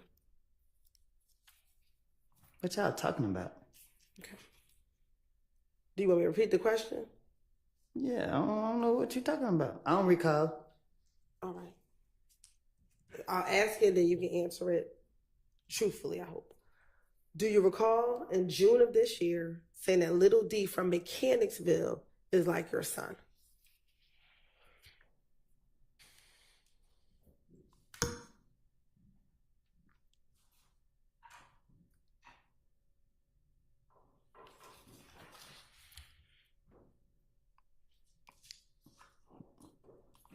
I don't know.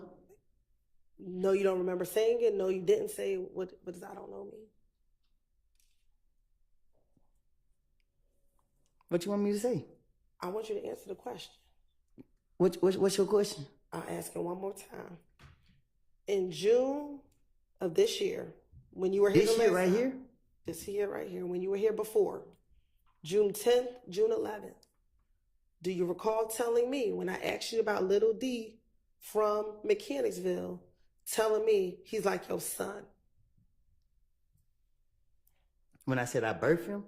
Yes. I'm just being sarcastic. Right, but that was to talk about the closeness of your relationship, correct? What you mean? When you say you birthed him, were you trying to tell? What were you trying to indicate when you said you birthed him? What did you mean by that? That was just an anger statement I made. Okay. Did you at one point in time have a close relationship with little D from Mechanicsville?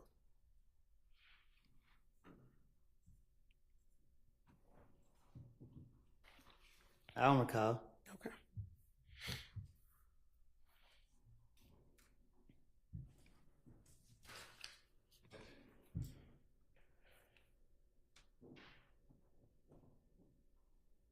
All right. Now, going back to this January 2015 interview with Detective Gaither and Detective Dennis, did you speak to them about Thug seeing you talk to the police regarding Donovan Thomas's murder? Did I speak to them about thugs? I don't recall.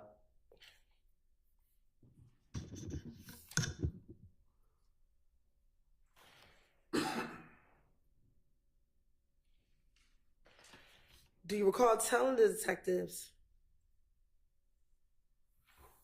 that Thug thought you were snitching because you were talking to the police? Huh? In the same January 2015 interview, did you tell Detective Gaither and Dennis that you thought Thug thought that you were snitching because you had been talking to the police after Donovan Thomas's murder? They don't make sense, so I don't recall. Okay. Didn't you tell the detectives in this January 2015 interview, Gaither and Dennis, I think I went wrong when I let Thug know that the detectives keep calling me. You keep talking about what? You finished? I am. You keep talking about what I told the investigators.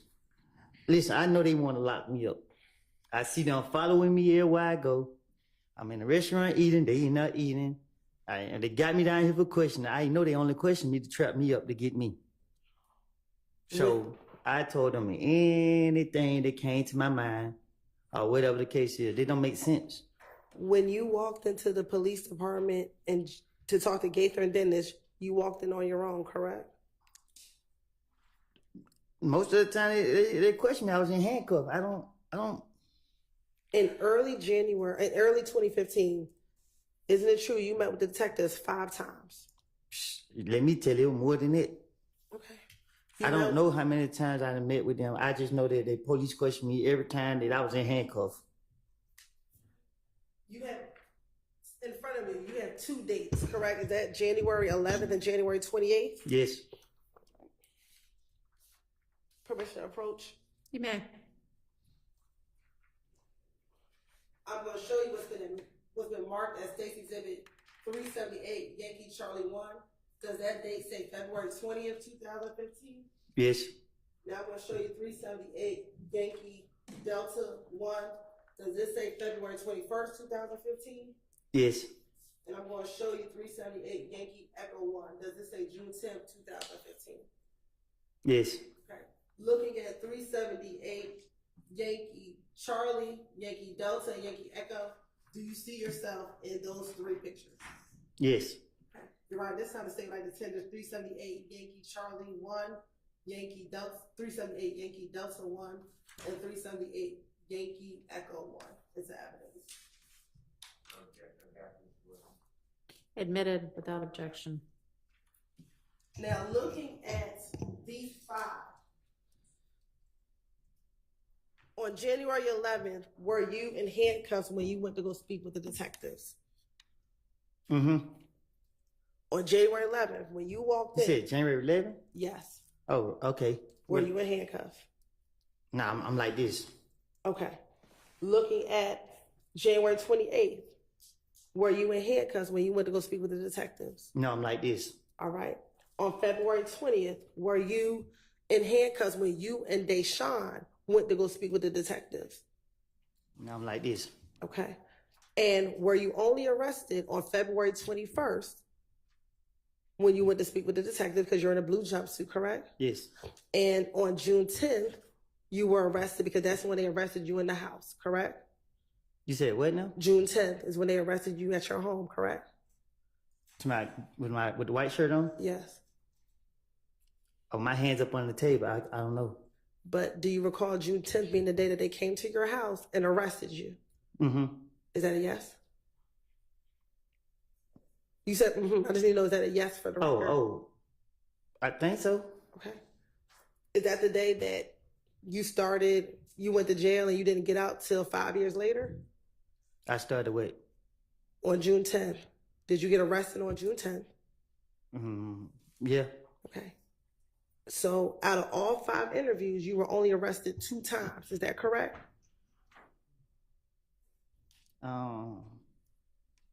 I guess.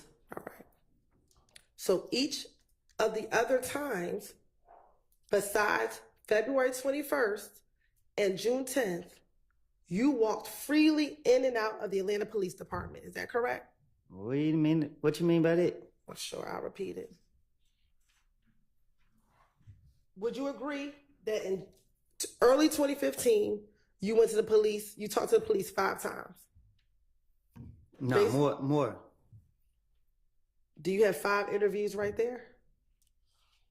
Yeah, but they had me in the back of their police cars too. Okay. How many times did you go to the Atlanta Police Department? On my own? In 2015. We're going to talk about just generally 2015. I don't know. I don't recall. All right. Do you see 5 different times in front of you? I got 5 papers in front of me. Okay. And would you agree they're all different dates? Yeah, they all got different dates. All right. And 3 of those 5, you are not in handcuffs. Is that correct?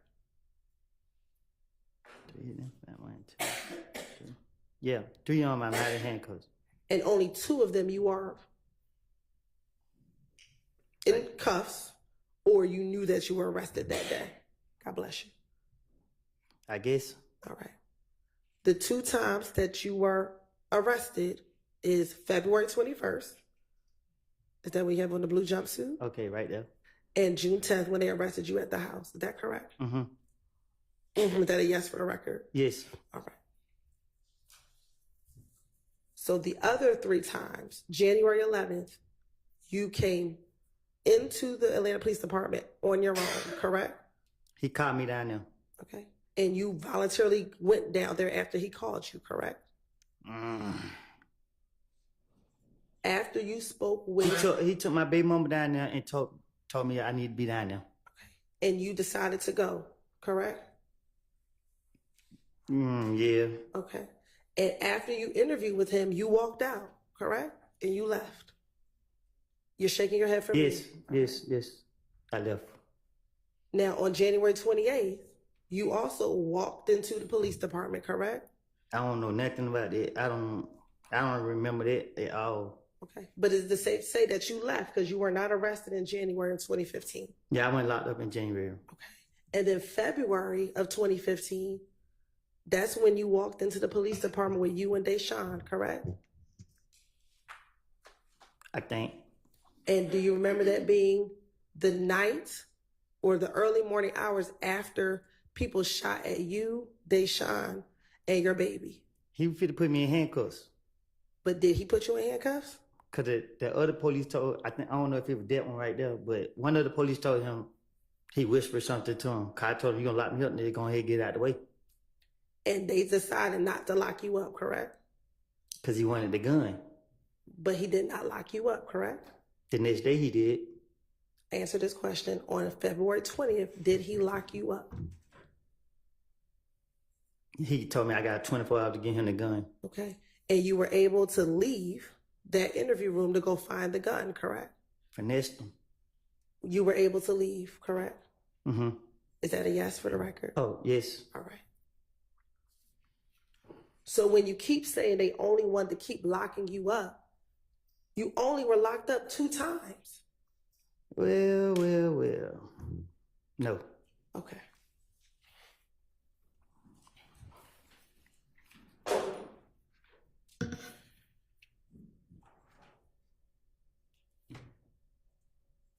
Do you recall today you said you spoke with police in the back of police cars? Do you recall how many times you did that back in 2015?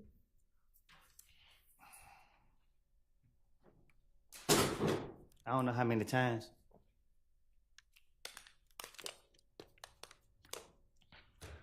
When you were inside the back of the police cars, did they release you or did they take you to jail? They released me. Okay. So again, even those times you were not locked up. Cause I finessed him again. All right.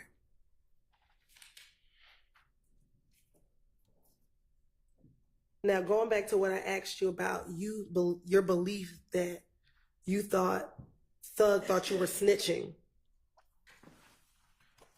Do you recall telling the police that every time you spoke to the police, excuse me, let me strike that, that there were times when the police would call you and you were in Thug's presence? And you were with Thug when the police would call you. What you mean? You gotta be more specific. Sure. In January of 2015, when police were calling you about Donovan Thomas's murder.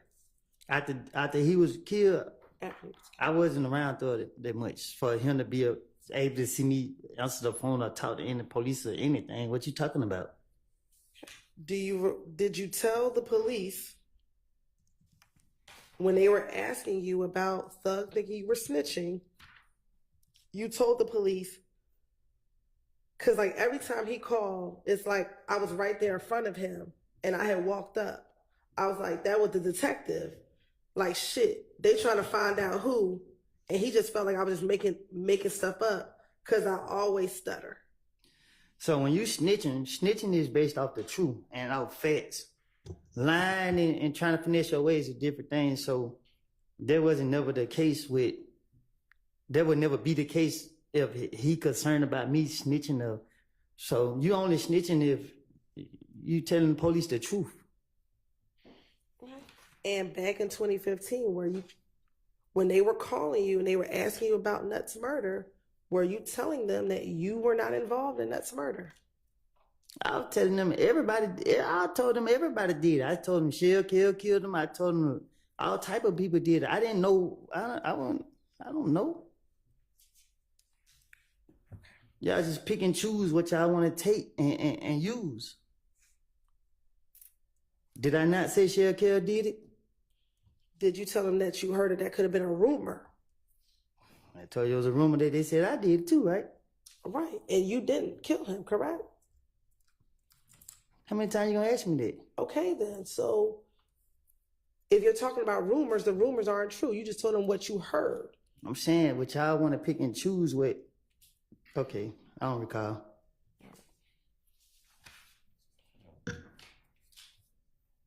And do you recall, because you keep saying that you wanted to finesse the detectives, is that fair? Do you recall them asking you about an event, a shooting on Spring Street where Thug's girlfriend was having a party at a house or at a hotel on Spring Street? I never heard anything about that a day in my life. Okay, and do you remember telling them that you knew nothing about those shooting on Spring Street? I guess I don't know. I don't know what I done told the investigators. So if you want to finesse them, why wouldn't you just act like you knew about it and just tell them about it? Because I didn't hear nothing about it. If I would have heard something from like the street saying, I could have been able to, act like I was there or act like I knew, but I couldn't because I never heard anything about it. Right, but if you're trying to finesse them and you just tell them whatever they wanted to hear, right? You could have just told them, yeah, I heard about it. So I couldn't because I wouldn't be able to speak on nothing where it'd be like, okay, like let's say if they would say 2 girls got shot in the butt. I would be like, yeah, I was there, man. The 2 girls got shot in the butt. I couldn't because I never heard nothing about the story at all to be able to say, act as if I knew. But if you're finessing the police, that means you're just lying anyway, right? So to finesse the police, you got to act like you have knowledge. You got to act like you know. Okay. So if you could have just said, yeah, I heard about that shooting. And I couldn't because I knew his next question was going to be who did it or what happened, where was it? Or I couldn't say anything about nothing. Okay. So why would I speak on something and get caught up? I'm not trying to get caught up in my life. In the same interview, did you also tell Detective Gaither and Detective Dennis that on the Friday before Donovan Thomas was killed, that you went to DJ Drama's studio as well? If I told the detective something like that, I probably did. I don't. Okay. And that's something that you also told Investigator Thorpe when he interviewed you. Well, I hadn't heard the question yet. You also told Detective Thorpe about going to DJ Drama Studio that Friday before Nut was killed as well, correct? I recall. Okay. So is it fair to say you told Detective Thorpe about going to DJ Drama Studio, then you also told Detective Gaither and Dennis at a later interview about the same series of events leading up to Donovan Thomas's murder? Can you say that again? I'm going to give her a little latitude. I think she's trying to get clear what the witness's testimony is. Thank you. When you first met with Detective Thorpe in January 11th, you told him about going to DJ Drama Studio the night before Donovan Thomas was killed, correct? I don't recall. Okay. You also now, in this January 28th interview, you've now told Detective Gaither and Detective Dennis also about this going to DJ Drama's studio the Friday night before Donovan Thomas was killed, correct? I probably did. I don't remember what. I don't know.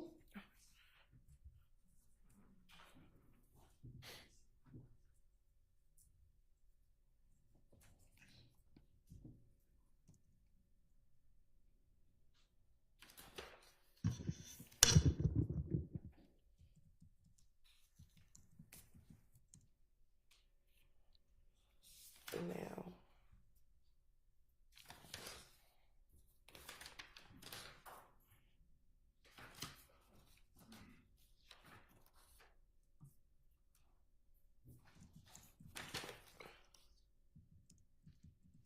during this same January 28th interview,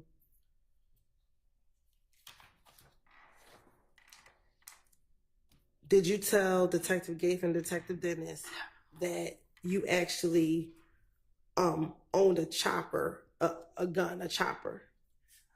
So it's no point in me trying to protect him no more because he did. But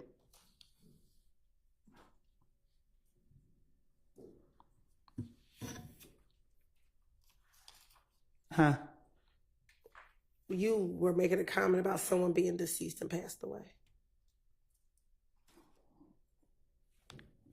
What you were saying?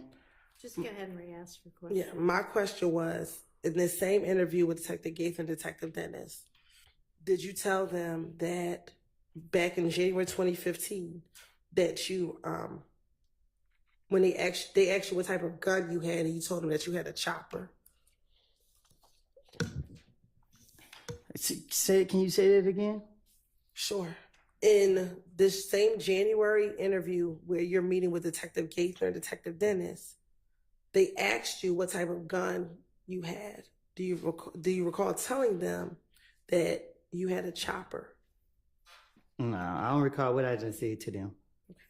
And that chopper is a chopper that was purchased by Quindarius Zachary or Little D from Cleveland. I don't recall.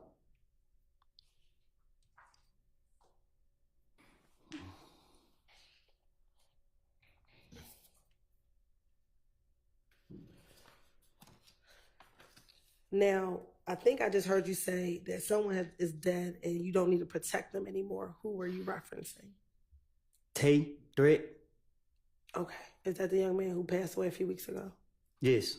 Okay. What would you be protecting him from?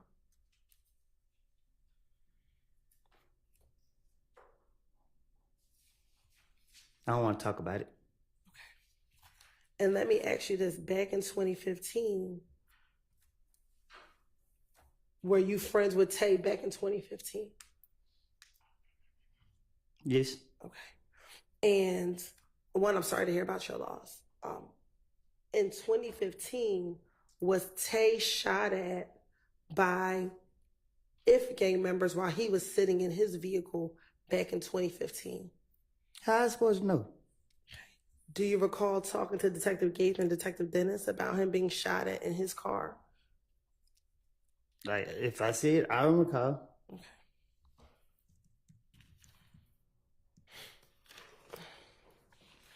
And is his real name Trevante Turner? You're shaking your head. Is that a yes for the record? Yes.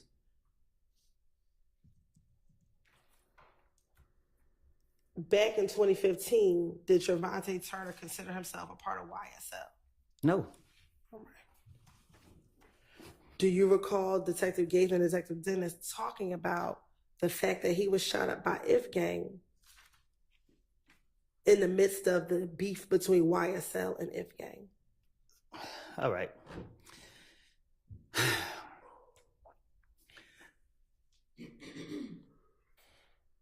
Threat had beef with Rich Homie Coin.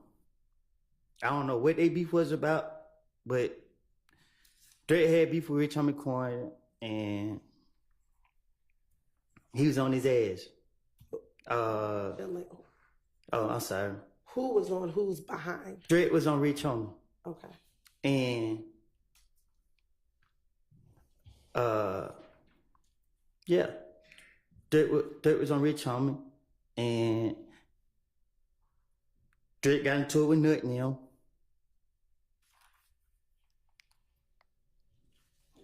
That's it. And at the time, was Rich Homie Quan claiming affiliation with IF gang? Huh? Let me ask this first. Are you talking about Rich Homie Quan and Threat? Was this back in 2015? Back in 2015. What you mean? What you were just telling me? No, it was 2014. I think it was one of them years. And at the time, was Rich Homie Quan claiming affiliation with IF gang? I don't know what Rich Homie was claiming. And you said that Threat got into it with Nut in them. I don't know. I don't know how it went, but I know that. Yeah, Threat like that. Okay.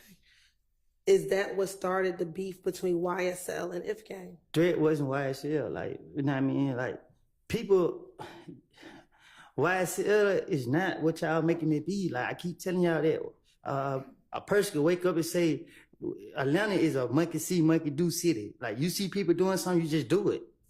I mean, and people say just because I know this person, oh yeah, I say, oh, I take a picture and say I'm YSL or whatever, but threat was MDC. You know what I mean?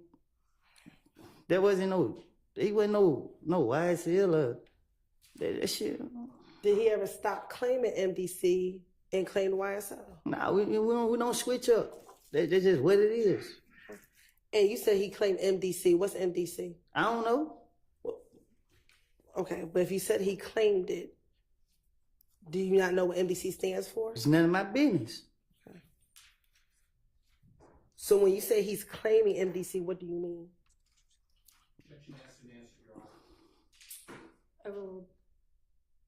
When you say he's claiming MDC, what do you mean? I don't ask questions. That's what I mean. Okay. Is MDC a music group? Ask them. I'm asking you. I think they got rappers. I don't know. Okay. Are they a music group? Huh? Are they a music group? Sustained. Does MDC stand for most dangerous clique? Ask them. I'm asking I'm you. from Canterville. Okay, but you said he claims MDC, so I'm asking you, does it stand for most dangerous clique? If I say yeah and that ain't what it stands for, you're going to say I'm lying. So I don't know what it stands for. Okay.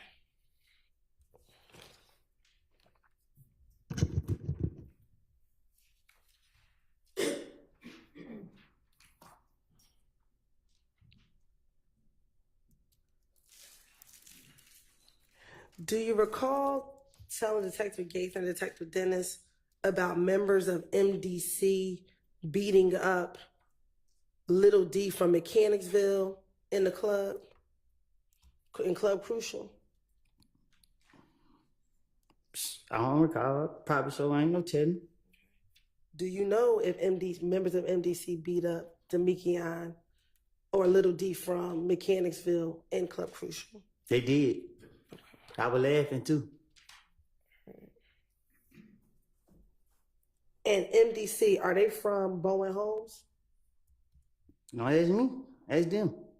Did you tell Detective Gaither and Dennis in an interview that you were cool with MDC dudes because you grew up in Bowen Homes and they from Bowen Homes?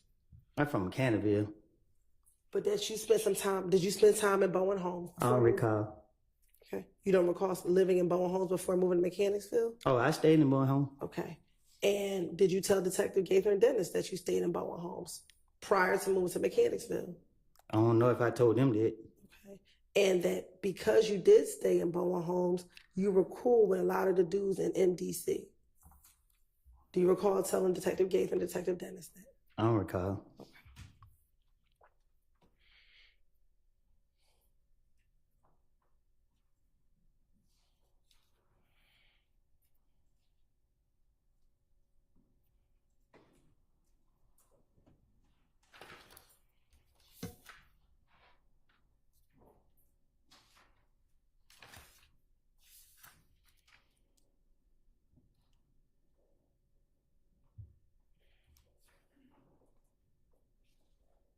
What does it mean to claim a clique? You said he claimed MDC. What does that mean to claim a clique or claim MDC? What does that mean? What you mean? You said it, so I'm asking you, what did you mean? You said he claimed MDC. What does that mean? Ask it. I don't know. I'm asking you because you said it. So what did you mean? That's just how I talk. Okay, so what did you mean when you said that? You said something about was he YSL or something. I'm just, you know what I mean? Like, you can't tie my friends into what nobody else got going on. Like, when you speaking on gangs, you know what I mean? A gang is a gang. That shit don't have nothing to do with nothing else. If you I'm sorry. I didn't. Okay, You frustrated me up here. That's fine.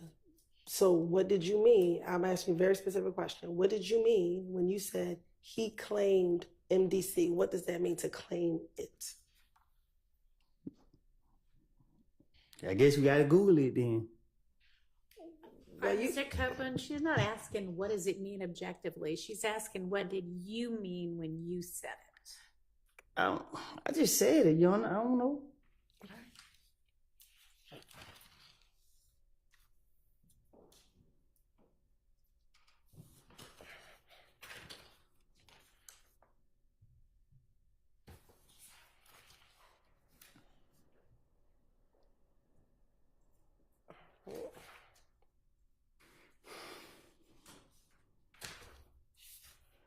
Now, all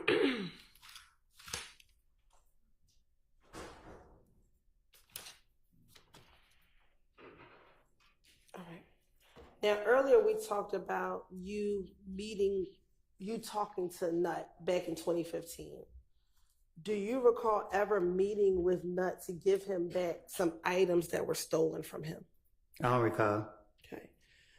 Do you recall, isn't it true that you told Detective Gaither and Detective Dennis that prior to Nut passing away, that someone broke into his car and you ended up with the merchandise from his car being broken into?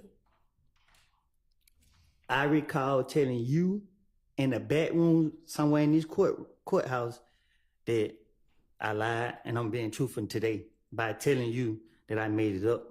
So what I said to the investigators in the past, I came forward and told you that I was in the room by myself when I told you that. I don't have no reason to lie.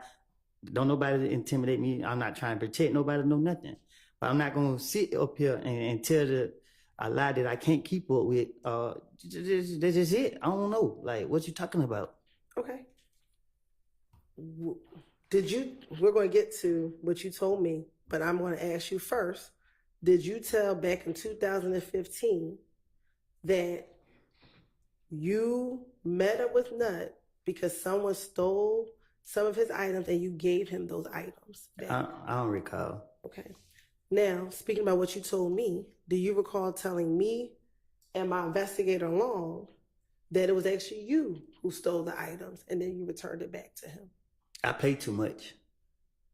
Okay. But do you recall telling myself and investigator Long that you actually took those items, but you then returned them? I did tell you that. All right.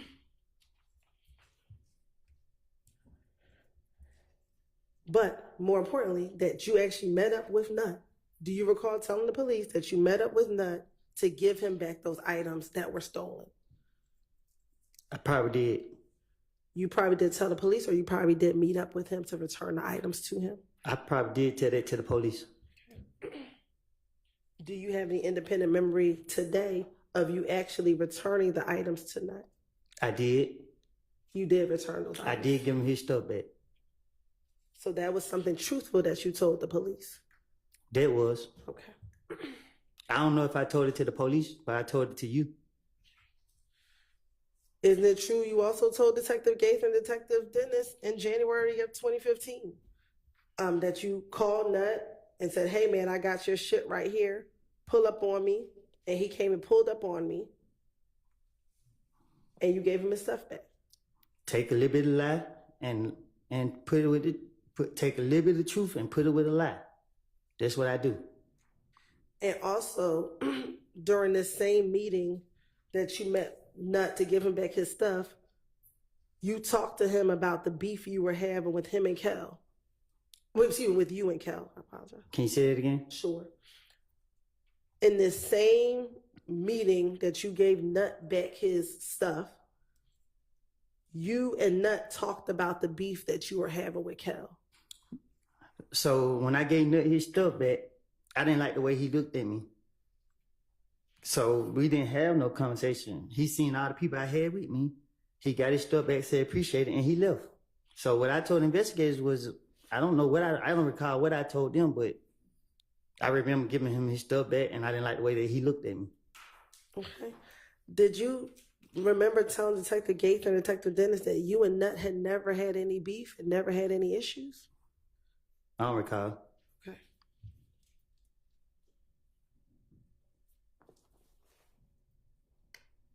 When you met with Nut, do you remember who you were with? I ain't telling you. Okay, so do you remember who you were with? There was a lot of people with me. Okay. Who were some of the people that were with you? I can't recall. All right. Well, you just told me that you weren't going to tell me, so. Because I can't. It was a lot of people with me. How many people did you have with you? More than 5. Okay. Did Nut have anyone with him?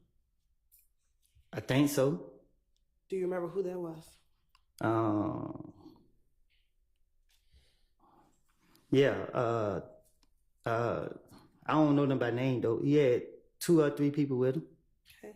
Do you remember telling Detective Gaither and Detective Dennis that he had his brother Greedy with him? I don't recall.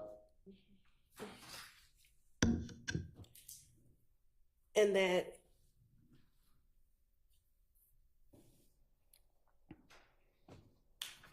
Greedy pulled up in the gray Impala, and then Nut pulled up in his Tahoe truck, his green Tahoe.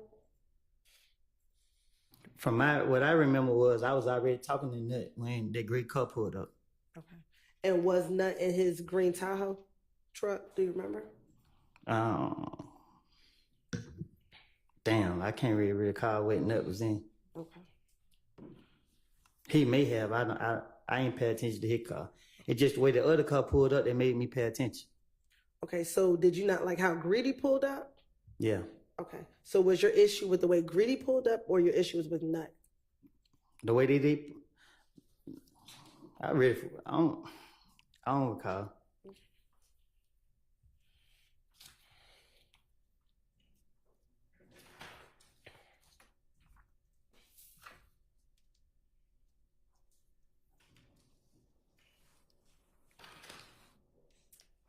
All right, while you're looking through your notes, we haven't had a break in a little while. It's probably time to at least stretch. Let's take a quick break. Thank you.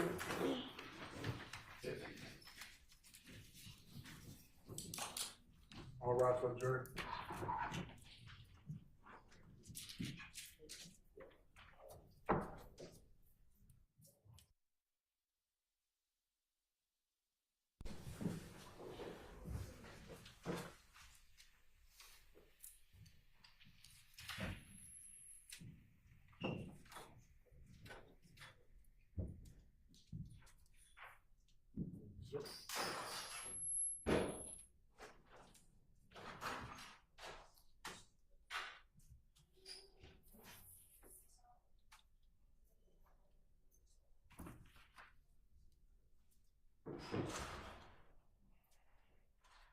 All right, we can all take a break as well. Anybody need to say anything for the record before we do that? All right. That's it. Nose running. That's all.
Now, Mr. Copeland, we just talked about MDC, and I want to go back very quickly to the shooting at the gambling house in Lakewood. Do you remember us talking about that a little bit earlier? And when we talked about it earlier,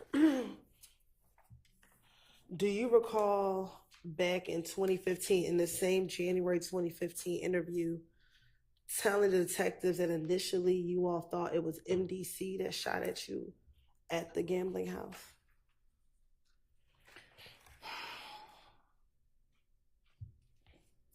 Can you say that again? Sure. When discussing the gambling house shooting, initially, do you remember telling Detective Gaither that initially you all thought that it was MDC that shot at you all at the gambling house? I know MDC didn't shoot at us. Me.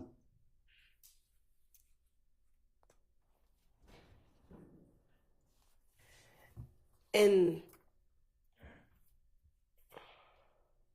when you talked to Detective Gaither and Detective Dennis about the shooting, you actually went into some details about what happened that night of the shooting. Do you recall doing that? What you mean? Like telling Detective Gaither, giving them details about what happened the night of the shooting.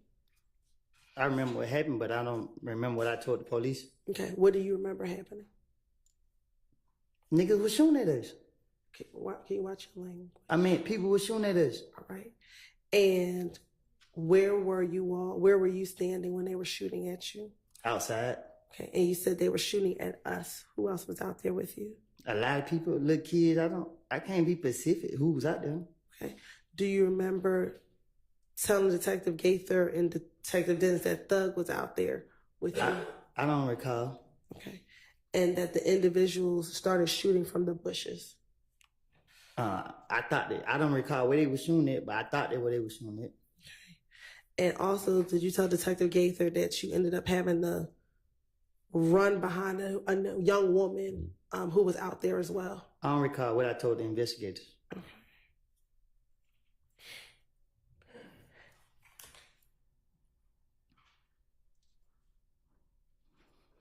And do you recall telling the investigators that at the Cascade skating ring, you confronted Kel about them shooting at you all from the bushes? What happened in Nut got nothing to do with YSL. This some shit, excuse me language. This got everything to do with threat. You know what I mean? I was trying to protect threat from the get-go. You know what I mean? Threat, and they had some more stuff going on. Like, was Threat at the gambling house when it got shot up by Kel?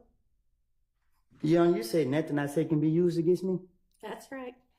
Me and Threat shot up Rich Homie Coin Daddy Barbershop on Bankhead. I don't know what happened with Threat and Rich Homie Coin, but I'm gonna ride with my brother. And they was beefing.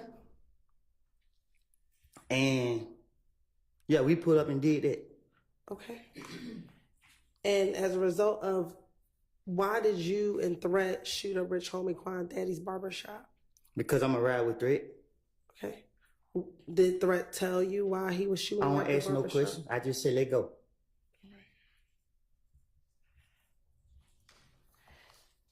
And when Rich Homie Quan's barbershop was shot up, was that in September of 2014? Do you remember? I don't know when. I know we went up there and shot it up. Okay.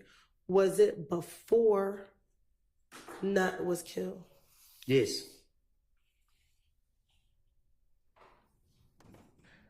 Do you remember what happened the day that you and Threat shot up Rich Homie Quan's daddy's barbershop?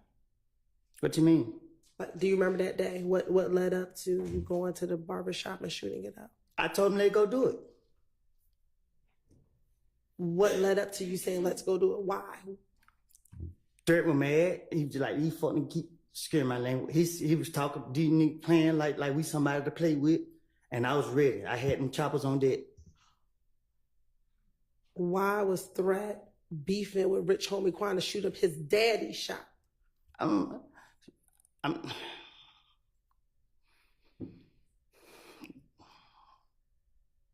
Cause we didn't know where he was. So did you go to the shop looking for Rich Homie Quan? Nah, we went to send a message.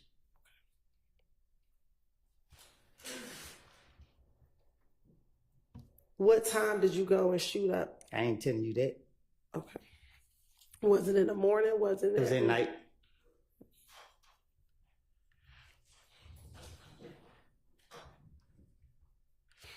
To your knowledge, did anyone send Threat to go shoot up Rich Homie Quan's daddy's shop to send a message? No, he said what he said, and I told him, let's go do it. Okay. You said that you all went to go send a message. What message were you sending? We ain't the ones to play with. Okay. Did something happen between Rich Homie Quan and Threat prior to you all having to go send a message? Yeah, but I don't know nothing about it. So how do you know something happened if you don't know anything about it? Because I can't say for facts if it's the truth.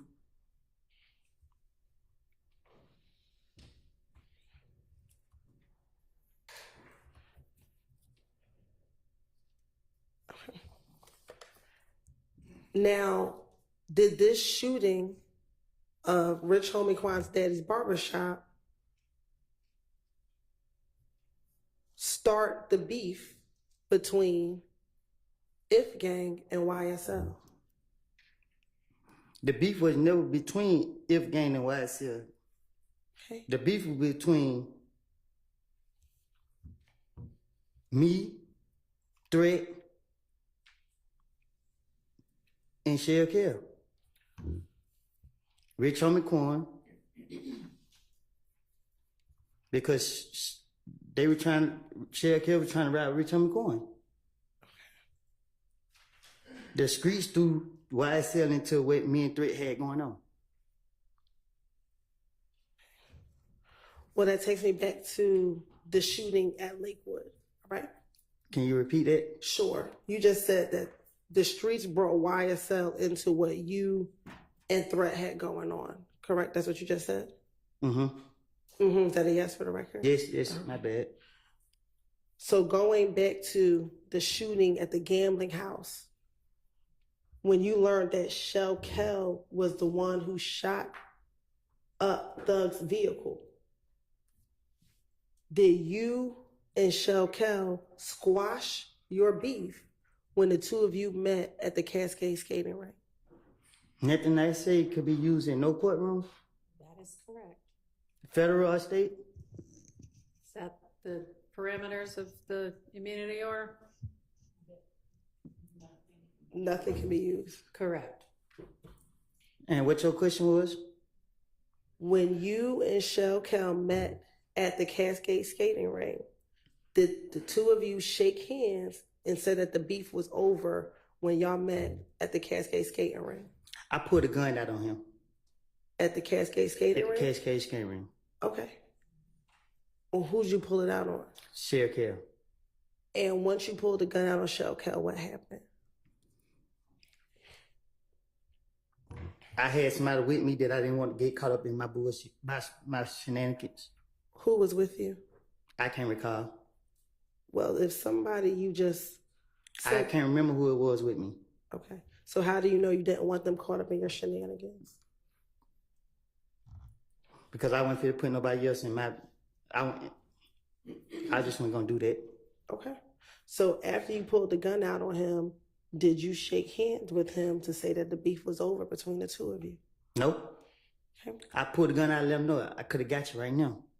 Okay. And you didn't shoot him? No, I didn't. All right. So did you tell the police Gaither and Dennis back in January 2015 that you and Shell Cal shook hands and said that the beef was over and y'all two were laughing about it? Well, I'm talking to the police, so I'm not going to tell them what actually took place. If I knew that y'all was going to do what y'all doing today, I wouldn't never even did what I did. Okay. And then after you told the police that you all shook hands, you told the police that Kel wanted you to FaceTime Thug.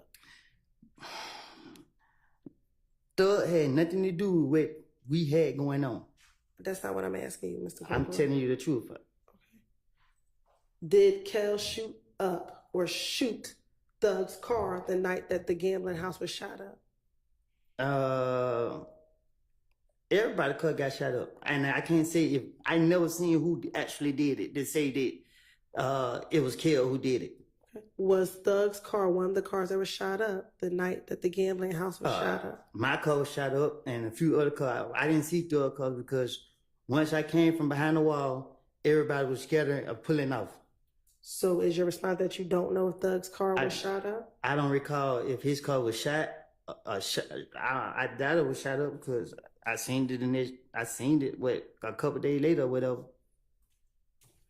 Did you tell the police that when back in this January interview with Gaither and Dennis, that when Kel asked you to FaceTime Thug, you FaceTime Thug and said, "Hey Slime, the beef over with." So Thug was like, "Yeah, it's over with." And then Kel got on the phone and Thug started talking and Thug said, "The beef ain't over with until you pay for my window. You shot my window." Well, I told you I'd make anything up if I'm talking to investigators. Okay. And they clarified and they asked you, is that what Kel said? And you said, no, that's what Thug told Kel. It don't take a rocket science to come up with it. I don't recall what I told investigators. I know I wasn't going to tell them that I put a gun on Shell Cal, and if I didn't have certain people with me, I was going to do something to them. Okay. And that, furthermore, you said, you told Detective Gaither and Dennis, yeah, he shot Thug's window. So Thug, like, I don't care about none of that, about what you all have going on. You still shot at me. Just pay for my window. If you don't pay for my window, hey man, I ain't letting nothing go. I looked at Kel and said, that's between y'all two. Do you recall telling Detective Gaither and Dennis that? You know, I don't need to talk like that. All right. And then afterwards, they hung up from FaceTime and Kel's like, nah, man, call Nut. And so you and Kel started talking and you told Kel, just pay for the window. This shit over. And Kel's like, pay for the window? This nigga just tried me. Did you tell the police that that's what Kel told you after he got off the phone with the... When I pulled that gun out on Sheriff Kell, I said, I could have got you. He went his way, and I went mine. Okay. Do you recall telling Detective Gaither and Dennis that you actually did shoot at Kel's house back in June of 2015? In the interview in June of 2015, you actually told the police that you shot at Kel. Do you not recall that? No, I don't. Okay. So I don't even think I got a chance to get him. You said that. You told the police you shot in the air, but Kel was around. Do you recall telling the police Can you that? say it again? Sure. I shot in the air, but what? It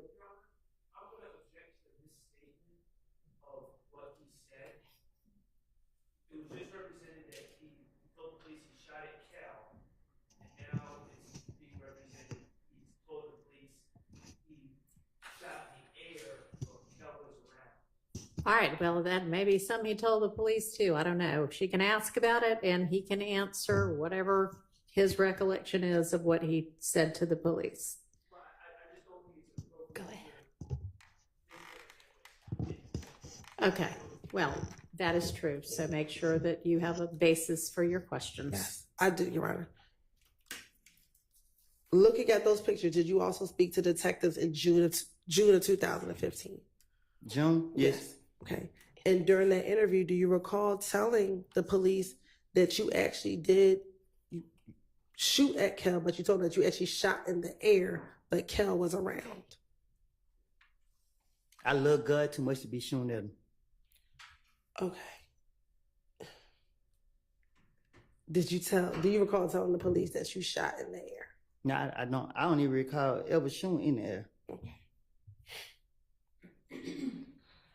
Now I want to go back to the January 28th, 2015 interview.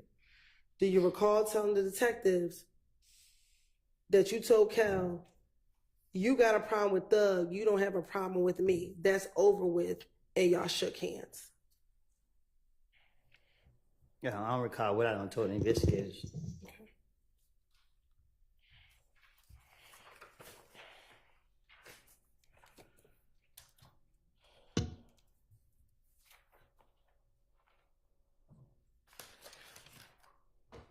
Now, in the same 2015 interview with Gaither and Dennis, after you spoke with them, Gaither and Dennis, about what led up to the shooting on the highway, do you recall giving them more detailed information about the shooting on the highway? What you mean? Sure. Let me ask you this. Do you remember how long your interview was with Gaither and Dennis? See, they questioned me so many times. Okay. Do you remember the interview being approximately 3 hours? Probably so. Okay. And in the course of that interview, do you recall talking to them about a number of different things? I don't recall. Okay.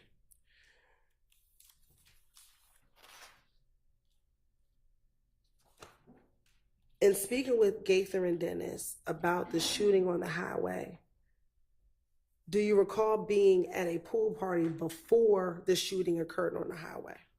No. Okay. Isn't it true that you told Detective Gaither and Detective Dennis that you all were at someone's home or at the pool party and you were getting ready to leave when you saw Booshi, Booshi, get on the phone prior to you leaving the party? I don't recall what I told the investigators. Okay. And you actually thought Booshi might be setting you up? She know better. Okay. But did you think, did you tell the detective you thought that she might be setting you up? I don't recall what I told the detectives. And you thought that Booshi might be setting you up because her family was friends with Nutt's family? I don't know who her family friends with. I don't even know who her family is.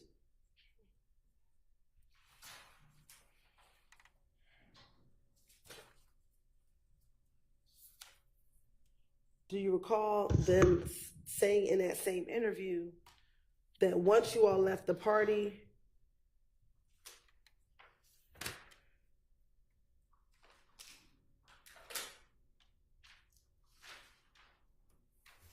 You all got on the highway.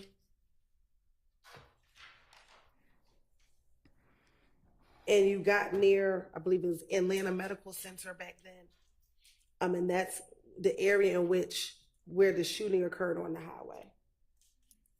Can you say that again? Sure. That after you left the pool party, you and I believe Shannon got into a car and you all left, and the route that you took was near Atlanta Medical Center.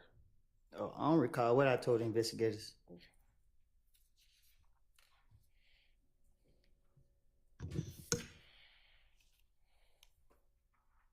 The truth of the matter was I was trying to protect my friend. Threat. Okay. Were you trying to protect Threat when you all were getting shot at on the highway? I don't recall what you're talking about. Okay. Was Threat in the car with you when you were getting shot at on the highway? I don't recall.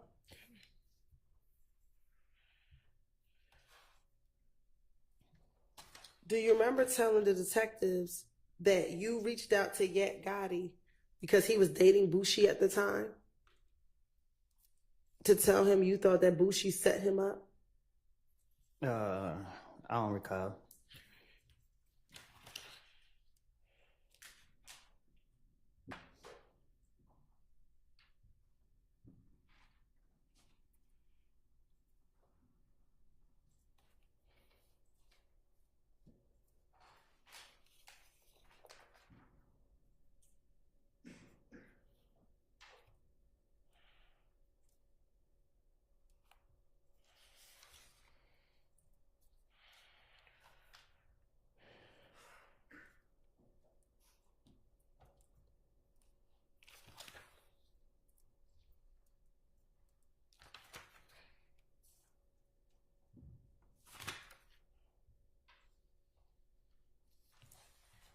And when you spoke to Yak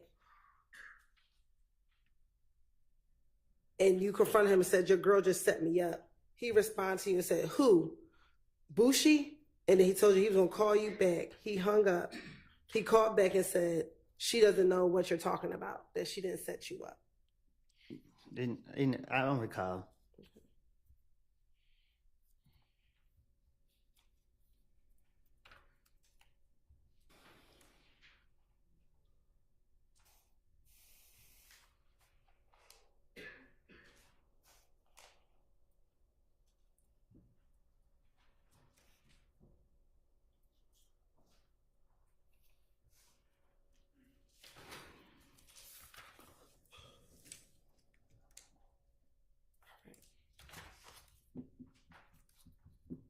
Now,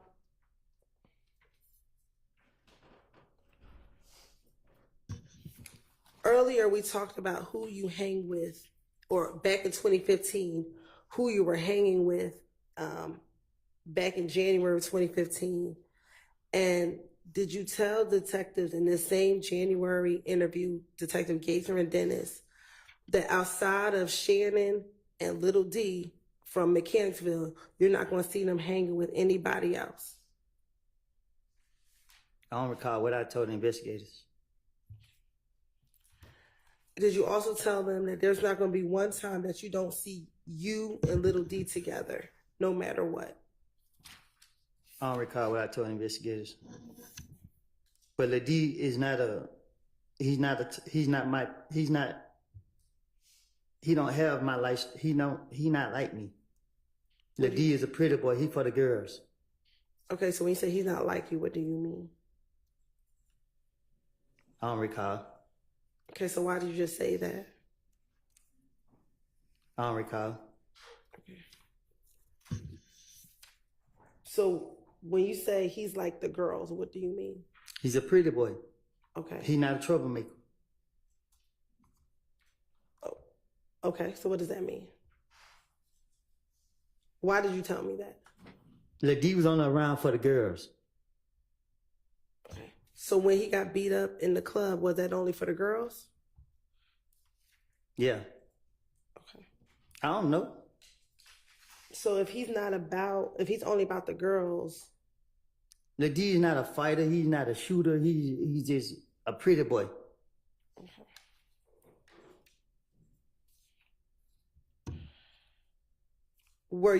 Are you aware of Little D shooting at people's houses after he got beat up in the club in April of 2015? No, Lil D don't know how to shoot no gun. Okay. Were you aware of him being convicted for that? Cause Lil D wanna be something that he ain't. So he probably took a charge. Ain't no telling.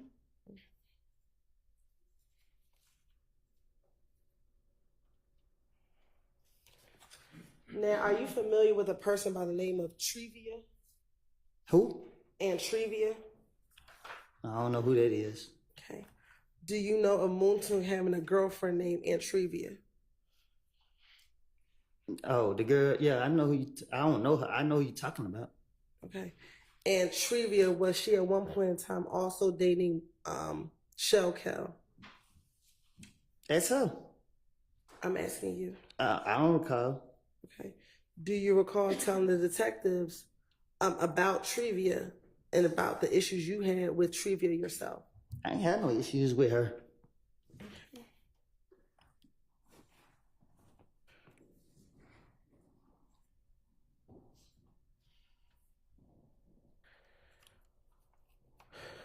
Do you recall telling the detectives about Moontung and Shell Cal getting into an argument at Club Crucial? We grown, we men, we ain't doing no arguing, especially not over no girl. Okay. Do you recall telling Detective Gaither and Detective Dennis? I would tell them anything. And that their argument wasn't over a girl? I don't recall.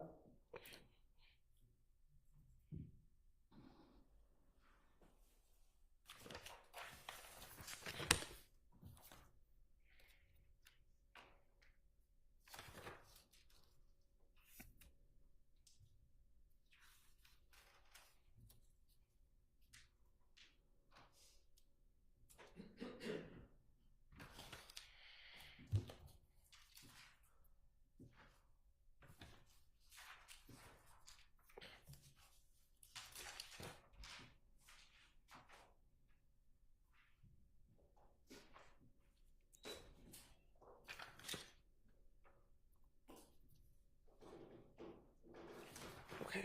Earlier you talked about pulling a gun out on Shell Cal. Do you recall telling me that a few moments ago? Yes. All right.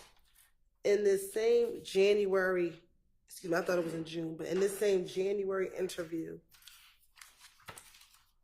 do you recall telling Detective Gaither that you actually told Shell Cal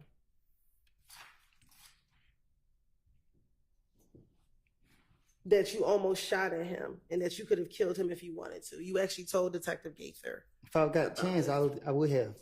Okay. But did you tell Detective Gaither that you told Shell Cal that you almost shot at him? I don't recall. Okay. And that you actually told him, I was this close to you, but I could have killed you if I wanted to? No, I don't recall. Okay.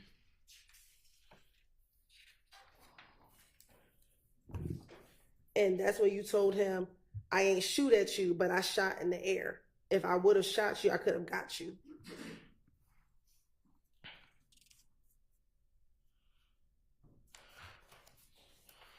You said it again? Sure. Do you recall telling Detective Gaither that you actually did tell Shell Cal that you almost tried to shoot at him, but that you ended up shooting in the air? I don't recall. And that you told him, I would have shot you. I could have gotten to you, bro. Anytime he got shot at? No, I don't recall.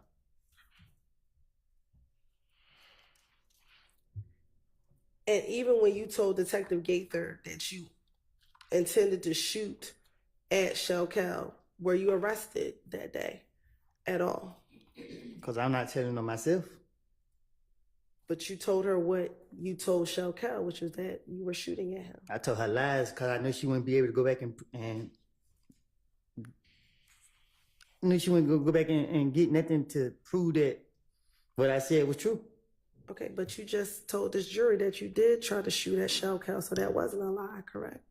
No, I put a gun out on her. It's a difference.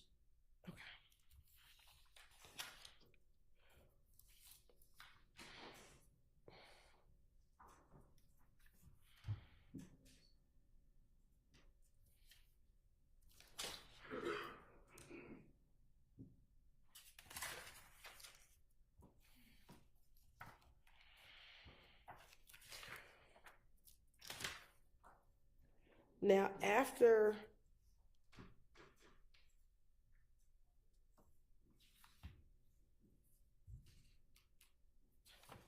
January 28th, did you then go back to the police department in February 20th after you, your daughter, and your child's mother were shot at when you were coming out the house?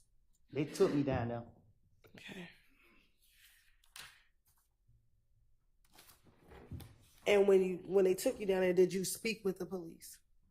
I had no choice. And did you tell them what happened to you? I told them different stories. What do you recall happening the day that you, your child, and your child's mother were shot at? My child was crying. She wouldn't stop crying. We was taking her to the hospital. We came out the door. Somebody was out there waiting. And then what happened? Okay. When you went to come out, child, where were you? Carver home. Okay. And where were you taking your baby? To the hospital. And today, do you recall which hospital you were taking her to?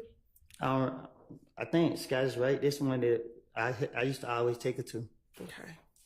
And once you walked out the house, what do you remember happening? I look around. I seen the car sitting at the stop sign, just sitting there. I walked towards the car. I walked towards my car, and I grabbed my baby mama's hand and pulled her closer to me. And the car pulled out, like if it come, like they were trying to figure out which way they wanted to go. Then they turned my way. I told her to get down. I pulled the gun out, put my baby behind my back, because she was in a car seat. I pulled my gun out. I can't remember if I threw my child in the back seat with my baby mama or if I just held her behind my back. But the car rolled on side of me. I seen all the windows up, and I didn't just want to shoot anybody out for paranoia. So I waited. They rolled up, let they window down, and tried to shoot. And I shot all in their car. And what happened after you shot at their car? I ran around, grabbed my baby mama out the back seat, told her to duck behind me as we tried to go back into the apartment, and they got out the window and tried to shoot. They shot, and I shot back at them again, and then the car started making a lot of noise. They ran to a house. They jumped out, and I shot at them some more. Then the neighbors, somehow we couldn't get in, but she got in, and we ran. The neighbors was in their house. And the neighbor, the house you ran into, were they initially outside as well when the shooting first started? Do you remember? I think it was, but I can't. It was so fast. I wasn't caring about them. My only mind was on my kid and my baby mom. And when that occurred, did you feel the need that you had to protect your child and your child's mother? That's my job. And that's why you shot back? That's my job. Okay. And once everything occurred, did you wait for the police to come to tell them about what happened? No, I was trying to dip, but when I came out, the police came so fast. Shit, they caught me. And when they caught up with you, did you tell them everything you just told the jurors right now while you were still on the scene, still back at Carver Homes? No, I lied and said that somebody named Tate was shooting back at them. Okay. And when he said he gonna call Gator, whatever her name is, I knew she was gonna be like, which Tate? So I just went ahead and told him I was shooting back. Okay. So when you went down to the police department and you spoke with the detective, do you recall initially not wanting to tell them who shot at you or who you saw shooting at you? So, I mean, I tell it over and over and over and over and over that I never saw no one face. I to this day, I still never saw no one face. The detectives, they pressured me. They kept asking me. I didn't know nobody.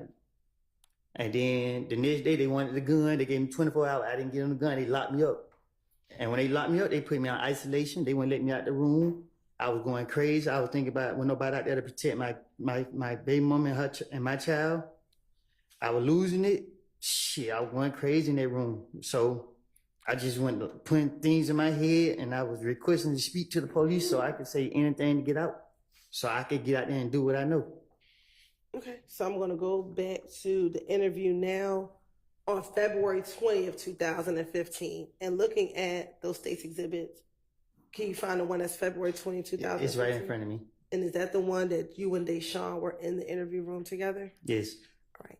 And do you recall there being times in the interview that the detectives left and you and Deshaun were in there by yourselves?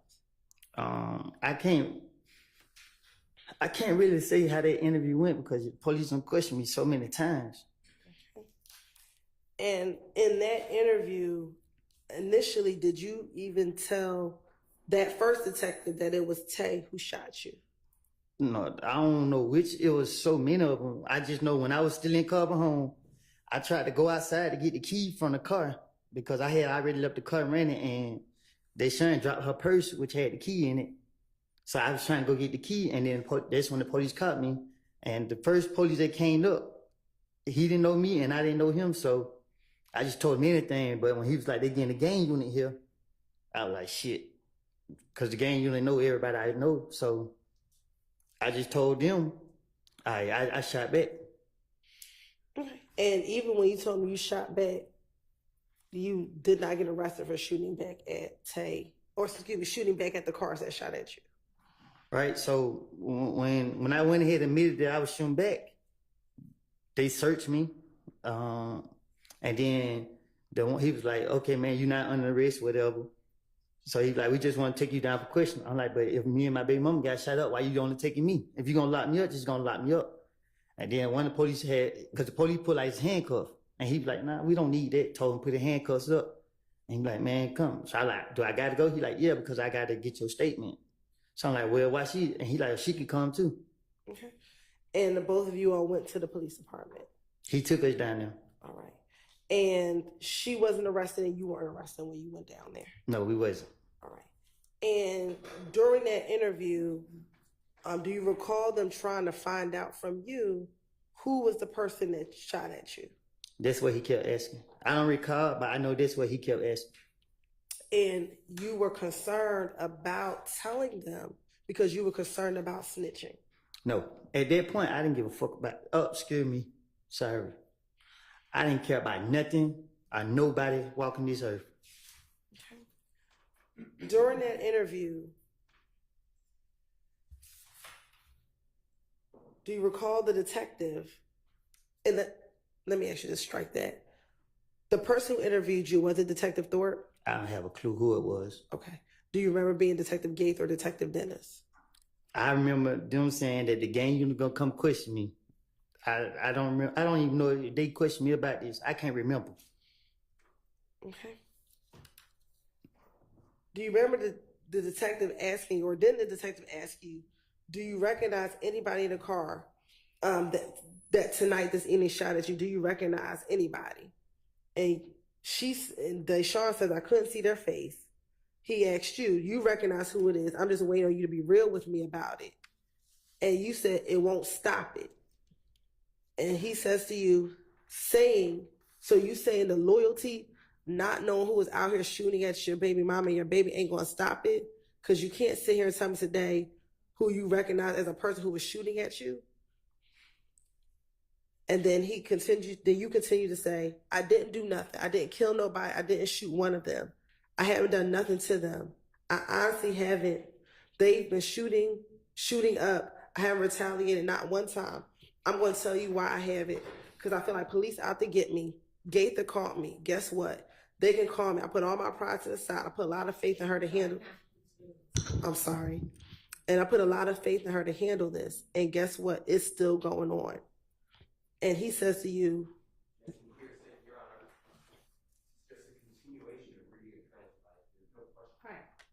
Where's the question?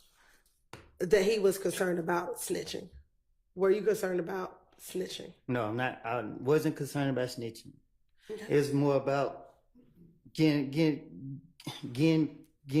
whoever did that. So if I had to throw the police out by saying anything for the person who actually did do it, I don't want the police to know who did it because you shot me while I got my child. Fuck jail. Okay. Do you recall telling the detective that one of your cousins was getting tortured now because people thought that he had snitched? What I'm trying to do to people who shot at me and my child, I ain't trying to see them in jail. Okay, but did you tell the detectives, again, you were concerned about being labeled a snitch? I don't. If that was the case, then I wouldn't be a snitch. Isn't it true that you told the detectives, your cousin, he's getting shot at? All this because they think he snitched. I'm already going through enough about something I didn't do. And I know if I was to tell you what was going on, as much as I know, they're going to be on the records and all this here, and you got to get him locked up, and he going to get his discovery package. First thing you're going to do is send it 2 places, to the street and to prison, and float it all around the city of Atlanta, and then all around prison. But my name's over that. I'm not going out that way. No, I'm not going through none of that. Look, they shot at me, my girl, and my baby.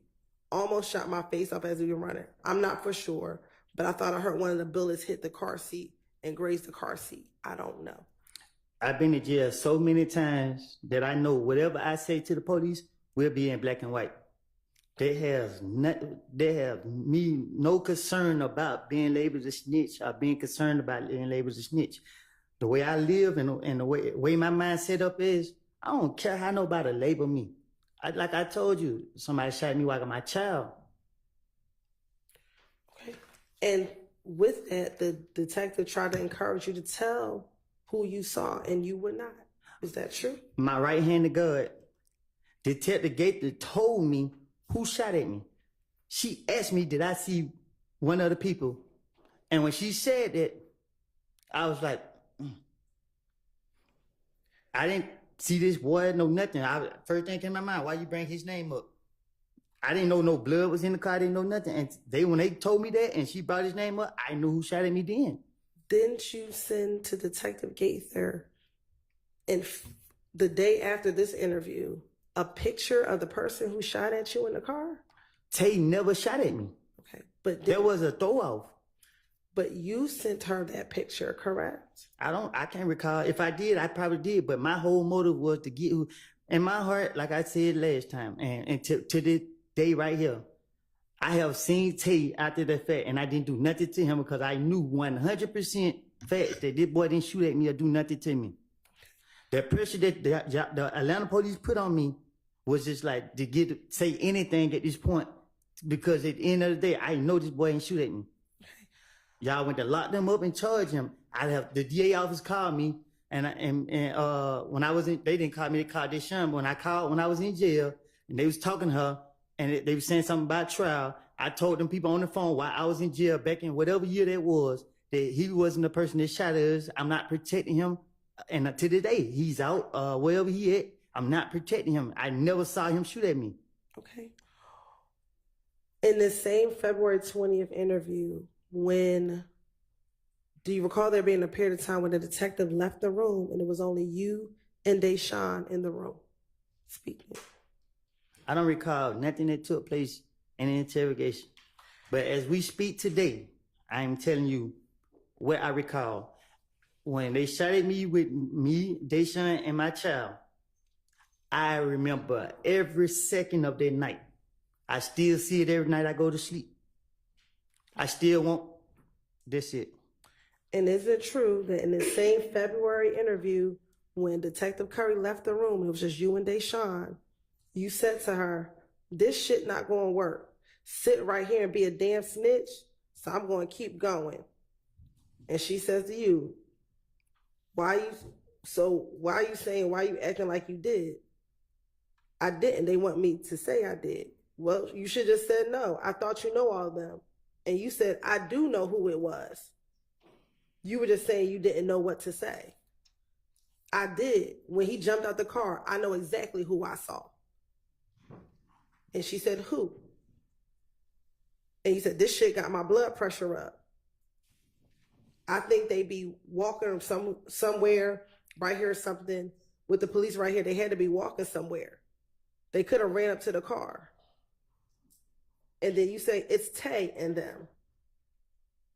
Do you recall telling Deshaun that when it was just the two of you in the room? I don't recall saying that, but I have watched First 48, and any of my family members will tell you, I don't do nothing but watch police all day. Any movie, I just watch and learn how they operate. When that police left out, I knew they were still recording us. Like I said, I like it. So why wouldn't, so if you told the detectives, I don't know who shot me, why didn't you just continue to say that if you knew the cameras were running? Why didn't you just tell Deshaun that knowing that the cameras were running? Because my whole motive is to convince the police that I'm going to tell them the truth. But you already convinced them, according to you, by telling them you didn't know who shot you, correct? But you got to understand the difference, like how you put pressure on me now. You keep applying pressure. You know what I mean? Like at this point, I'm liable to say anything. But the truth of the matter is, I don't know who shot at me until Detective Gaither said one of the boys' name. And when she said one of the boys' name, she said Blood. And when they locked me up the next day, I was in what's name, and one of the boys came in like he just came from Cub home, and they found he told me some stuff that happened that I was like, what? I put two and two together, and that's how I knew who shot at me. Was Detective Gaither in the room when you were talking to Deshaun? I don't know. Like yeah, I'm talking about the whole time frame. When that investigator questioned me, you know what I mean? Like it wasn't. I know Tay personally. Like I'm not gonna tell you nothing about what me and Tay had going on, but y'all know like I know Tay didn't have nothing to do with me getting shot at. Matter of fact, you just said you knew Tay.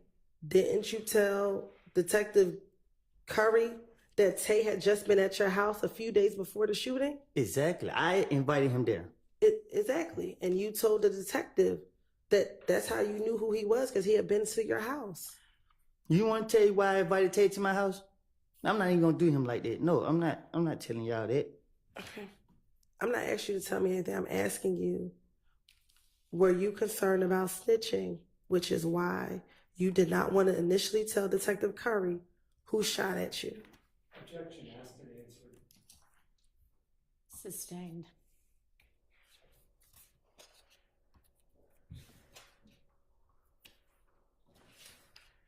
After,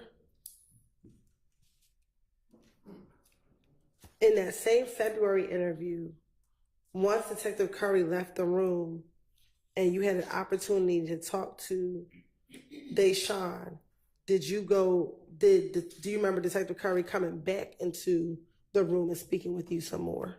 I don't recall how the interrogation went. Okay. I don't recall.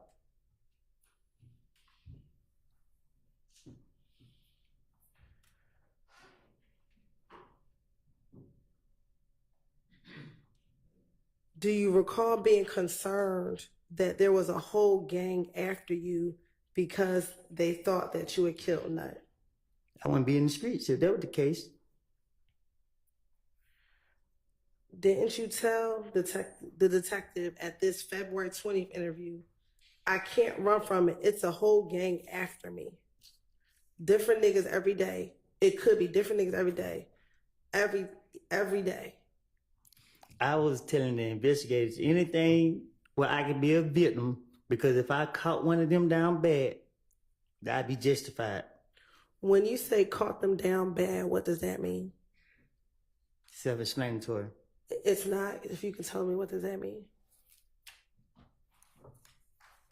I don't recall. Okay, so why did you just say that? Mm-hmm. I don't know.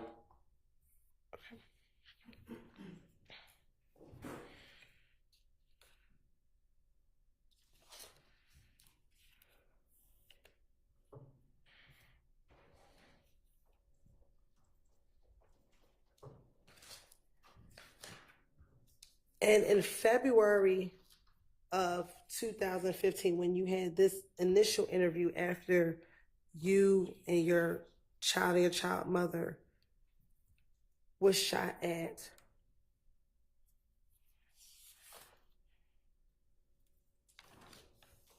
did you just want the police to do their job and find out who killed Nut so that people would stop coming after you? Can you say that again? Sure. In February of 2015, when you had this initial interview, did you just want the police to do their job so that people could stop coming after you? You wanted them to find out who killed Nut so people could stop coming after you.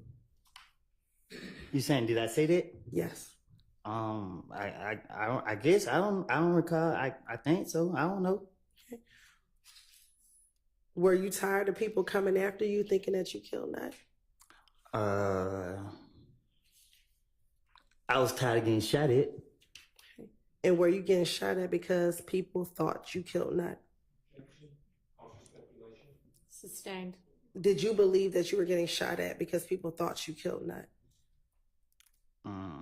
Well, I was getting shot at before that. I'm talking about in January 2015. I never got shot at in January 2015. I think I got shot at in February or something like that. When you were shot at and while you were in the car, was that in January 2015? I don't recall. The only time I remember getting shot at is when I had my daughter. That's the only time I think I got shot at, if I'm not mistaken. After Nut got killed. Okay. And you said you don't recall the time on the highway. I don't remember if it was before or after he got killed. Right. I told you I've been shot at a lot.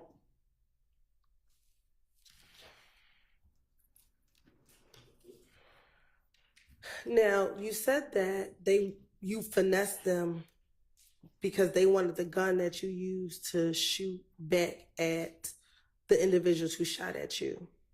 What happened to that gun? How do I know? What did you do with the gun after you shot at them? What gun? The gun that you used to shoot at the individuals who shot at you. I don't know nothing about no gun. I don't recall. Okay. Did you just testify a few moments ago that while your baby was in your hand, you took the gun and shot at these individuals who shot at you? Oh, I told them I throw that gun in the woods. Who did you tell that to? The police, they caught me there that night. And they went to search the woods and they said they couldn't find it. All right. Did you tell the detective who you were interviewing with that the gun was back at home and that you were going to go get the gun and bring it to them? Yes, I think I told them that. Okay. I told them if they let me go, I'd bring the gun back. And that specifically, you won't call Gaither and give Gaither the gun? I don't know if I said that, but I probably did. Okay. And did you ever give Gaither the gun? No. Why not? Is you crazy? They asked you for the gun. Why didn't you give it to her? I never was going to get in the gun from the start. Okay. Did you eventually explain in June of 2015 the reason why you never gave Gaither the gun? What you mean? When you were interviewed in June of 2015, did you tell Gaither why you never gave her the gun? I don't know. Okay. Did you tell Gaither in June of 2015 that you never gave her the gun because it was Shannon's gun? What I'm going to do with Shannon's gun? Okay. Did you recall telling her that? Ain't no telling. I probably did. Okay. And that Shannon took the gun with him while he was on tour with the. No, I don't. I tell Gaither anything. Okay. Just like I would tell the rest of the police. But as today, as in the truth of what happened was, I hid the gun in the neighbor house. In their bathroom up under the sink. So why wouldn't you just tell Gaither that you hid the gun? Because they're going to lock me up for the gun. I ain't supposed to have it. Okay. But you had already told her in January 2015 that you had a whole chopper. You didn't get arrested for having a chopper. So why would you get arrested for having this gun when you were protecting yourself from being shot at? Because it don't matter what I tell them. They know I had guns, but it's what they catch me with. Okay. And didn't Gaither and the detective who interviewed you the night that you were shot at told you that you wouldn't get in trouble, they just need the gun? Yeah, but I don't know, a fool go for it. Okay.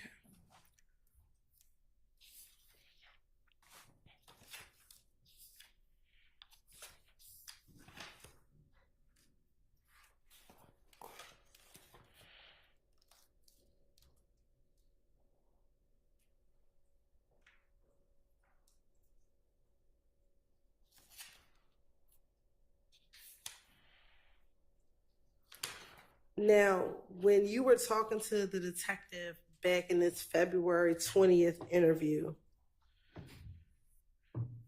do you recall him asking you questions about Tay and where Tay was from? Which Tay? The Tay that you initially said shot at your car. Oh, I don't I recall. mean, excuse me, shot at you and Deshaun.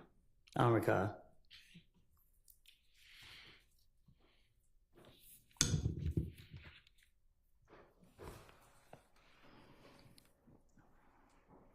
And that Deshaun actually told the police that he's either from Mechanicsville or he's from Simpson Road.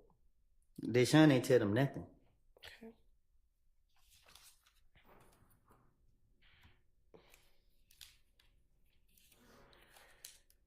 And matter of fact, Deshaun, when they asked him how old is Tay, Deshaun told them Overruled, because I think it's as to what. Let me hear the rest of the question. Sure. During this entire. How's he supposed to know this? Because he's present in the room when she's telling him. All right. I'm going to overrule it.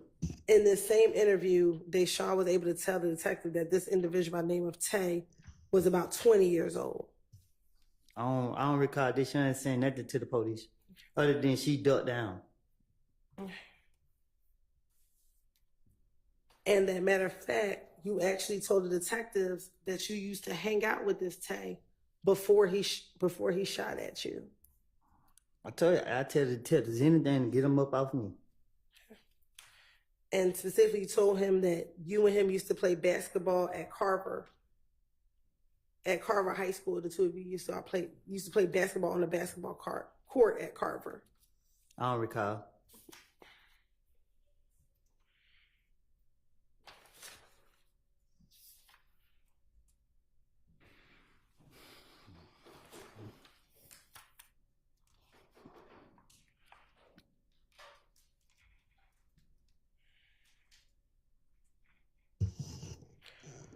Miss Hilton, we're gonna need to.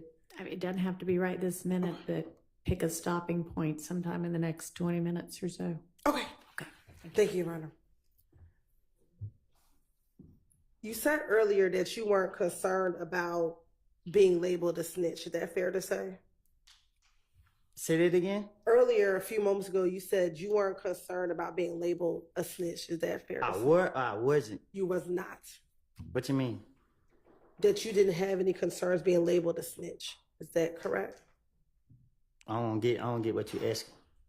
Back in 2015, were you concerned about people labeling you a snitch? I was concerned about the safety of my family, so that's my mindset back then.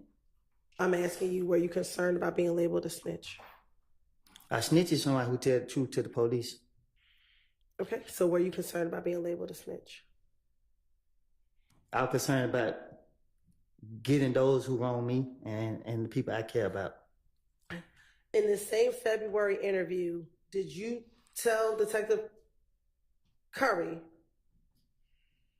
I went down here and I talked to her. Now everybody, excuse me, let me stop that. Did you tell Detective Curry during this interview, how could I survive this? How can I survive this? I can't go anywhere if I don't have money. Because Gaither called my phone when I was in front of Young Thug. She wanted me to talk. She wanted me to come down and talk. You feel me? Everybody there, everybody right there. You feel me? That's what I did. I left, went down here and talked to her. Now, everybody look at me like I'm a snitch now. It's just like I can't get no money. You know, I was just getting money by just doing nothing. Hey man, I need to borrow this right here, just hanging around going for the mall. He paid for everything for me. And now they think I'm a snitch. First of all, I was breaking in the stove, so I'm always get me some money. That's what I'm gonna do. So what I told the investigators is just anything. I keep telling you that. You know what I mean? Like, okay. So my question to you is, were you concerned back then about being labeled a snitch? I was playing the victim card. I keep telling you that. It was about being labeled a snitch, because if I was concerned about being labeled a snitch, I would never even try to finesse my way out of no situation, because even lying to the police, y'all to put it in there as in this and then third. I know anything that I say to a police officer, they're going to go into a police report anyway. So it's self-explanatory. I only cared about getting myself out of situations to protect my family. That's it. And is that why you're changing your testimony here today? I'm not changing I'm sorry. Go ahead. Because you're concerned about being labeled a snitch? Miss Hilton, the damn world called me a snitch. You think I'm only concerned about telling the truth today?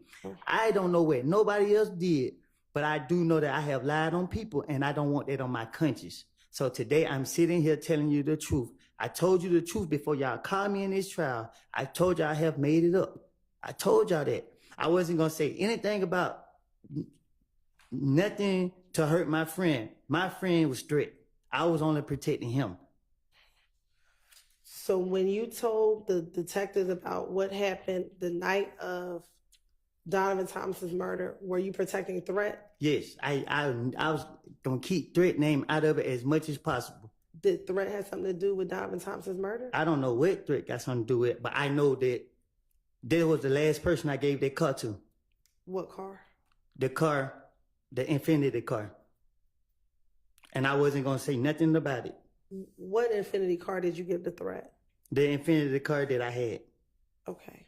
Is this the same car that you went to the rental car place with Thug and Thug rented the Infiniti? I'm talking about the gray Infiniti car that me and Zachary was riding in. I wrecked the car, put up on Threat, gave the car to Threat, and I left. Okay. Is this the same Infiniti that you told police that you went to the Hertz rental car place with Thug when he rented the Infiniti? I just told you that I gave Threat that car. Ms. Copeland, that's not what she asked. So listen to what she asked and then answer that as best you can. You're saying you gave Threat that Infiniti. Is that what you're saying? Hold on 1 second. Y'all just confused me. What you say, Yana? Well, I wanted Ms. Hilton to ask the question clearly and you listen to it and answer it. So ask the question you asked him a minute ago if that's what you want the answer to. The Infiniti that you're talking about, is that the Infiniti that you went to the Atlanta airport with Thug when he rented the Infiniti?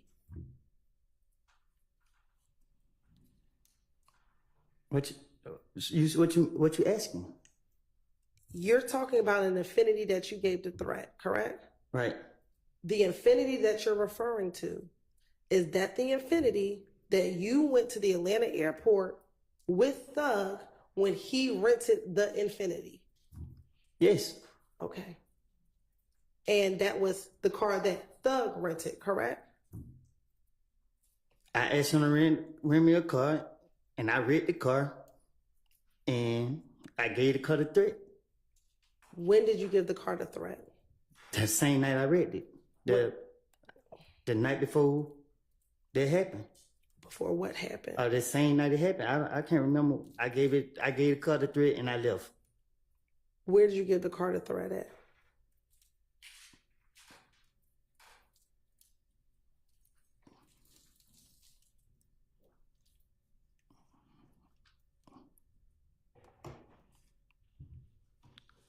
At the studio. What studio? I pulled up and gave it to him and pulled right off. What studio?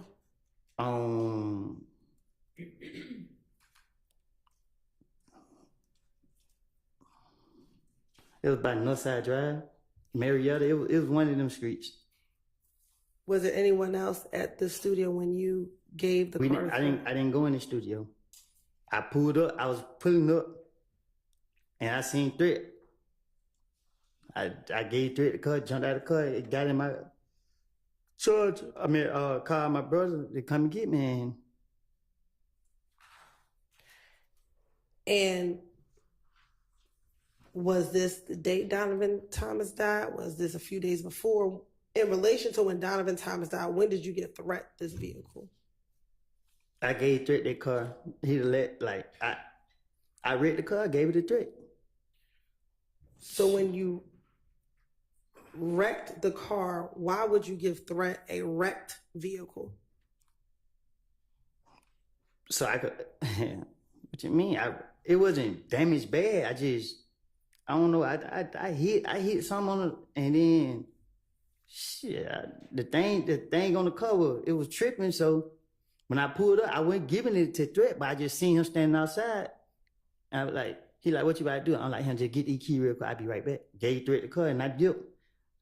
I don't know if it was late. So when I woke up the next day, I came outside, and this when I heard what happened. Okay. All right, Ms. Hilton, is this a good time to Yes, stop it's a good for the time to day? stop. All right. Yes. All right, Mr. Copeland, we'll see you back here at 9 in the morning. 9? 9 in the morning. I can go? Yeah, you can go for now. All right, ladies and gentlemen.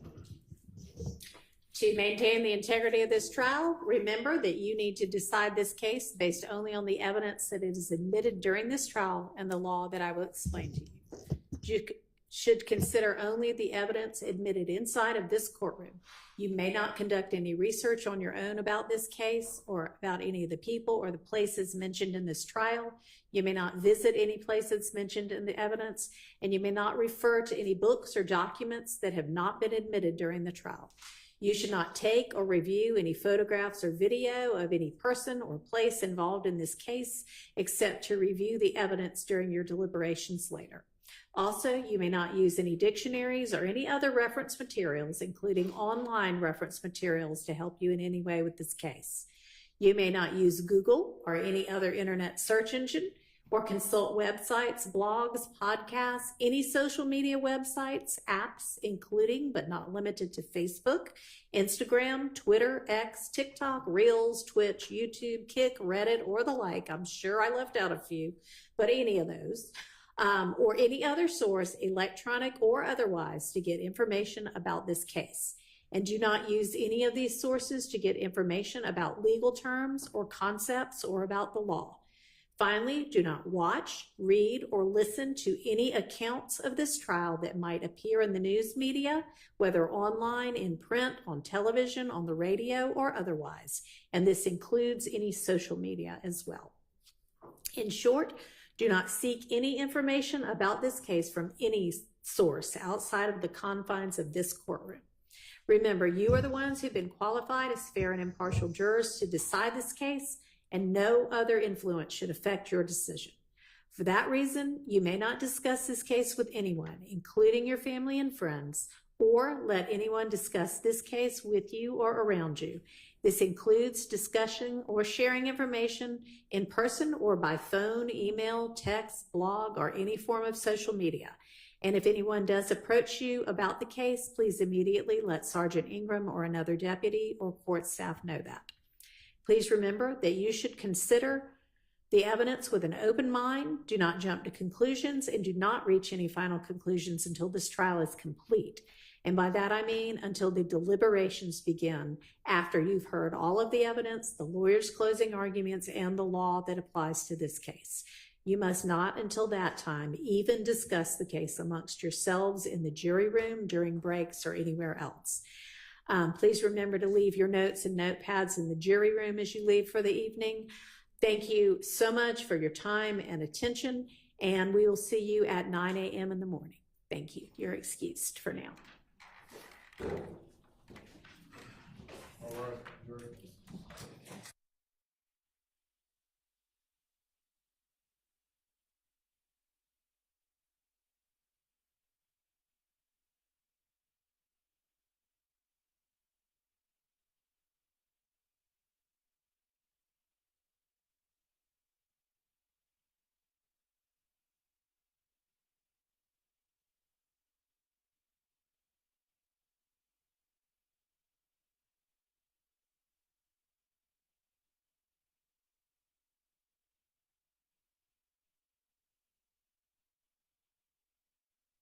All right, y'all can be seated.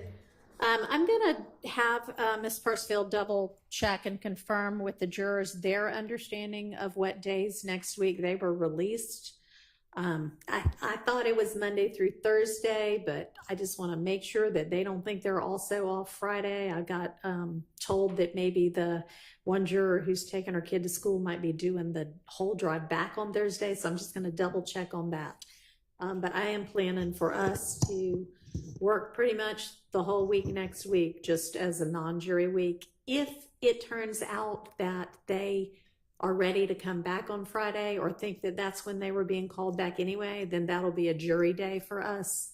But otherwise, at least it'll be Monday through Thursday non-jury, and we'll just see about Friday based on what they think. I'll just go with whatever they have already been told by the predecessor judge. All right, so I know there's some things we need to deal with next week. I know, Misty Williams, you have sent a more particularized motion to suppress, so I appreciate that. I haven't had a chance to look at it yet, but we'll take that up. There's a motion to exclude late identified, I guess, co-conspirator statements that we'll take up then. If we're lucky, we can get to what everybody understands the exhibit list admissions are. I don't think that's the most critical thing to do, but if we get around to it, we need to have confirmation on the motion in limine 49 concerning the PowerPoint. Do y'all have an answer to that yet? Your Honor, I don't. My answer is preliminary. I just remember what I said, and it was not contained in, partially contained in the motion in limine. So we are looking back at the transcript and the video, because my recollection of it is different than what's being represented in motion in limine number 49, and mine was specifically that we were not intending to introduce it at that time through that witness. So, and that day. So we're going back. All right. Because. So you think that it's possible that you didn't actually say we don't ever want to introduce it or use it? You think it may have just been. I know I didn't say that we don't ever want to introduce it. All right, and so then it sounds like there's still going to need to be a ruling on that, because y'all do want to introduce that? We do want to use that. We intended, that's why we gave it to them. We were going to use it through Detective Dennis at the end of the Donovan Thomas and at the end of the retaliatory shootings. All right, and I know that I've got the defense position on that. I don't know if you had said that you filed a written response ever. I did, but to his number 49, I will file a written response, because when we got that, we were looking through, like, that's not the recollection that I had. We were looking through to make sure that he had contained, and it doesn't. His motion does not contain the entirety of what was said in that colloquy, and the matter of the PowerPoint was addressed on 2 different days, I believe. Okay, well, just get that in sometime this week. So that's another thing we can deal with and resolve next week. I know we still have wiretap evidence outstanding that we need to reach at some point. I think that's everything, other than we need to have a date for the remedial training. And Ms. Love, if you can provide to the court the identity of all of the team members, at least the lawyer team members, and if you want to have investigators or anybody else participate in the remedial training, that's up to you, but at least all of the lawyers that are on this team. And I am thinking, I know I have got a conflict Monday morning, Monday the 19th, between 8 and 12. I'll be here for the afternoon. And I'm thinking if that would be an ideal time to do that, I'm just thinking y'all come into the courtroom, there'll be a deputy. You can sit and watch the video and be done with it. Yes, Your Honor, we can do that. We can do whatever it is at the court. All right, Please. that sounds good. So anyway, that's what I know scheduling wise for now. If anybody has any issues or can think of anything else that I didn't just touch on that we also need to take up next week. Okay. All right, and then just as a heads up, you know, in terms of scheduling. Oh, hang on.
All right, so looking ahead just a little bit.